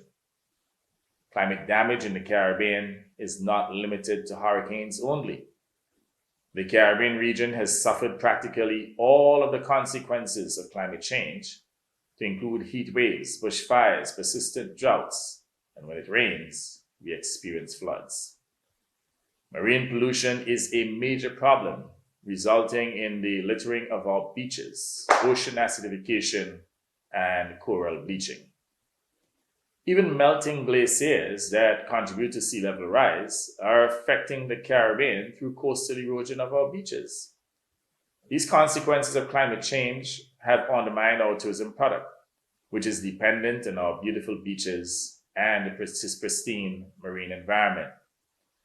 The UN's Intergovernmental Panel on Climate Change, the IPCC, in its most recent climate report, confirmed that significant reductions in carbon, methane, and other greenhouse gas emissions are required this decade to contain global warming below 1.5 degrees, and certainly to avoid the worst consequences of climate change. Climate change is the most significant threat facing the Caribbean, other small island states, and coastal communities globally, as well as our human civilization in general. The large polluters are literally burning the planet into the ground, thereby threatening human existence. Protecting our environment by transitioning into cleaner and greener energy is therefore quintessential, requiring an all-of-society response. As small island states in the Caribbean, we must remain at the forefront of this climate fight to protect the environment and to protect human civilization. Caribbean countries have set highly ambitious climate targets to transition into renewables and to become carbon neutral by 2040. However, our success will be dependent on funding for adaptation and mitigation from the large polluters. We should, however, note that with our best efforts, mitigating our negligible emissions will not significantly reduce or eliminate the climate threats. Therefore, we must heighten our global climate activism to agitate strenuously for increased climate ambitions from large polluters to contain global temperatures below 1.5 degrees, recognizing that an overshoot will result in catastrophic consequences for small island states here in the Caribbean, Pacific, and Indian Oceans. We must concurrently pursue climate justice for loss and damage, ensuring that the polluter pays for loss and damage arising from their indiscriminate and deliberate continued use of fossil fuel energy, knowing the deleterious climate impact of burning fossil fuels. Whereas we are grateful for the incremental climate commitments from COP26 in Glasgow to include the halving of methane emissions by 2030, protecting our forests, and the commitment not to fund any new coal investments, the reality is they're inadequate. And this confirms that we cannot depend exclusively on voluntary nationally determined contributions, or NDCs, to achieve the 1.5 degree goal. We must examine and urgently pursue other supporting pathways to achieve this 1.5 degrees goal. If we fail to act now, we will squander this last opportunity to avoid the most catastrophic consequences of climate change, and we cannot afford to squander that opportunity. The current trajectory for an overshoot of the 1.5 degrees goal could result in the decimation of our Caribbean civilization, since we are on the front lines of climate change and we lack the finances to become climate resilient. That is, to fully adapt to the effects of climate change. We need an all of society activism to hold heavy polluters responsible, both at the macro governmental and the micro organizational levels, failing which a number of climate pariahs will emerge, imperiling human civilization. This all of society approach is critical to effectively fight this threat, and we must all conjoin our efforts to boycott heavy polluting businesses and to hold political leaders responsible in establishing and honoring ambitious climate targets that are designed to achieve the 1.5% temperature goal. I reemphasize that volunteerism through NDCs will not achieve the 1.5 degree goal. Complementary legal action is required to hold large polluters responsible. Holding them legally responsible for future loss and damage is the best mechanism to disincentivize the use of fossil fuel energy and to accelerate the transition into renewables. In fact, it will also serve to reduce the policy of substituting and subsidizing fossil fuel energy firms.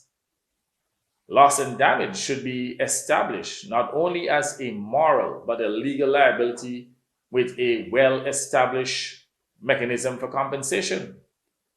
Antigua and Barbuda and Tuvalu have commenced this climate fight to establish a mechanism for loss and damage by establishing the SIDS Commission on Climate Change and International Law. We will be pursuing future loss and damage compensation on the United Nations Convention for the Law of the Sea. The Commission will put certain legal questions to the International Tribunal on the Law of the Sea to determine the liability of the large polluters and to use that decision to strengthen our negotiations to achieve an established mechanism for loss and damage compensation. My fellow Caribbeaners, we know that our efforts will be challenged by the large polluters, but we cannot afford to relent. There is no planet B on which to live, and therefore we must all continue to fight aggressively in order to achieve this objective of containing global temperatures below 1.5 degrees. Consequently, notwithstanding the challenges, we must soldier on in global solidarity as we fight the heavy polluters to achieve an environment that is cleaner and greener to sustain the Caribbean civilization and ultimately our planet and human existence. I thank Carib News for providing this platform to inform and to prepare members of the Caribbean diaspora who have an abiding interest in their homeland to join this very important fight. I pray for your influence over legislators in your adopted countries, and thank you in advance for joining this climate fight to protect our environment by accelerating the transition into cleaner and greener energy. Once again, thank you, much love, and blessings. Sobering words from one of the Caribbean's leading leader activists, leader advocates on this business of climate change, reinforcing some of what we said earlier about a climate crisis being not only multidimensional, not only being an equal opportunity crisis, but also being an existential one. And for us to have the conversation about some of the things mentioned by Prime Minister, but also things not mentioned by him, I'm delighted to introduce the two panelists who will lead this conversation. First, we'll hear from the president of City College, Dr. Vincent Boudreau. He's a political scientist, and he has been in a variety of administrative and other leadership positions over the last few decades, including serving as the founding dean of the Colin Powell School for Civic and Global Leadership at City College. Like myself, he's a political scientist, but his area of expertise is in Southeast Asia, and we'll hear from Dr. Boudreau very soon. We'll also hear from Mr. Sean Hoyt. Sean is Program Manager for Distributed Resource Integration at Con Edison.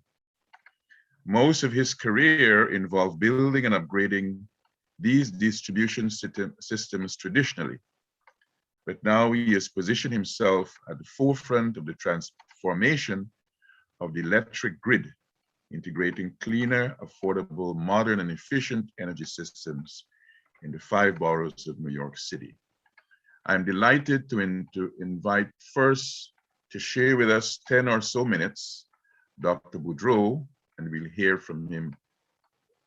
After we hear from him, we'll hear from Mr. Hoyt, following which we'll have a Q&A session. If there are no questions, we'll just make up some as we go along.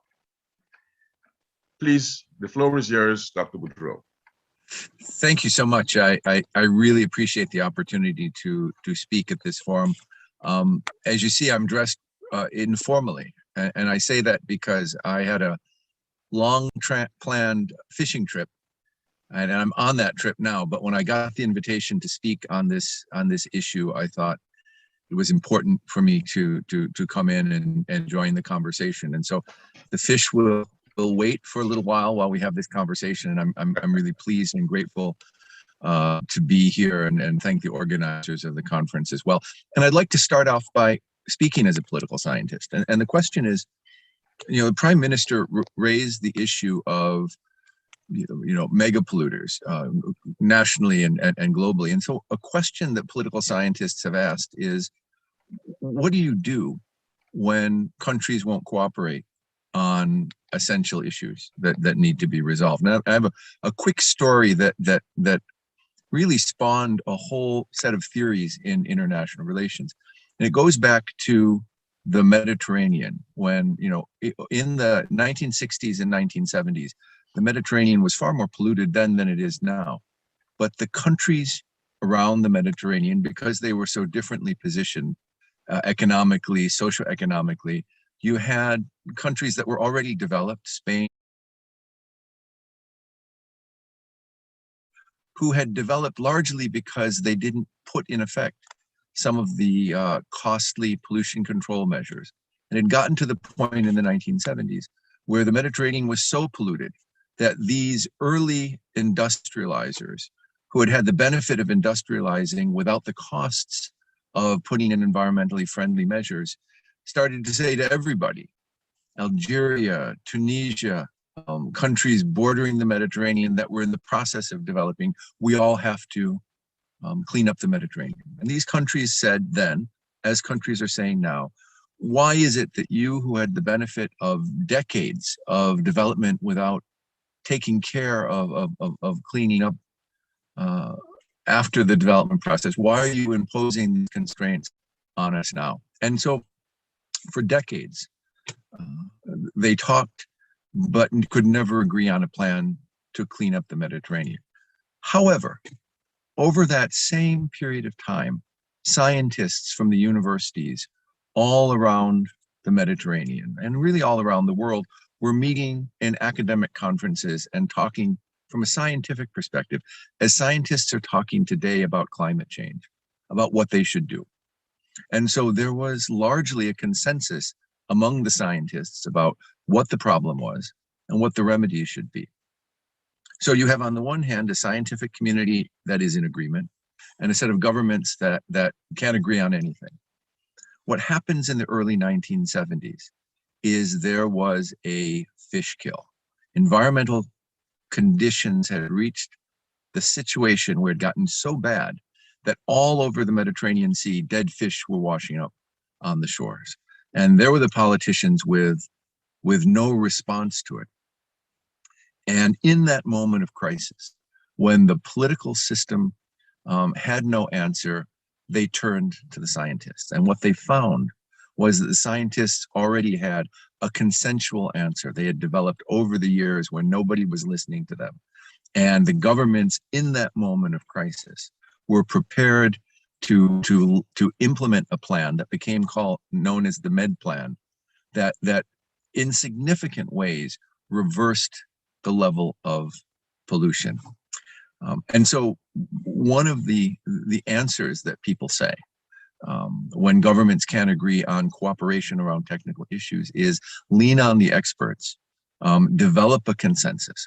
And so I say that as a president of a college with an engineering school, with an architecture school, with a science school, and with a sustainability program.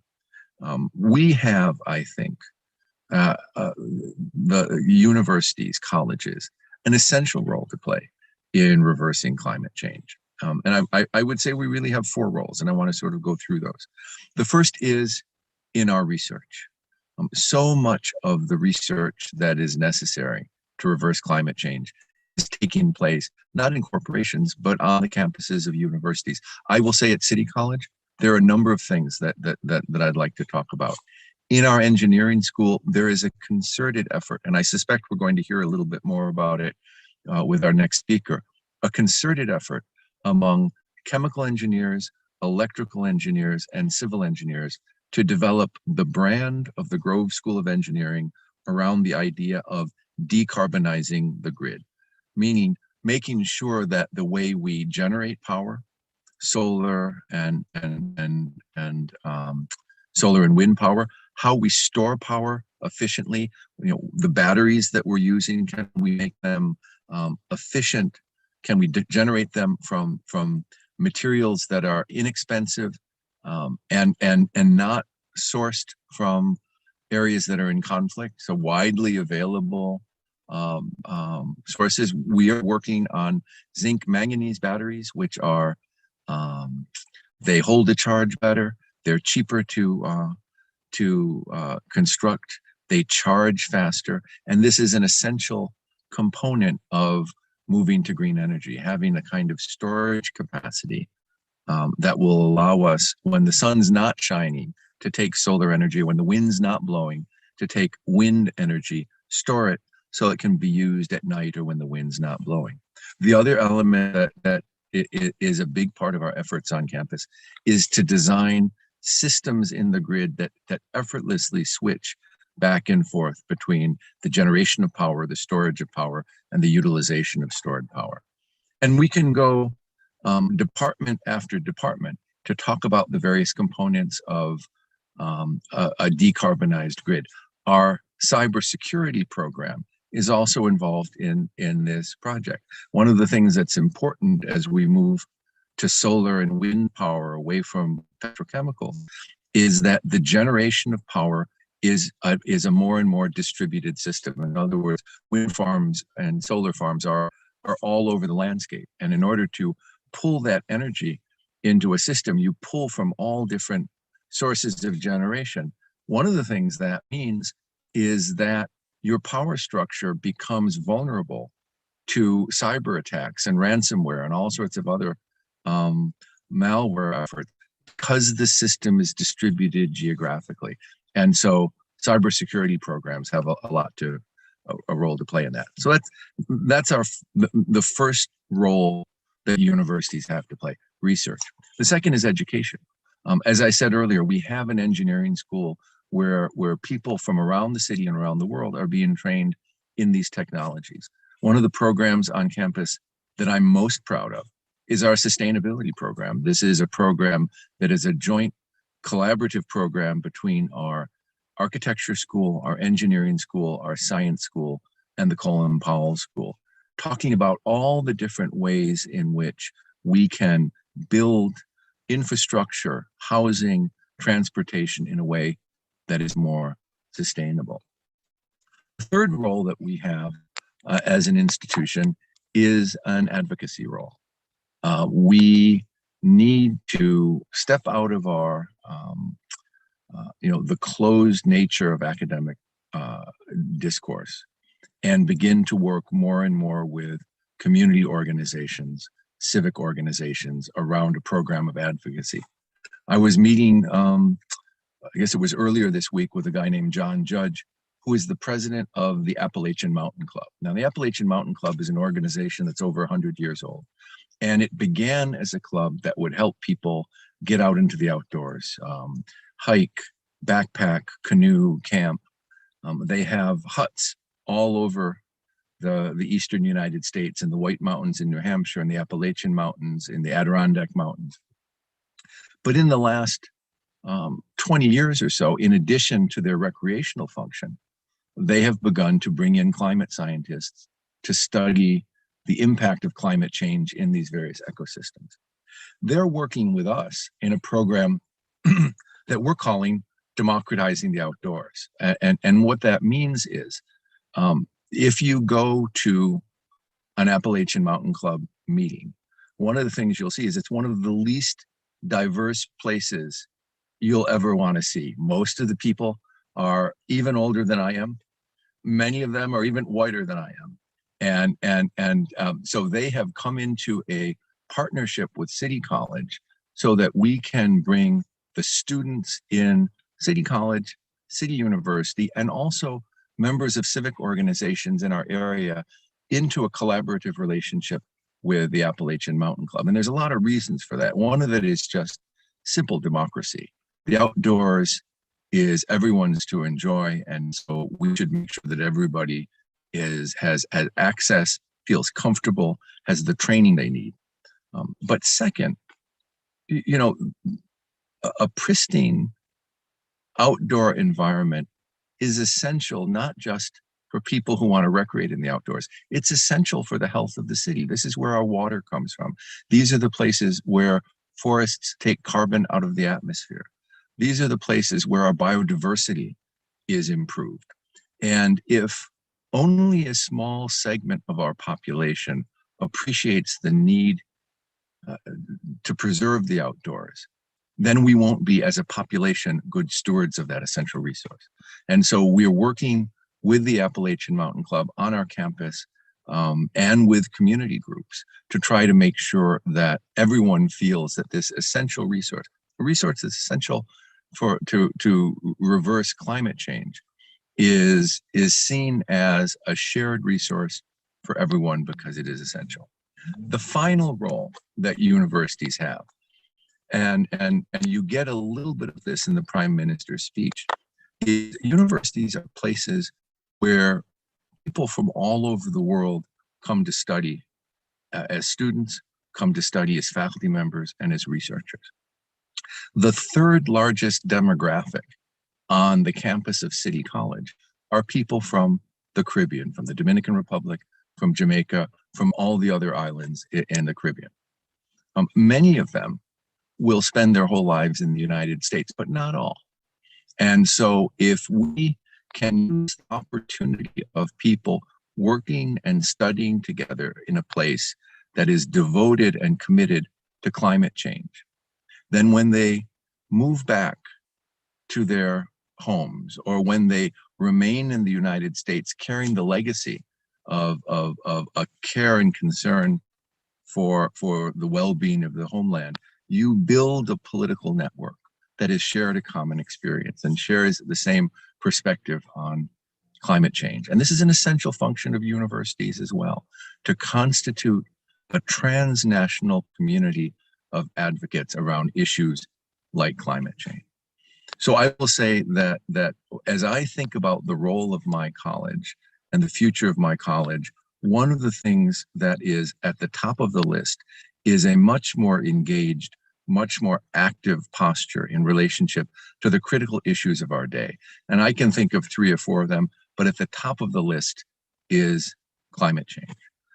Not just because it is climate change poses an existential threat to us as a population, but also because as an institution devoted to serving the underserved, City College recognizes that climate change and the effects of climate change weigh most heavily on people who are under-resourced in other ways. And so for us, it's an issue of justice and democracy. So I'll stop there and listen to the rest of the panel. Thank you. Cool. And clearly coming through from your remarks Resonating consistently is the existential threat that climate change presents, but also reflected in what you've said is the multidimensionality, the role of not only a single kind of institution, not only a single type of government. I want to thank you for those very powerful, sobering remarks. Let's turn attention now to Mr. Sean Hoyt. The floor is now yours, Sean. Yeah, thank you, Ivlo, and I want to again thank Carib News for asking me to come and take part of this important conversation today, and very timely. I'm calling in from New York City, and we just had hail. Obviously, we're embarking on the winter months, but it was supposed to just rain, right? And we have hail. Also had hail earlier this summer, right? So the shifts in climate and temperature and weather events is very, very present. I work for Con Edison, and Con Edison, we operate a relatively large energy delivery system, providing three commodities: steam, electricity, and gas to the 10 million people who live in the 5 boroughs of New York City and Westchester County. Our grid innovation efforts can be grouped into three categories: reliability and resiliency to meet and exceed customer expectations in an era of increasingly diverse resources; safety and security to protect people, data, as Dr. Boudreaux mentioned, and infrastructure in an ever-changing environment; and clean energy and flexibility to enable customer choice, including clean, reliable, and affordable energy. But before I get into some of those efforts that we are pursuing at the company, I want to take a brief look back in the history of the transformation of energy. Our company was founded by investors in 1823 as the New York Gas Light Company, right? When you think back to the mid 1800s, the match really revolutionized the use of light, with candles and oil lamps being the predominant source of light after sunset. This has since evolved to an electric grid that was created to power the invention called the light bulb, right? When you think about our cooking needs, we used to use coal and wood-fired stoves and ovens to support those sort of activities. The same could be said for heating indoor spaces through fireplaces. Today, we may find gas or electric stove in many homes used for cooking, right? And our electric furnaces or gas-fired furnaces used for hot water and space heating, depending on where you live geographically. When you think about what we do for cleaning and our laundry was done by hand and hung out to dry, something that still happens in many places today. But the invention of washers and dryers have taken over as a primary source for this activity. Many of us still use the broom to sweep, which is of great value, but vacuuming is also highly regarded. We wash dishes by hands. Before, that was the only option. Now, in some cases, we have the option of a dishwasher. And can you imagine how we kept things cold back in the day? Ice was mined in colder regions and transported with horses and chariots, with shipment containers that kept the ice cold. And now we have refrigerators. We keep ourselves cool by fanning ourselves with an electric fan, and now we have modern air conditioners. Transportation, when you look back, we walked places, we used horses and sailboats ahead of the Industrial Revolution. Now we use airplanes and gas-fired vehicles, which were groundbreaking technologies. In the next decade or so, they may all be electric. And when health and well-being is kept in mind, we see a lot of the population, especially the younger generation, biking to get around.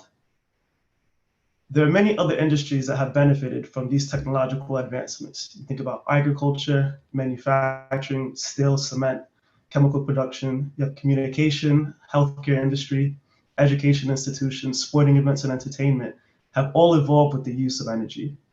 And the types of energy that we have pursued and used has evolved as well. We started off with domestic animals, like I mentioned before, with horses to get around, wood and coal for burning. We have manufactured gas and oil, petroleum, natural gas, nuclear power plants, and hydro plants. And more recently, we're looking at geothermal, solar, and wind. There are trade-offs to all of these solutions, right? Of the most progress that we made through these advancements, through globalization, there are trade-offs. Burning fossil fuels, deforestation, increased livestock farming, manufacturing, and man-made practices have all led to what scientists now call climate disruption.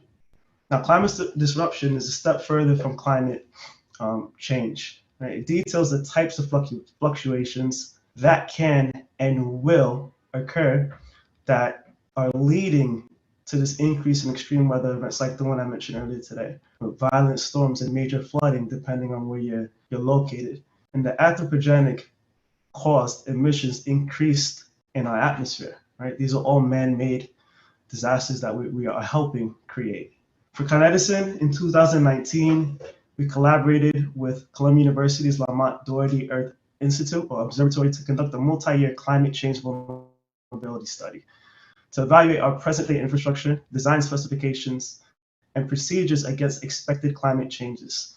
And there are a couple of categories that we focused on. Storm hardening efforts, think about Hurricane Sandy. We spent $1.2 billion in storm hardening to make our system more resilient and protect our assets. Analyzing risks to review of climate change vulnerabilities up close to electric, gas, and steam systems.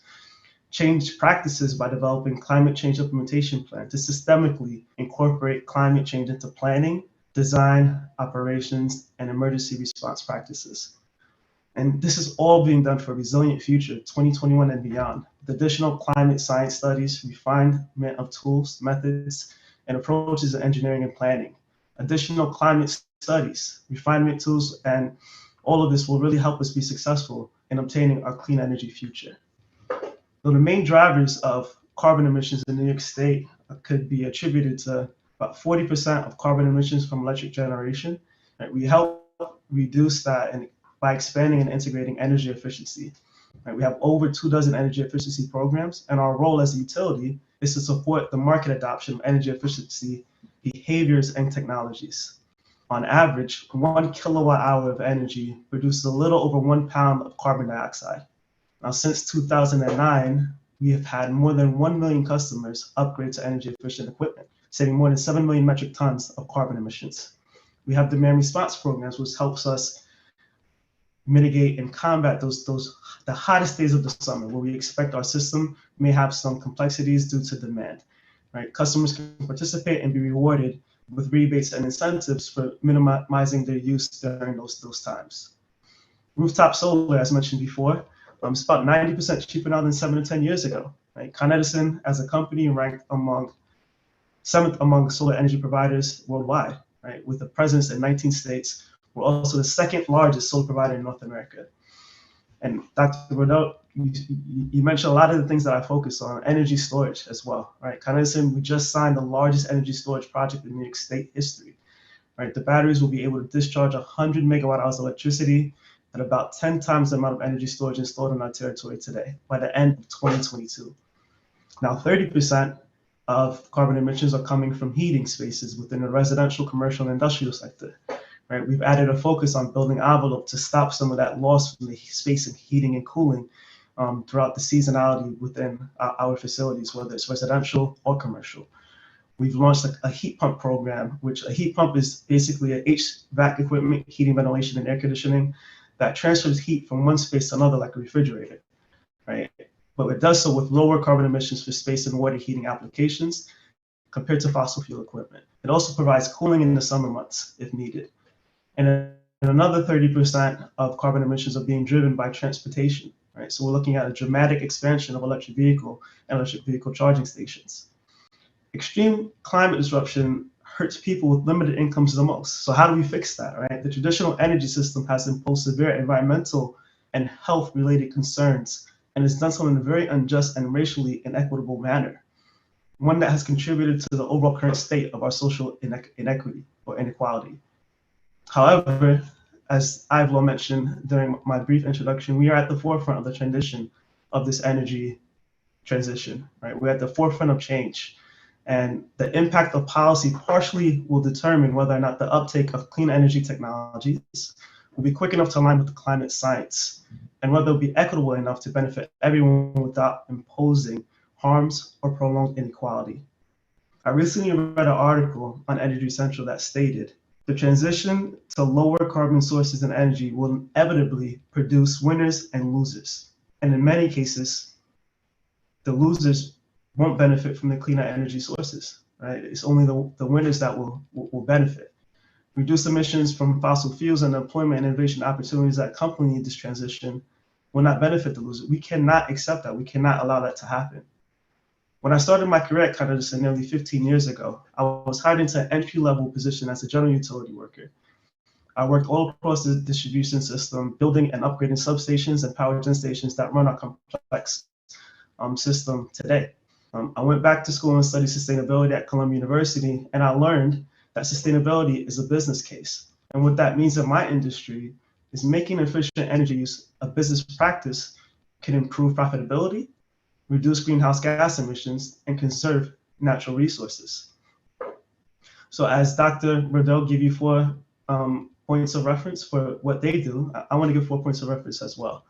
And Dr. Riddell, you were spot on with the research. We must trust in the research and science on how to decarbonize our planet, with a key action in research that leads to new technologies. Right? Technology, we must rely on technological advancements, except we should do so without making the same mistakes as the previous industrial revolutions, creating negative impacts to our planet. As my former program director and current senior vice dean of Columbia University School of Professional Studies, Dr. Steve Cohen, put it, technology solves problems, and then new technologies are needed to solve the problems. Furthermore, it's an endless cycle, right? Technology solves problems and creates problems, and then new technologies are needed to solve the problems created by earlier technologies, right? We have to break that trend, right? So that's my second bullet. Number 3, policy. We have to advocate for policy objectives that enable these new technologies to come to market and that are inclusive of environmental justice communities. In New York State, we have the Climate Leadership and Community Protection Act, which sets an ambitious yet necessary climate laws that target 85% reduction from statewide greenhouse gas emissions by 2050 across all sectors, 40% in absolute reduction of GHG emissions by 2030, and 80% reduction by 2050 from 1990 levels, and 100% emission-free electricity by 2040. But we also need support at the federal level if we're going to be successful in a clean energy future. Right? We'll see what President Biden's infrastructure bill brings to the table. And globally, the UN Climate Change Conference, COP26, just wrapped up. The energy portion focused on finding ways to scale up and use the renewable energy in developing nations and transition away from fossil fuels. And while the ideas and plans discussed during the conference were encouraging, there's still issues when countries like the United States and in the European nations have heavily relied on the industry to generate wealth since the Industrial Revolution. And now we have to rely on those same industries to combat the climate that is threatening us today. My parents were born and raised in Barbados, and I was reading an article earlier today on Carib News featuring our current Prime Minister, Mia Mottley, and she urged the community, the international community, to agree to the 1.5 degrees Celsius mark, warning that anything higher than that would be a death sentence to countries in the Caribbean and other small islands in developing states. The same was said by the Prime Minister in the video today, right? 1.5 is the baseline. We can't afford to go higher than that. While I may not be experiencing the same trends that we're experiencing in the Caribbean and other parts of the world, biodiversity has to be a focal point, and we need to take all these things into account. And the UN has done a great job of developing a framework to strengthen the demand for investment solutions that tackle climate mitigation and adaptation through the Intergovernmental Panel on Climate Change, the IPCC. But we're in the age of consequences, and we need to act now. The fourth component to what we need is people, right? While this panel agrees that there is a climate problem, unfortunately, many people don't. And whether we like it or not, we are all responsible for this transition to a sustainable planet. And that responsibility will require collective action. That doesn't mean that we give up our livelihoods, sacrifice our lifestyles that we've grown accustomed to living, but what it does mean is that we should think about how we use our resources and the potential impact they may have. We must be willing to learn and shift our way of thinking to drive meaningful change.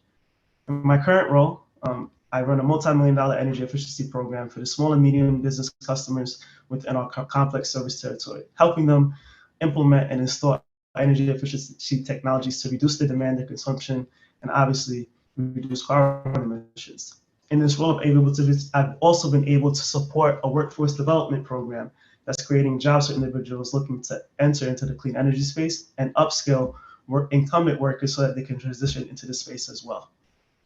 As the late Nelson Mandela once said, it always seems impossible until it's done, right? I think we need leaders, right? Leaders in the private and public sector, leaders in nonprofit and community-based organizations, leaders in federal positions, leaders in academic and financial institutions, leaders in the media, leaders in our communities, and leaders like everyone that's tuning into this call. Thank you. Very much, Sean. Very powerful practical examples of how the existential nature of the climate crisis has multidimensional elements to it. I'd like to recommend that we spend the next few minutes responding to some questions. I want to recommend, I've got a few questions I'd like to pose to both you, Sean, and Dr. Boudreau. And after the questions, if there is any additional remarks, comments you would like to offer, either to amplify things you will have said earlier or offer additional things, I would welcome that part of the conversation. I want to begin with Dr. Boudreau. Dr. Boudreau, like you, I've been in education for most of my life. Had an opportunity to serve as provost at your college, opportunity before I retired a few years ago, head of the University of Guyana. I was president of Fort Valley State University. So I agree with you in its entirety that the 4 areas of engagement that you identified for universities and colleges are spot on. But I would welcome if you were able to say a little bit more about the importance of partnerships. You mentioned a few partnerships, whether it's for research, but especially for research. Funding is not there from the state for a place like CUNY or City College within CUNY. What's the criticality of developing and sustaining partnerships, whether for research, whether for advocacy, or for the networking which you identified? Talk a little bit about partnerships with a view to examples of some of the partnerships you've been developing and sustaining at City College. Well, look, thank you for that question, Dr. Griffiths. I really appreciate it. And I'll start with one of the partnerships I didn't talk about. Sean probably knows this, but the test grid in our engineering school, which is critical to so many of the discoveries around our project for decarbonizing the grid, was funded by a grant from Con Edison. We have 500 City College engineering graduates who currently work in Con Edison. And so a partnership in general between academics and industry, I think is absolutely essential. But more than that, and I believe that public institutions like City College, like York College, like CUNY, we have to make a case for ourselves, not just as schools, but as institutions that are devoted to solving the most important problems that face our constituencies. So I talked about the importance of climate change. For me at City College, the 3 most important issues that we're working on is inequities in healthcare, climate change, and inequities in workforce development. And so in each one of those areas, the case that we make for the essential nature of our institution, for the necessity of public education in a democratic society, it rests not just with our ability to educate people, but to say, here's our contribution to climate change. So we are, for instance, in the middle of a conversation with the Harlem Chamber of Commerce and with Columbia University to develop a program that focuses on the impact of climate change in underserved communities, specifically Harlem, but the lessons from that work will extend far past our immediate neighborhood. In workforce development, we're in the process of building and launching the Charles Rangel Infrastructure Development Center, which will be a place for workforce development in infrastructure, and importantly, infrastructure that is green and sustainable. The only way that we will be able to do what we want to do in the realm is to build partnerships with developers, with industry, with the people who are going to be the end users of a trained workforce in infrastructure, and with institutions that have, contact with out of work individuals disconnected youth, returning veterans, maybe people coming out of the prison system. So in each one of these areas, the idea that will make us successful is number one, make sure you're doing things that is necessary for the population. Make sure you make relationships with organizations like the Chamber of Commerce, like local area churches that can mobilize people. Make sure that you, if you're doing advocacy or workforce development, make sure you also have a relationship with the people who will use the output of your work, that will employ the workforce that you're helping to build, or that will utilize the technologies that you're developing. And finally, I think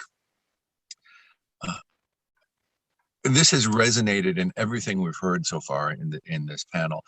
If we leave something that affects so many people, like climate change, merely to government activity, governments will not feel pressured to do the hard things.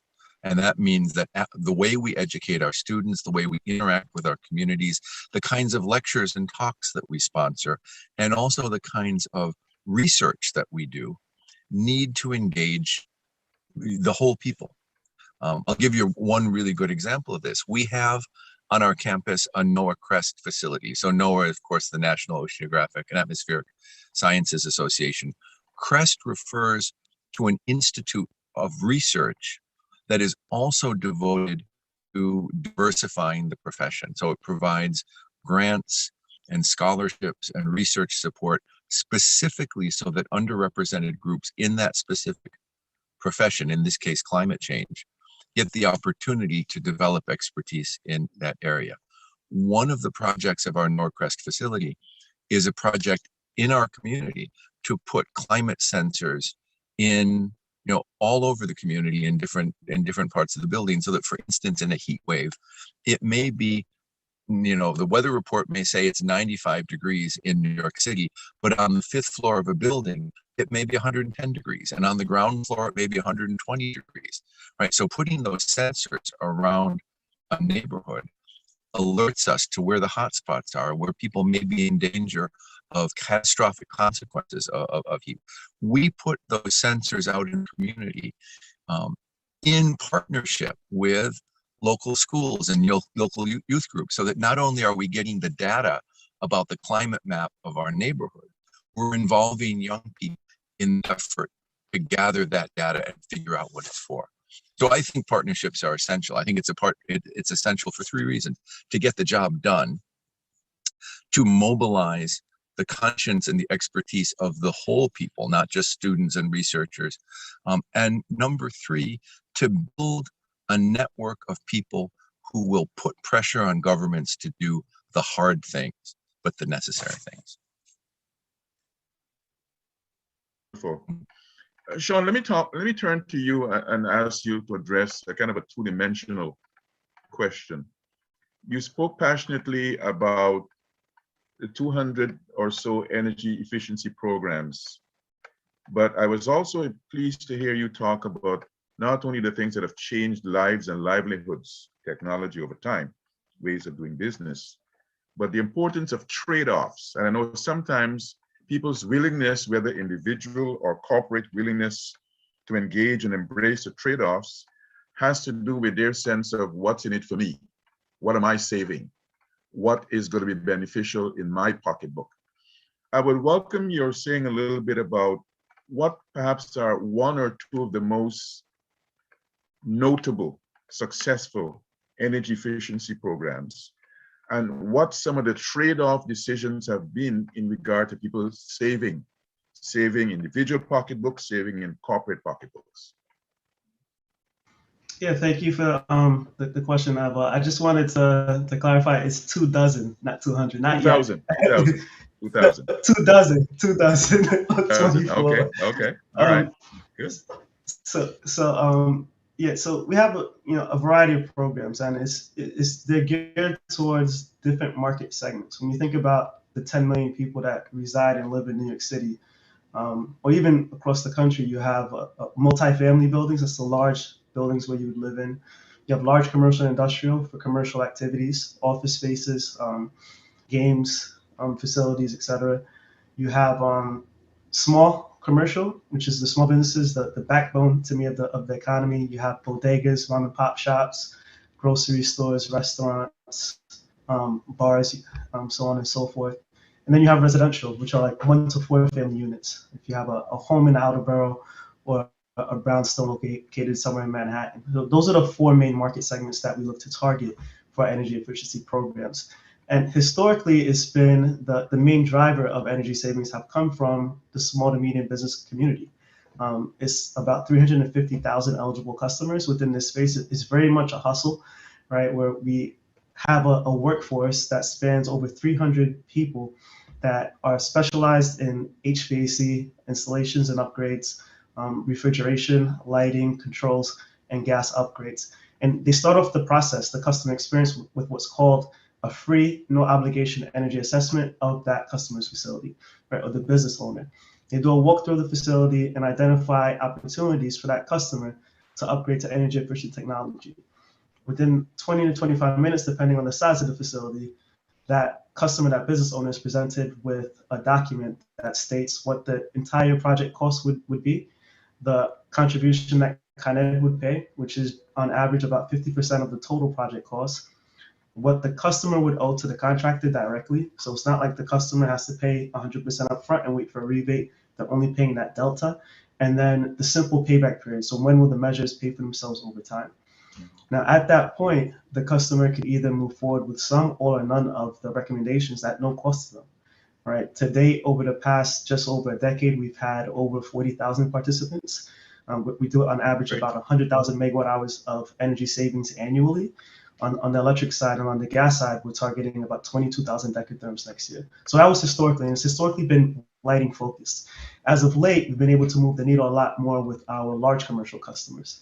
Residential customers are doing really good on the clean heat program, so they're upgrading their heating systems to mini split technologies, right, which are definitely cleaner. It's going to be the future of what we're looking to decarbonize our footprint through heat pumps and building electrification, building envelope. But the large commercial program has taken a huge step forward in this effort, and partially because of the technologies that are coming to the forefront to initiate this change, partially because of legislation and local policies that are mandating a reduction in carbon emissions before hefty fines are accumulated by these business owners. And to the question that you just asked to Professor Boudreau is partnerships, right? Partnerships break down the barrier of skepticism. Right, you have community-based organizations, chambers of commerce that have relationships with these business owners, with our customers, and they trust them. One of our biggest barriers to participation, one of the hardest things to convey, is when a customer asks you, why is Con Edison coming into my facility offering me money to pay for an upgrade so that I can reduce my energy bill and pay them less? Doesn't make any sense. And if you're a New Yorker, you're definitely gonna be apprehensive towards that as a solution. Yeah. Right. So bridging that gap in trust, using these partnerships that we've established, working through academic institutions and nonprofit organizations to really get not only get our customers' attention, but help them understand exactly what we're trying to accomplish here collectively. Traditionally, the grid has been one-way generation, transmission, distribution, and that's it. Now it's bi-directional, where customers have more choice and opportunity. And the byproduct is a cleaner and a more resilient electric grid. Great, wonderful. I want to turn back to Dr. Boudreau to see if there are any additional thoughts on any aspect that you want to amplify or new thoughts. And then I want to do the same with you, Sean. You know, I think the most important thing I would say is a kind of not a new thought, but something I want to emphasize is that, you know, coming out of the Glasgow commitments, nobody is meeting the commitments. No nation is meeting the commitments they've made for climate change, and the commitments they made are not enough to hold us to within 1.5 degree increase, right? So we're in a moment right now when everything that is being celebrated is inadequate. And the thing about climate change that is so frightening is that every step in the direction of a less stable climate provides the conditions for the acceleration of those conditions, right? We lose ice in the polar caps, we lose the ability to reflect heat. Right? Every time a glacier recedes, white surface is disappearing and earth and grass take its place, and that absorbs heat. And so what you have is not just less ice, but more spaces that can accelerate that process. And you see it in every aspect of climate change. The things that have happened in the past provide the conditions, not for a straight line of climate change, but for an acceleration of all the mechanisms that change the planet. And our governments are not yet committed to doing what is necessary to change that. So we need advocacy. And I think as powerful a way of framing that is as any is that this is an issue where people who have been underserved and under-resourced in every other respect, in terms of education, in terms of healthcare, in terms of access to economic activities, will bear the brunt of climate change as well. And so if these aren't reasons to mobilize the whole people around a series of resilient demands that more be done, then I don't know what is. So I think climate change should be forever on the top of everyone's list of what we should be thinking about and what we should be working to remediate. Wonderful. I agree with you fully. Sean? I mean, I couldn't agree more with those comments. I'm sitting here, I'm taking notes while I'm on the panel with you, Dr. Boudreaux, because this is a learning experience. I think we all need to learn. We all need to educate ourselves, right? As much as I may think I know about the energy space, there's so much more that I can learn and pay it forward and teach other people, right? It's a lot of awareness needs to be had. You know, we get stuck in our day-to-day and focus on what's happening in our world, right, in our lives, and not how it impacts others. I have this on my desk. It's when I get a little bit frustrated, it's the world, it's the globe, and I squeeze it just to ground myself back in and remind myself not to stop addressing and pushing the status quo, and not to be afraid to take those risks and make this change, because the change is needed now, right? It's not necessarily going to impact our lives exponentially. It already started, but not in a way that it's going to impact generations to come, right? And that sense of urgency that I often see people dismissing is very alarming to me in many ways. When I started my program back in 2013, the Sustainability Management Program at Columbia, Dr. Steve Cohen told us, you know, right now there's not that many titles that have sustainability in them, but in the next 5 to 10 years, there'll be a COO for sustainability. There'll be a head of sustainability at every major company, and we're seeing that come to fruition, right? We have festivals that are geared towards sustainability, right? The Citizens Festival. We have Netflix hiring for sustainability directors, et cetera, right? All of these major companies see the writing on the wall that we need to address and really make this change right now. I think that the youth is well positioned to be at the forefront of that change and really drive towards for the people to advocate for government and legislation to follow. But we need it to be done a little bit quicker, right? And I want to rely on the academic institutions. There's a million ways to learn now. It doesn't have to be in a classroom setting. You can do the virtual classroom learning. There are different types of tutorials and educational material that we could each use that doesn't have to be that invasive, right? It's not that long. It doesn't, the program that I'm helping stand up is 60 hours. It's a 60-hour course that teaches you the fundamentals of energy efficiency technology so you can go out in the field and promote it and really be an advocate within this space and a professional as well, and really create a career in times of much uncertainty due to the pandemic, right? There's just so much that can be done. Awareness is a major component of that. The program I managed, we designed what's called an energy saving business decal because I came to the awareness that we have over 40,000 participants, but nobody knows who they are. Right?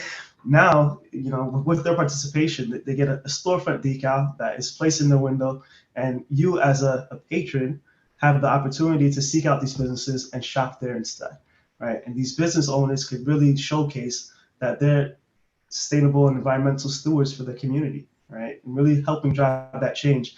And the money that they're saving on these upgrades, they're able to reinvest within the community, whether it's hiring new employees, whether it's having better resources or produce at their stores. It's a team effort, and it's going to be a multi-pronged approach that we all need to take very seriously.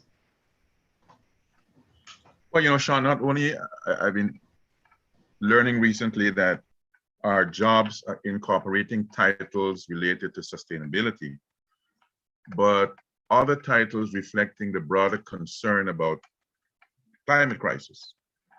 Recently, I read there was a meeting of a new title for some companies, Chief Heat Officer, Chief Energy Officer, trying to create the importance in giving within the corporate enterprise some focused attention, changing the nomenclature, and changing the roles and responsibilities going forward. Well, I think this has been a wonderful opportunity for us to learn and share, hopefully, with the viewing and listening audience. But I certainly learned, as you quite rightly said, Sean, new things. But I want to end on two notes. The first note is to repeat the 10 indicators of the climate crisis coming out of the Climate Reality Project that Al Gore set up many years ago. And here are those 10. Air temperature over land is increasing. Air temperature over oceans is increasing. The Arctic sea ice is decreasing. Glaciers are melting. Sea levels are rising. Humidity is increasing. Ocean heat content is increasing. Number 8, sea surface temperature is increasing. 9, snow is decreasing. Earth's lower atmosphere temperature is increasing. These may not readily appear to be connected, but when you have a matrix that puts them together, you begin to appreciate, irrespective of where you are in the world, this thing is equal opportunity and will affect us all. My final note is to thank you and Dr. Boudreau for wonderful presentations, wonderful pushing the envelope of education, and to thank the audience and to thank our technical support. This has been a wonderful learning opportunity. Thank you, Carib News, and good evening or good night. Thank you. Thank you, Dr. Griffith. What a pleasure to be on this panel with you and with you too, Sean. Thank you. Jamaica. Best decision ever. Feel the sand between your toes and the gentle waves of the sea on your skin. Feel the warm Jamaican breeze lift your spirits and nourish your soul. Escape to exactly what makes your heart beat. You will love every moment. Jamaica, heartbeat of the world. Let's go.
Yeah. Well, you should have given me the countdown, 1, 2, 3, 4. Anyway, good afternoon, everyone, or good evening, wherever you might be. I'm Julius Garvey, the moderator for this session, which relates to the exoneration of Marcus Mosiah Garvey, the major Pan-African leader of the first half of the 20th century. And we have some very distinguished people with us to discuss the exoneration, if you will, at this point in time, because we have been on this road for quite a long time. As many of you know, Marcus Garvey is the first national hero of Jamaica. And certainly after independence, he was made the national hero in 1964. Pretty soon after that, Prime Minister Eddie Seaga came up to the United States. I think he was the first foreign leader to meet with President Ronald Reagan. And he requested at that time his exoneration by the means of posthumous presidential pardon. It was denied at that time.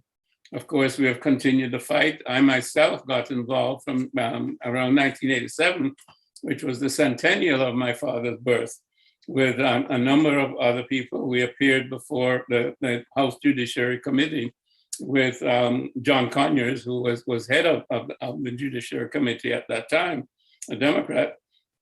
And it was myself, my brother, John Henry Clark, Tony Martin, Robert Hill, and Judith Stein, as well as the Jamaican ambassador, Keith Johnson.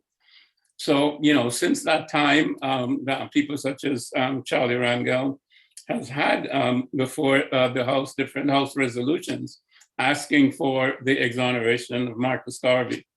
These have not really gone forward, ending up in committee, but not getting out of committee, not being voted on.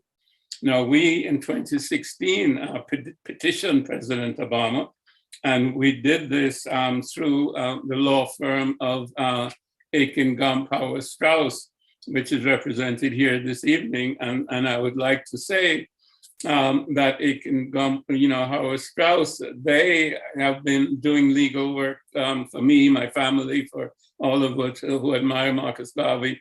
They've been doing legal work for more than 5 years, 6 years.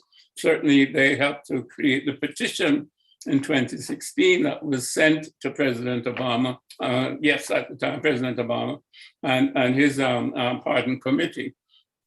It was supported by a number of people, such as Professor Charles Ogletree, the Black Lawyers, the International Black Women's Congress, the NAACP, National Bar Association, and on and on, and the young Nelson Mandela's grandson, and so on. So, we had a lot of gravitas behind the request to President Obama, but it was not acted upon. So we're kind of back here now at the present time, and we have some distinguished people with us. And I will not introduce everybody at the same time. But probably I would like to go first to Justin Hansford, who's a very good friend of mine. And Justin has been involved in this again since 2016 and before, along with the law firm. And Justin is a professor at Howard University in law and head of the Thurgood Marshall Institute there. And I'm very pleased that he's been able to join us. And Justin, perhaps you can tell us a little bit about the period of the time when Marcus Garvey was indicted back in 1921 and 1923, and the trial and his conviction in 1925 with his imprisonment. The political nature of it, if you could fill us in on that before we go to the law firm, so to speak, and the legal representatives. Justin, it's good to see you. You have the floor. See you, Dr. Garvey. Thank you for that great introduction. I would like to talk a little bit about the case. As Dr. Garvey said, I'm a law professor at Howard. I direct our Thurgood Marshall Civil Rights Center. And I wrote a law review article about Marcus Garvey's frame up in 2009, which put me in touch with Dr. Garvey. And then, we've been working together ever since. what that research was able to help to reinforce was the understanding that there were a number of political dynamics at the time that contributed to the ultimate frame up of Garvey. And if you look at the case from a legal perspective, from a legal historian's perspective, and from the perspective of an attorney, it's very clear that this was not, it wasn't simply a situation where there was a mistake made or there was a misunderstanding, but there were certainly racial dynamics that informed the decision to ensure that Marcus Garvey's movement was ended by this project. But we look at the history of the time, there are a couple of things I do want to talk about, which may be interesting to the audience. One, when the Black Star Line project began, it was the end of World War I. There were a number of warships that were for sale at the time, and that helped to make the project really a good idea. There was an idea that there may be an opportunity to take some of those former warships and buy them and use them for shipping, as there was sort of a glut in the market. Unfortunately, also at that time, there were a number of other people in the economy who had the same idea. And of course, we pretty soon came upon what was known as the Great Depression. So the economic environment for the idea of creating a shipping company pretty soon became a very bad idea economically. So there were a number of shipping companies and other organizations that had ships that were also facing economic problems. Marcus Garvey created the Black Star Line. You may have heard of the Titanic, which was a ship that was operated by the White Star Line. So that also was a company that also faced economic trouble. So the idea that the company would face economic troubles during that period is not surprising. The difference, of course, is that with the Garvey case, that was seen as evidence of fraud or evidence of some sort of malice, with the underlying premise written into a legal opinion signed on by Judge Learned Hand, one of these famous judges in New York. The underlying premise being that any Black man who tried to create his own international shipping company must have been involved in fraud at that time, because that's impossible. And the fact that the economic outcome was negative simply reinforced the fact that this was always a hoax in the eyes of the judges. So Marcus Garvey was convicted of mail fraud, using the federal mails to defraud. So what they said is that by mailing an advertisement for his company, he was engaging in using the US mails to further a scheme to the fraud. The scheme to the fraud was the Black Star Line enterprise. That was an idea that was, interestingly, not initiated primarily by J. Edgar Hoover and the FBI, but there were other political opponents of Garvey's. Most notably, of course, is W.B. Du Bois, and we know about the feud that happened between Garvey and Du Bois at that time. There were other prominent Black leaders who were in the midst of a conflict with Garvey, who themselves floated the idea that perhaps the Black Star Line could be prosecuted as a fraudulent scheme. So it's a really difficult story to tell, because we're talking about some of our most admired Black leaders fighting with each other and ultimately leading to this outcome that hurt everybody.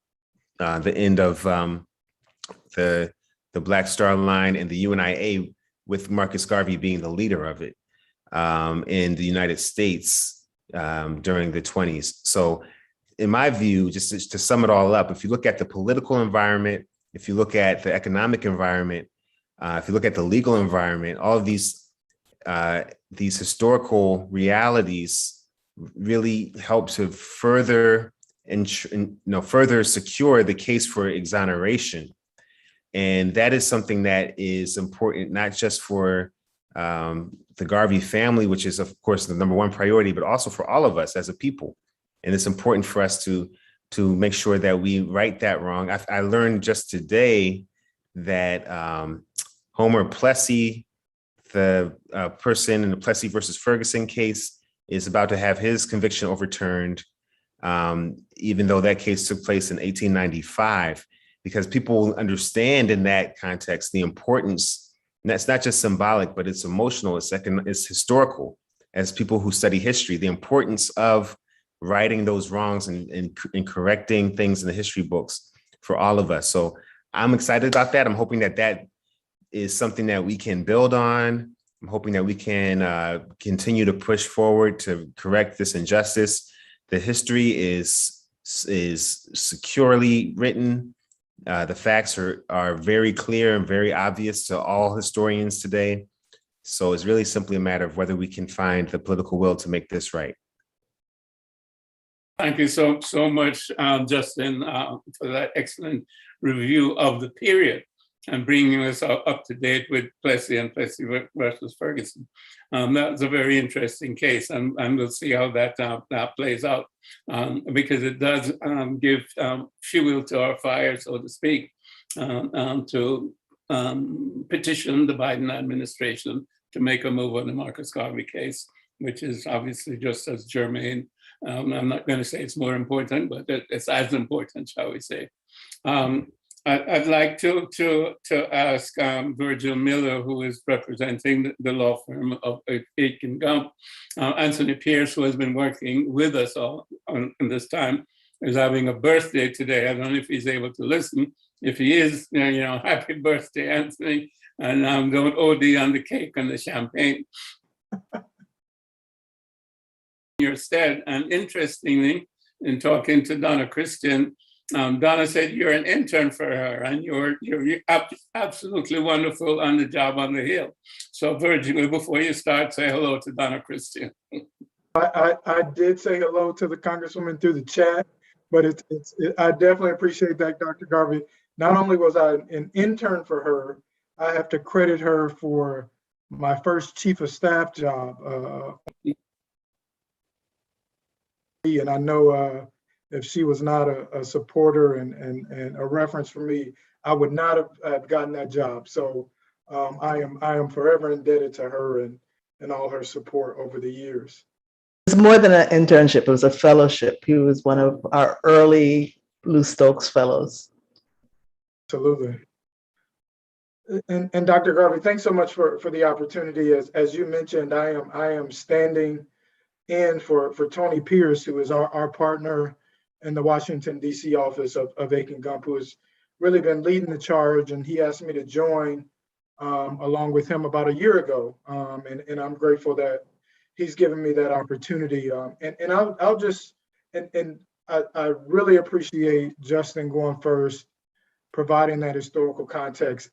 I am still learning from hearing him discuss the case and the life of Marcus Garvey. So I really appreciate that, and appreciate you, Dr. Garvey, for keeping us moving, keeping us going forward. So let me just step back and talk about when Aitken Gump stepped in here. As you pointed out, Dr. Garvey, this effort had been going on for quite some time, and Aitken Gump came on board in June of 2016.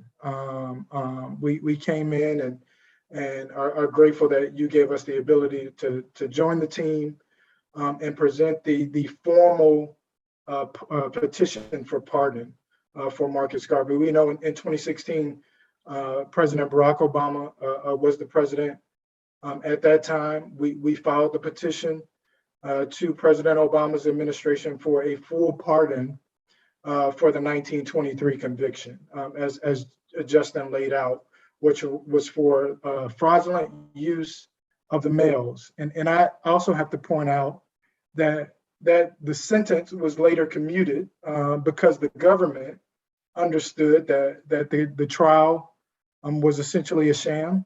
And so the government itself had to acknowledge the missteps and the miscarriage of justice and commute the sentence for Marcus Garvey. So we have an instance where the government pursued Marcus Garvey, and then later had to acknowledge the miscarriage of justice there. So we just wanted to flag that. So we offered the original petition in 2016. We know that Mr. Garvey did not have a fair trial. Our posthumous pardon petition sought to exonerate him from the stigma of his conviction and to essentially right a wrong that was committed by the government, that the government itself acknowledged. Unfortunately, during the Obama administration, that petition was not denied. What we found is that the Obama administration, they had a general policy where they disfavored posthumous pardon petitions. They focused solely on individuals who were in the system, who were alive, and they steered clear of posthumous pardons. However, at the time, we pointed out to the Obama administration that both of his predecessors, Democrat, Republican, President Clinton, President Bush, both of his predecessors granted posthumous pardons. And we pointed out that this is a decision that ultimately rests with the President of the United States. It is not a law. There is no law against posthumous pardons. We actually saw President Obama's successor, President Trump, actually did a few posthumous pardons. So there's no law against posthumous pardons. We leaned it heavily on the Obama administration to convince them that they should disregard their policy against posthumous pardons, and they should disregard the policy for a civil rights icon of Mr. Garvey's stature. When we drafted the petition, we closely followed the rubric for evaluating pardon petitions so that our petition would present to the pardon attorney for the Obama administration, just as those petitions for living individuals. We didn't want there to be daylight between how our position was presented and the petitions of individuals who were still living are presented. We addressed every factor comprehensively and argued that Mr. Garvey's death does not affect his merit for pardon or how his application should be considered. One of the main concerns when we look at the Obama administration and their policy against posthumous pardons, there are a few factors that are always brought up and used in arguments against granting posthumous pardons. They're sometimes resource and time intensive. For some posthumous pardon applications, there's a need for additional resources to search for documents that may not be available because individuals are deceased. There is a need for additional resources to search for historical records that may be missing or lost or incomplete. But in our petition, we pointed out that is not a factor in the case of Marcus Garvey. There have been volumes and volumes written about Mr. Garvey. There's been a contemporary investigation of his trial in the 1920s, and also a contemporary investigation of his impact on America. That is already a part of the congressional record. Dr. Garvey, you mentioned the hearing in 1987, I believe it was. So there is already a record of that hearing. It's part of the congressional record. And that hearing included testimony from historians and members of Congress on this matter. So we cited all that in our petition to the Obama administration. And also at our own expense, we also retrieved FOIA records, Freedom of Information Act records, and the trial transcript from the proceedings, from the original proceedings in which Mr. Garvey was convicted, so that we could appropriately cite all those things in our pardon petition to the pardon attorney. So we basically did the work. So there was no need for the government to expend any additional resources in reviewing the pardon application. We consulted all these resources extensively in drafting our petition. We cited primary sources, including newspaper articles, reports throughout the entire petition, exhibits.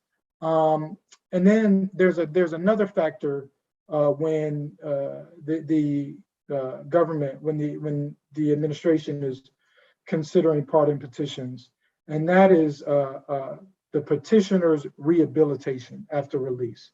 What happens to a petitioner if they are released, their sentence is commuted? So that is a key factor. But because so if we look back at Mr. Garvey's life and we see his prominence, his dedication to change, it's also clear that he continued to work towards achieving civil rights reforms after his sentence was commuted. So when you talk about rehabilitation, he definitely rehabilitated himself. And we cited all these things in the petition. At the end of the day, our position then, and it is our position to this day, that ultimately it is the president's choice. It is the choice of the president of the United States of America on whether they will grant a pardon to an individual, both a living individual or grant a posthumous pardon. That's our message. So we are now approaching the Biden administration. For anyone that watched the campaign of candidate Joe Biden and has seen President-elect Joe Biden and also President Biden, he has said oftentimes that equity is a guiding principle for him and his administration. So we take him at his word, and we have already reached out to the White House counsel's office, to the Department of Justice, to alert them to the work that we've already done on Mr. Garvey's behalf, and engage them already on our petition for a posthumous pardon. It remains to be seen what their position will be on posthumous pardons, but we will continue to apply that pressure. We will continue to apply that pressure on the legal side, on the political side, and also on the grassroots side. We are going to need as many partners, both organizations and individuals, to help us in this cause. We know that the case for pardon is solid. We are very comfortable with the legal merits and with the petition itself, and all the information that we include in that petition. But we do understand that there will be politics and there will be a role for grassroots to play in this effort as well. So we invite others to help us with that. And with that, I'll turn it back to you, Dr. Garvey. Thank you so much, Virgil. That was very well presented in terms of the role of Aiken Gum. I'm dealing a little bit with the role forward, what needs to be done. I'm going to turn to you, Donna, in the next moment or so. I just want to say that Congresswoman Yvette Clarke, Democrat from Brooklyn, has before the House Resolution 148, which she placed there in front of the 117th Congress back in February. And we had asked her to participate today, but I guess she has a number of things she's not able to. Now, that is of some significance. It's in parallel with what we have been talking about in terms of our legal approach, and obviously also a grassroots approach. Also, Donna, we had asked you to, shall we say, spread a letter from Aiken Gum to President Obama among different Congress people, so that we could be able to get some momentum relative to for House resolution, as well as to put some pressure on the president. Could you discuss those two areas for us, Donna? About Obama or? This is about Biden now. You had the letter to President Biden, which you had taken to the congressional and Black Caucus members. And also there's the House. Well, and actually I've been in contact with Virgil on some of those efforts, and we've been really working together on it. So basically what he's already presented is what we have been doing.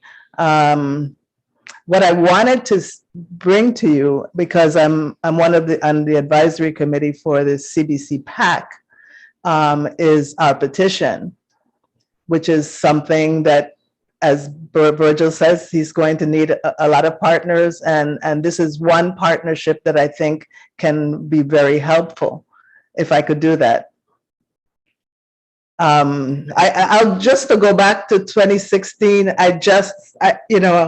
that was quite a time, right? And in that time, I remember also going to all of the members of Congress. I remember a flurry of activity from Aiken Gump.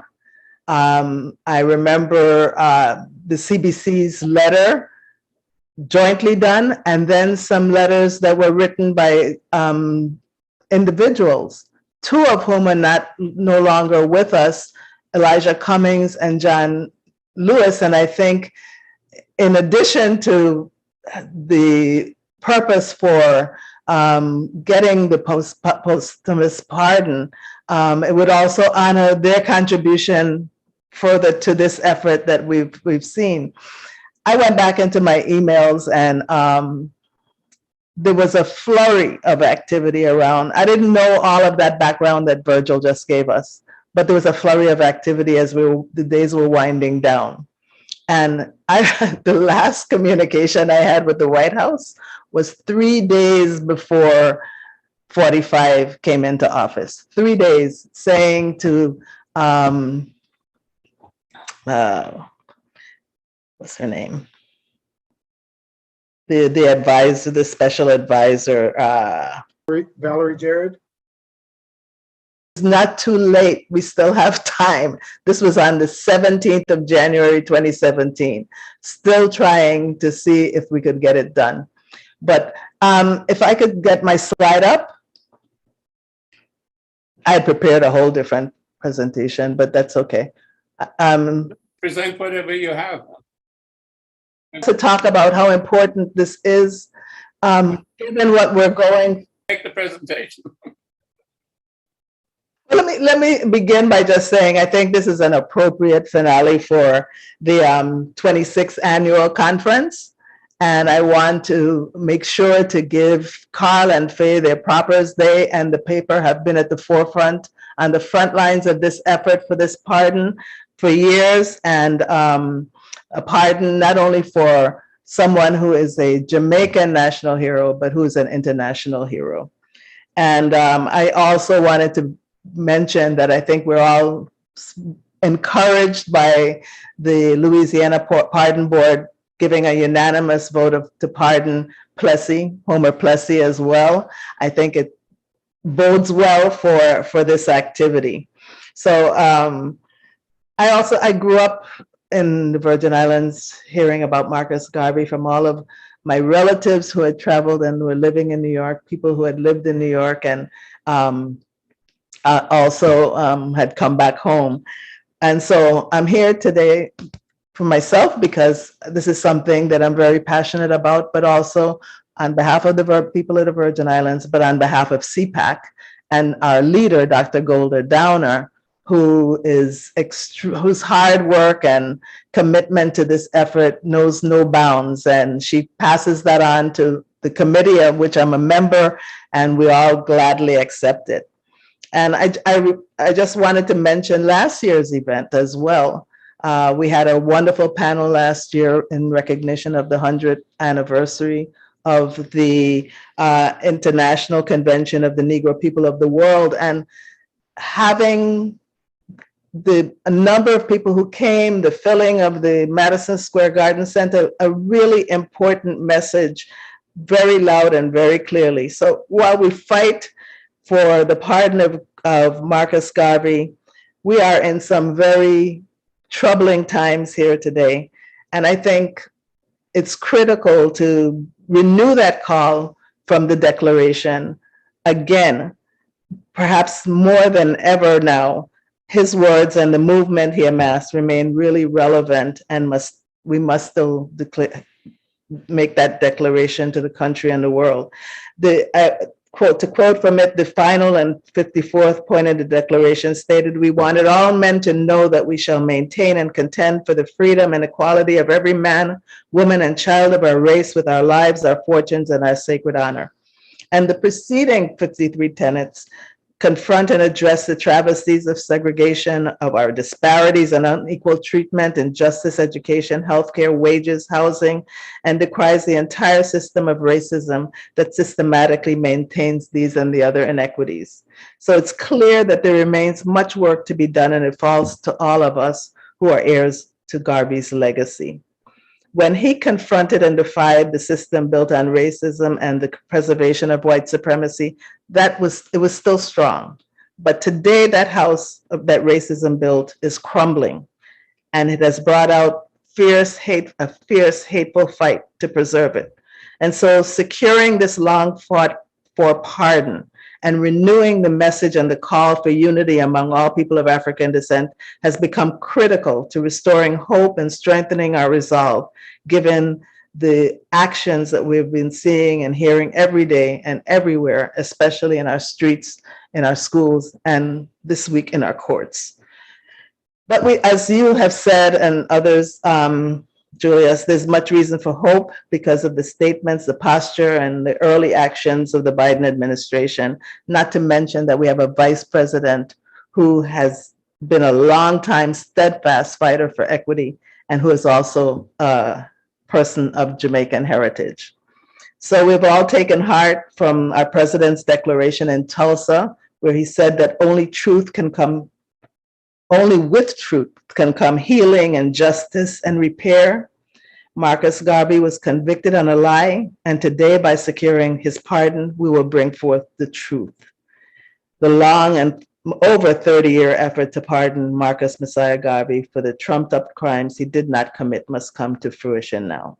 So as I said before, I was going through all of my emails and saw all of the flurry of communications from Aiken Gov and the letters from the CDC. And I wanted to also just mention in her absence that Yvette Clarke led those efforts in the caucus then, as she is still doing. And I talked already about the last email to Valerie Jarrett. I couldn't believe it was just 3 days before the inauguration. So again, lastly, I just want to focus on the petition of the Caribbean American PAC. Where is, they were going to put it up for me. I can put it up. They have it up, Congress. Is that? Oh yeah, I see it. I see it now. So this is a petition that does not come to fruition until February 1. It must be signed by at least 100,000 people. And I think there have been previous petitions that did not meet the threshold. It must be signed by at least 100,000 people, and it must be signed within 30. Those signatures can only be collected within the 30 days. So they cannot be collected before February 1st, and they end on March 2nd. The petition is the kind of petition that this is can be signed by anyone, anywhere, who's 13 or older. From 13 years up can sign this petition. But it's critical that we don't start now. Well, you may not be able to see it, but there is the website that is Pardon for Garvey. Justiceforgarvey.org. Garvey.org. Sign. Justice, the number 4, Garvey.org. And I was hoping I could read it from the petition, but from the poster. But yes, and we want everyone who's listening to please go on that website and register so that we can keep you updated. But again, we do not start that petition, the signing of that petition. You can line up all of the people that are going to be helping you, but that petition cannot be signed before February 1st and must be completed by March 2nd. So I'm already lining up my people to circulate the petition. And I'm gonna tell you all, don't let the little Virgin Islands shame you guys in the big city, okay? Because we're gonna get our petition signed. I'm done. Much, Donna. That's really, telling us what to do and charting a way, one of the ways forward. I'd just like to say, because I think people need to know certain specifics. And I know, Paul Coates also likes to know specifics. I'm going to get to Paul next for his contribution. I wanted to give everybody 10 reasons why Marcus Garvey should be exonerated. He was indicted and convicted of conspiracy to use the mails to defraud. Number one, no conspiracy was proven because the other 4 defendants were released. So the innocence of one proves the innocence of all, and vice versa. 2, there was no fraud proven, as there was no way for Marcus Garvey to profit different from any other investor. 3, there was no evidence that Marcus Garvey sent misleading information to the public. The evidence offered was an empty envelope with no content, presented by a witness who couldn't remember what was in the envelope. 4, the witness who was supposed to have mailed the letter could not show that he worked for the UNIA and admitted that the prosecuting attorney had coached him in lying. 5, the prosecuting attorney suborned the main witness, meaning that he coached the witness in lying. I mean, the trial should have stopped right then and there. 6, the presiding judge should have recused himself as requested by my dad, and he lied when he denied being a member of a rival organization of the UNIA, which at that time he was a member of the NAACP. And he was very much of the integrationist movement, shall we say, at that assimilationist movement at that time. 7, his rulings were prejudicial to a fair trial and were very often unsolicited.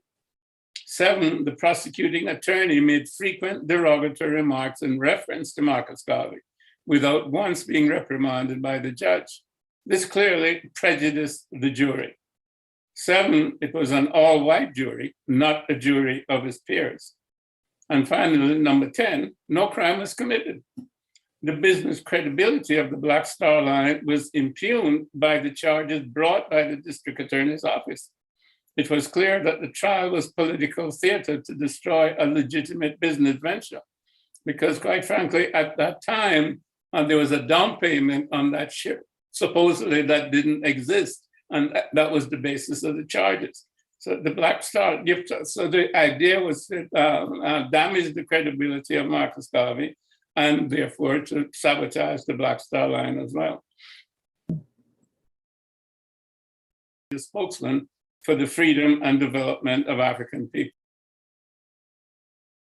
So there are a lot of reasons, and of course that's just 10 that I myself have selected there. A host of other reasons in terms of the impropriety, of the trial. Now, I want to ask Paul Coates, who is one of our wise heads. He has heard, some of what was discussed here today. Paul, help us in terms of charting a way forward to make this happen, if you will, in our lifetimes. We directly approach the president. Do we get popular support? Do we do it from a purely legal way? Do we do it all 3 ways? What's your advice, Paul? Doc, I'm sorry, I have to laugh at this, okay? Because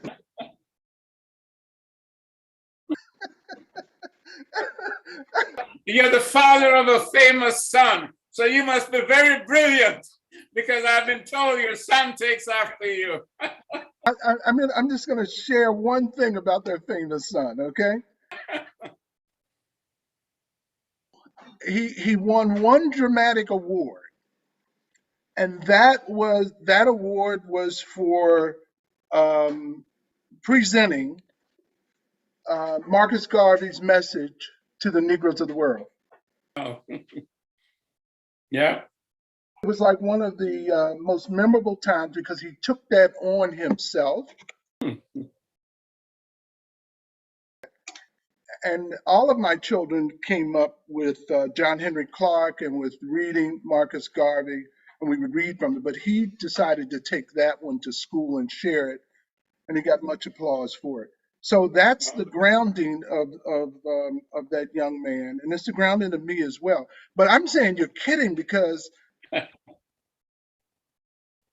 no, so that everyone understands, I came to Doc. First of all, I'm a book publisher, and so I publish a number of books on Marcus Garvey, and you know Marcus Garvey is everything to me, and I model myself in many ways. But I came to Dr. Garvey because I wanted to assist, because I wanted to um, do something other than just publish books. But I had no idea, no understanding of all of the work that so many of you have done before to get to this point. And so that's why he's kidding when he's asking me how to go forward, because you guys have really, really done so much work, so much work. I'm particularly excited, and what I do feel that I can bring something to the table. And I do feel that I have a contribution, but it's not about pointing the way forward because I don't know the way. I think everyone here has said a similar thing, that whatever is done going forward needs to be a coordinated effort. It needs to be an effort that brings people together from across our community, and that gathering, that unity is what I think can free Marcus Garvey.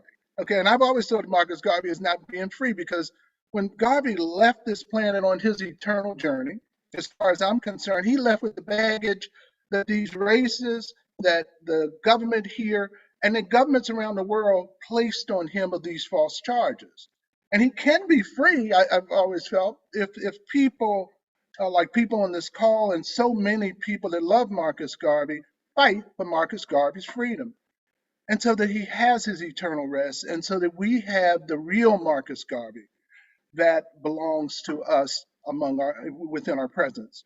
But I just want to, again, I come to the table because I do have some experience, limited experience with working in the grassroots. Not a lot of experience in terms of writing legal opinions or things like that, but working with people, and working with people, particularly people who are in jail and things like that.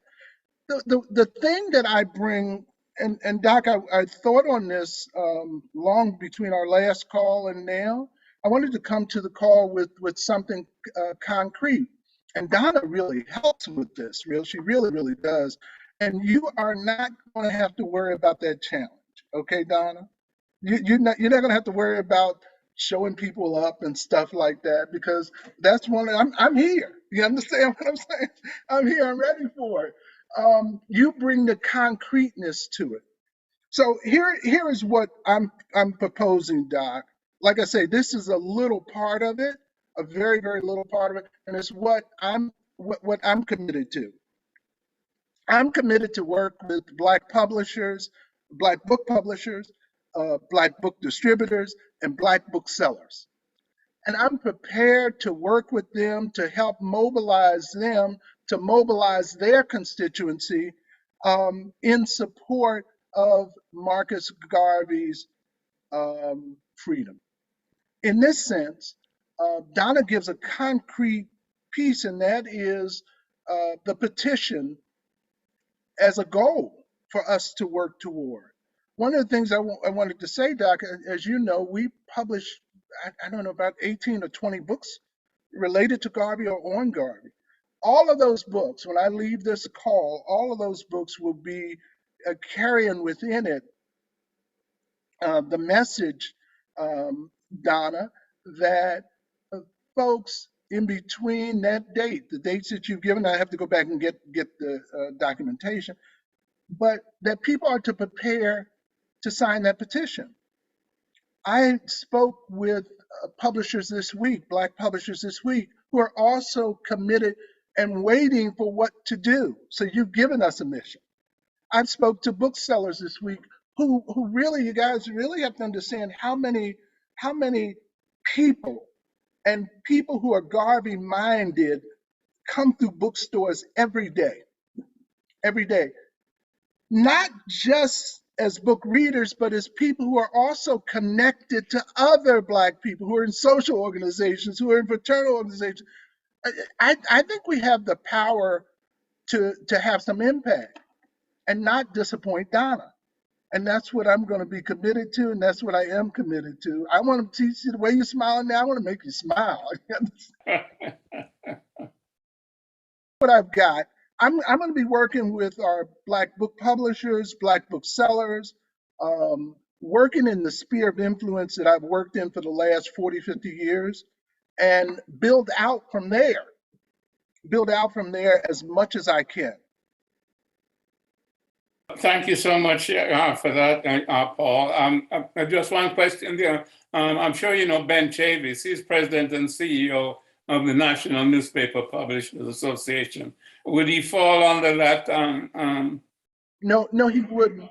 He wouldn't. And then I think it's important, like if we're to be organizing, he might find a model. Given that Donna has a goal, he might find a model, and he might want to organize toward that goal as well. He might want to do it, but then again, he might see it some other way. I see it clearly with Black book publishers, Black booksellers, and I can work toward that, and that's what I'm going to focus on. We've already also spoken with Carl and Faye about it, and they're members of the National Newspaper Publishers Association. So, okay. The thing about this petition is once you get the number of signatures, the White House must respond. So, yeah.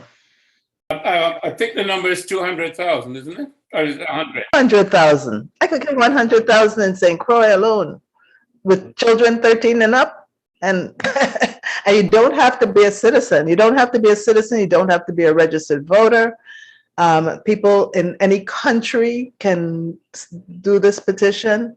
So we should come up with way over 100,000 signatures. I think the main thing that we're hearing coming out of this colloquium now is to gear up for a petition, a signing period beginning on February the 1st, Black History Month, and going through to, I guess, March the 2nd. Yes. Period there, where we need to come up with 100,000 signatures. I think we need to find a way. I'm not sure that people can see the message, but definitely they have to go to justiceforgarvey.org, justice, the number 4, garvey.org, for more information relative to this. And then we have to find our own ways as a collective here to get this out. Donna, you can help with it, the National Newspaper Publishers Association. And then, of course, Paul with the Black publishers, book publishers, etc., around the country. And, you know, I know that Golda and the CPAC, the Caribbean, yes, the Caribbean American Political Action Committee is working to try to get people around the world to join in this event. So hopefully, Paul, you and I are the elders. Hopefully it will happen in our lifetime. I think Virgil is a little younger. He has a little more time to go, but hopefully it will happen in our lifetime. So, you know, I'd like to say. No, I mean, come on, we've been waiting too long, so. No, it's time, again, but definitely it's time. It's overtime. And, you know, justice delayed is justice denied. And there's no reason for this to continue, you know, year after year after year, asking for the same thing when it's clear that a major injustice has been committed.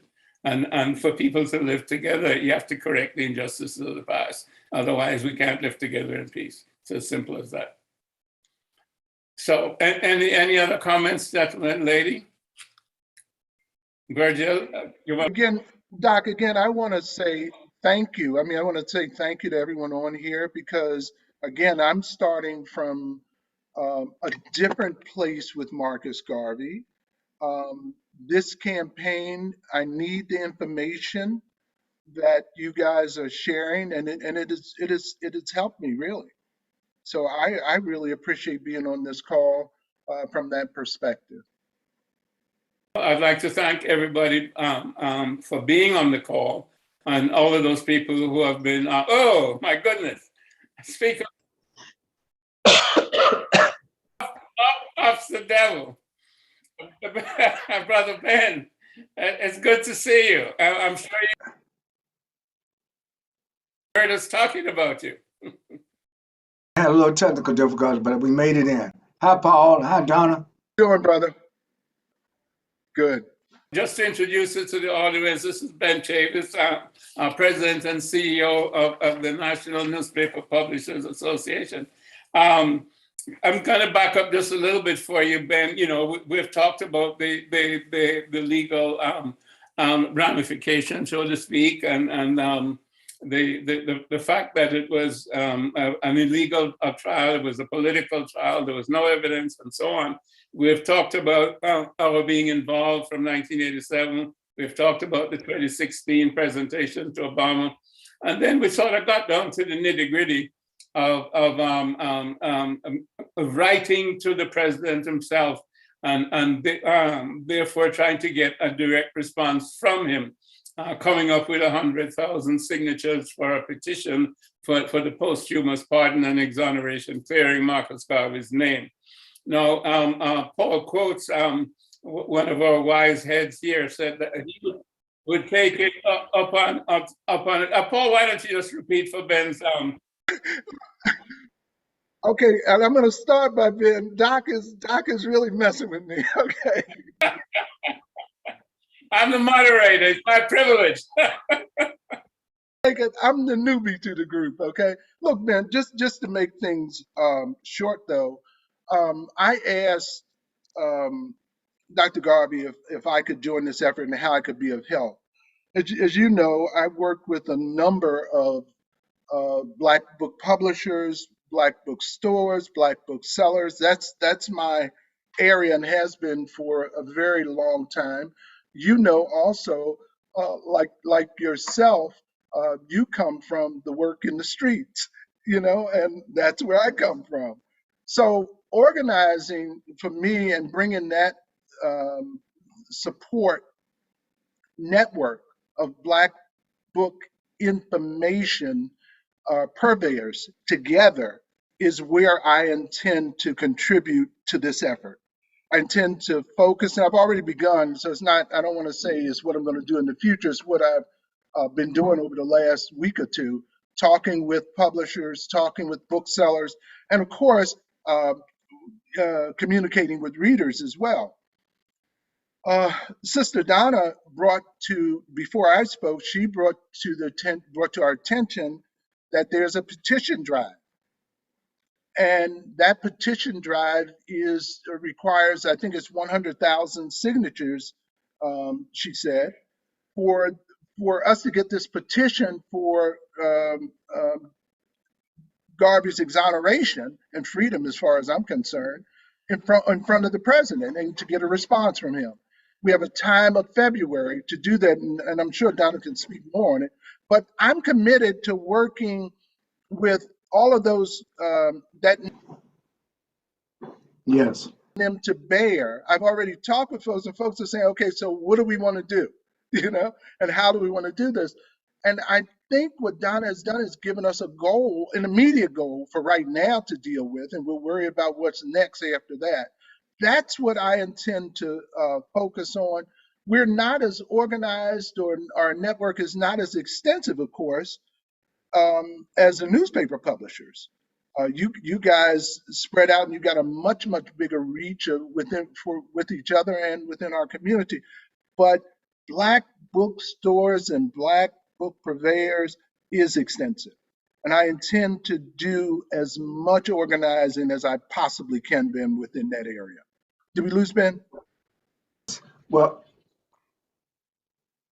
Well, Paul, thank you so much. And I just want to let you know that on behalf of the Black newspapers, we have 230 African American owned newspapers in all 50 states. We reach about 40 million people a week now in print. Now with the digital age, we reach more. And of course, one of the things we're finding out, which is not surprising, not only are Black people reading our newspapers, but so are Latinos, Native Americans, Asian Americans, and whites, progressive whites, that is. So the thing is, in order for us to do this by a campaign now, through the holidays, we have some inroads into the White House, quite frankly, that we didn't even have during the Obama administration. Cedric Richmond, who serves as a senior advisor to President Biden, former congressman from New Orleans. I've already talked to him about this situation. And we do need to get everything lined up so that by the time the pressure comes for February for Black History Month, we've already laid a groundswell. So what I would like to do, Paul, I think we should have a consistent message, a narrative towards Black media companies, NABOB, as well as the NMPA, all of us working together consistently. I can assure you what works in the Black newspaper is not having one article. We've got to have consistent articles, like a campaign, like a media campaign between now and February. So I commit today that the NMPA is going to join with you, Paul. So to me, it's interesting. Since the 1960s, we used to be so much of an oral tradition, but now we're in a visual tradition as well as oral. So we need to create, Julius, Dr. Garvey, some type of short video clip that talks about also this campaign, where people can sign the petition online, where they can put pressure on their members of Congress. We have 58 Black members in Congress. So the whole Congressional Black Caucus also should be summoned to support this effort. And I know Yvette Clarke is already on board, Congresswoman Yvette Clarke, who has deep Jamaican roots. But I think the caucus itself, Joyce Beatty, who's the chair of the caucus from Ohio, she's definitely open. But I just think we got to push. That's my thing, Paul. I agree with you. Grassroots organizing works. It makes a big difference. And so I think that getting a lot of signatures on a petition, absolutely. But I want the petition to be buttressed by what people hear on radio, what people see on TV, what people see in our newspapers, what people see in our bookstores. I don't want a Black person to go anywhere during this holiday season without seeing our theme for the exoneration of Marcus Garvey.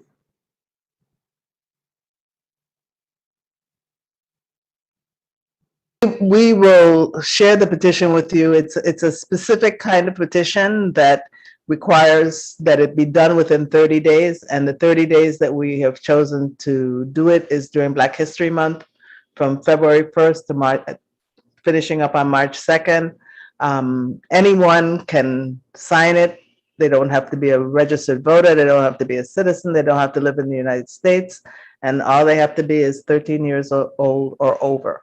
So leading up to February. Anything that people can do before February, Donna, my concern is. Thing with this petition, except get your folks ready to circulate it and sign it. You cannot. I think what Ben is saying, Donna, that we need a drumbeat going up to February. Absolutely, and Golda would be glad to meet with them because she's planning a drumbeat. We definitely, that drumbeat can start all now. And I think the kind of information that Ben was talking about and Paul was talking about can start all now, so that people know the facts about this particular kind of petition and how it must be done to reach the president's desk.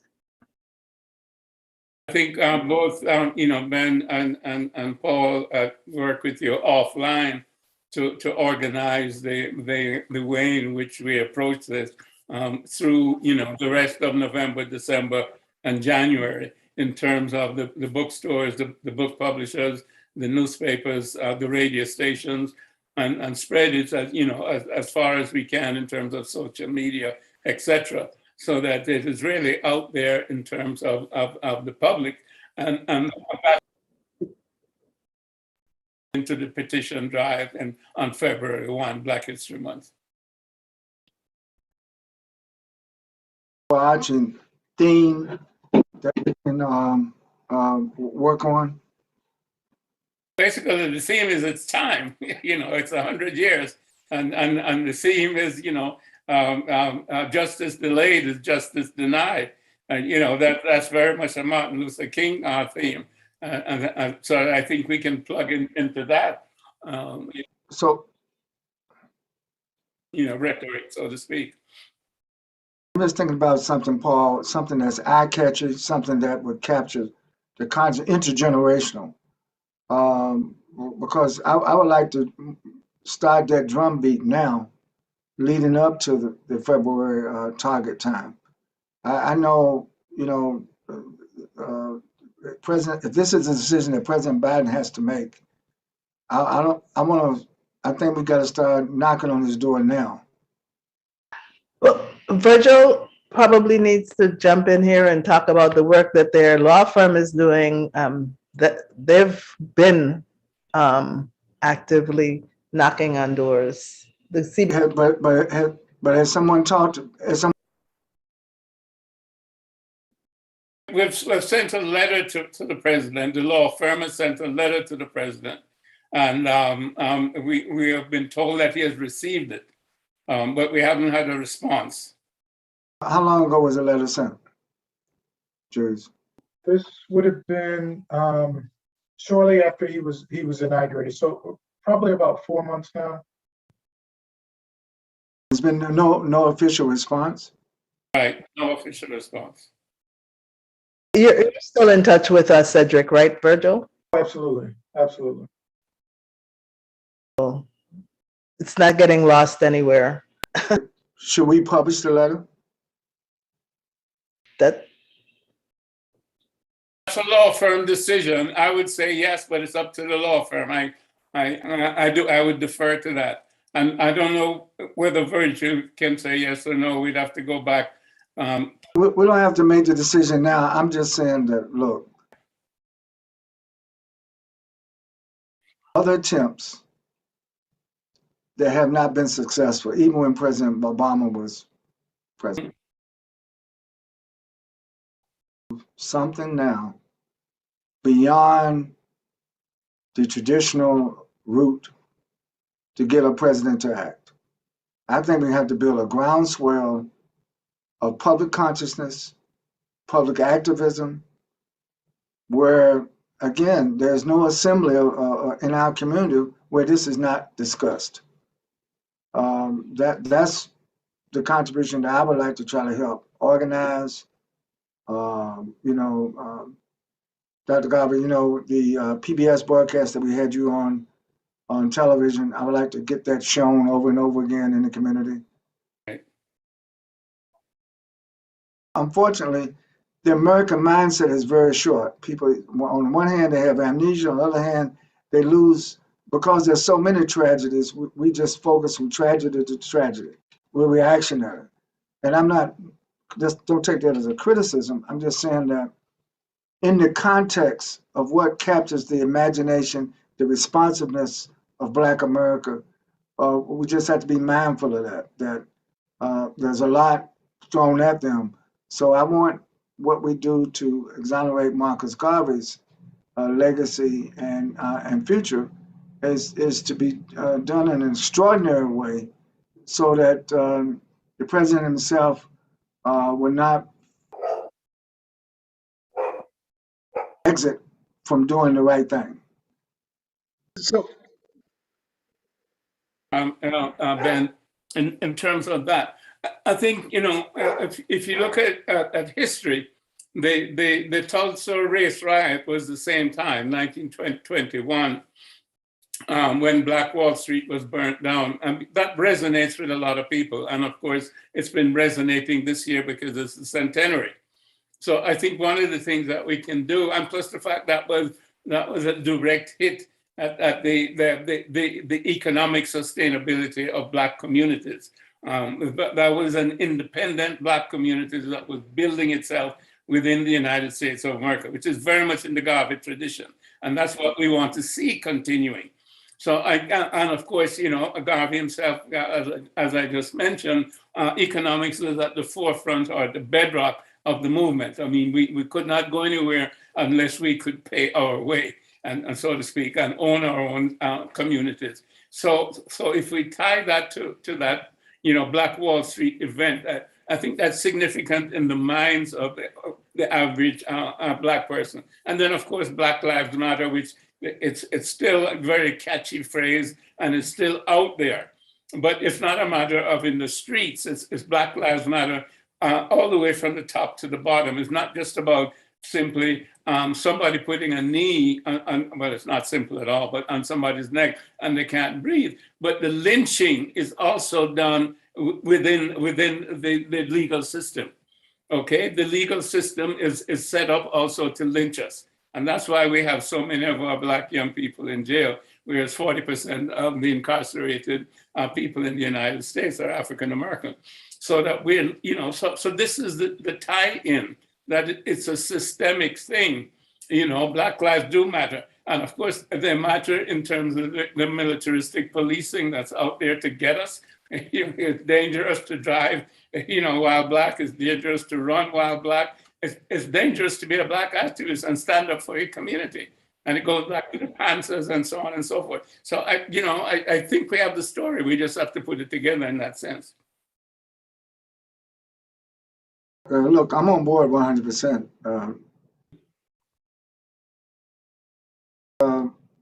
Even after this call, we should have what I would say a campaign meeting, a media campaign meeting. Mm-hmm. Various aspects of the campaign leading up to the February period that Donna has outlined. Mm-hmm. And you know, that drumbeat, I want toward the February petition period. So Doc, yeah, can I get in? So Ben, I'm with you 1000%. And not knowing that we were going here at all, I came to this meeting with the theme of Garvey must be set free. Okay, and with the logic that Garvey was burdened by the injustice of the verdict that was delivered against him. But let me ask you, I quickly saw justice for Garvey as being that direct point. It's what down as what is it? Justiceforgarvey.org. I believe. .org. Dr. Garvey, the thing that's most important, I think, to keep in front of people's minds is what we're doing. You know, like, so it's not confused with Black Lives Matter. So what we're saying, in my mind, I'm saying Garvey must be set free, but I can be with justice for Garvey because that's what we want. That's what we're here for. It's tight enough to work with, I think. But I'm curious if that is thematically strong enough for you, Ben. Does that? No, I like justice for Garvey. I also like free Marcus Garvey because it implies that he's not free. You know, I'm one of the Wilmington 10. Free the Wilmington 10. Free Angela Davis. You know, there's a tradition of people rallying and responding to how they hear the issue. You know, so I think we should confer and see which one that we can mobilize around. But you know, somewhere between Justice for Garvey or Free Marcus Garvey. I would like his whole name. You know, Justice for Marcus Garvey or free Marcus Garvey, not just Garvey, because people sometimes get confused if you don't be case specific. You know, the largest political prisoner movement in the world was global, was the Free Angela Davis movement. You remember, Paul, and consciousness. And that image, that poster was all over the world. And quite frankly, the jury, by the time they came for the trial, the jury set her free, and they had a champagne toast with the jury after the trial. So that just shows you the consciousness raising, you know, that I think that we got to do. And I think it's long overdue, particularly for the Honorable Marcus Garvey. And I think we should solicit all the various organizations that we have. You know, Paul knows this. We probably have more Black organizations in 2021 than we ever had before, but we have less unity than we ever had before. So what, to me, the campaign to get justice for Marcus Garvey, the campaign to free Marcus Garvey, I think could be a connective tissue for all of our organizations. That's powerful. So Dr. Garvey, will you call us together? I know the call is going to end in a few minutes. Yes. What I think we can do, Virgil, unmute yourself, Virgil. Unmute yourself, Virgil. I think that we can have probably a meeting on Friday with Aiken Gump. If you could put out the call. What was it, at 11:30? We usually have the meetings every 2 weeks. We can have it this Friday at 11:30. Is that okay for you, Ben and Paul? Time is fine. 11:30 Eastern time. Eastern time. Yeah. Virgil, is that okay? Well, I will work on getting that information out. Wonderful. So we'll send you the link on Ben and Paul, okay? Okay, great. Donna, would you join us? Oh. Ben, I just want to, headed up the petition. Yeah, so that's okay. Okay. Ben, I just want to add something that I forgot. Don in the Virgin Island embarrass the folks up in here, okay?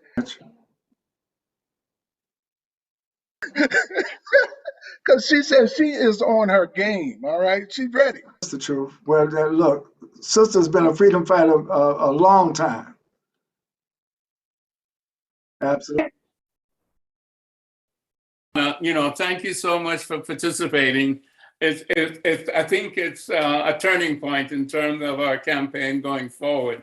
I think we're mobilizing, shall we say, our ideas, and now we just have to simply, put the rubber to the road and make the thing happen. But I think we have a better view of how we're going to do this, and I'm totally convinced that it will happen. So thank you everybody for contributing. God, before we sign off, I just want to say especially thank you to Carl and Faye Rodney for putting the conference together. Wonderful. Yes, absolutely. It's been a leader in getting our people together, and this annual conference that they have every year is so important for economic development, for business development, but also for consciousness raising.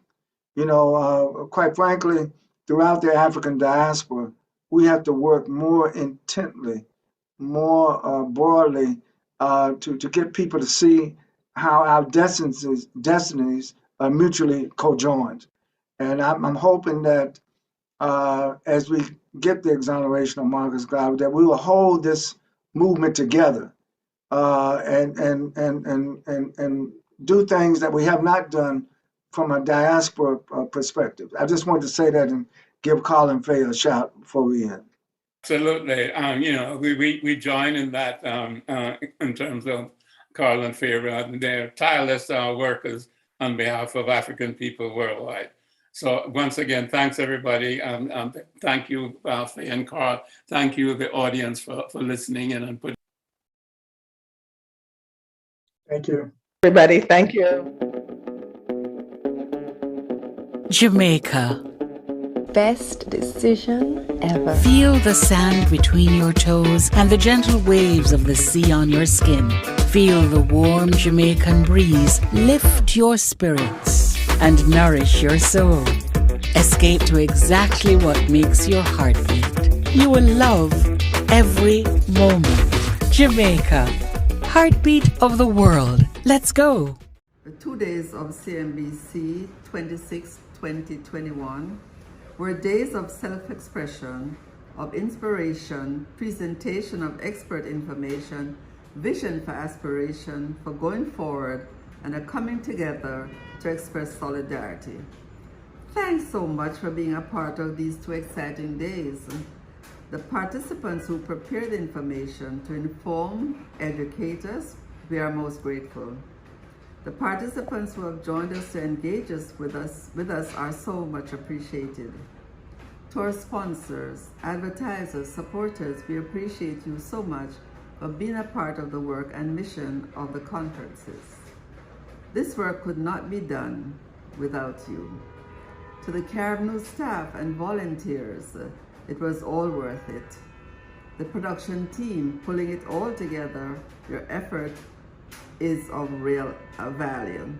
The sessions from this year's conference are on the Carib News website and in YouTube. Please communicate to all your friends. We look forward to next year and planning and working towards us being together in person, energizing each other. The dates are November 17th to 20th, 22. The venue is being negotiated and adequate notice will be shared. Save the date mentioned, it's going to be a reunion. Carib News has an exciting program for 2022. Please stay in contact with our daily brief of information and the actual newspaper on the newsstand and on the digital platform. Each person is important to us and special to us as well. It is in that spirit we say thank you once again. Blessings and a happy Thanksgiving, and be safe enjoying the moment.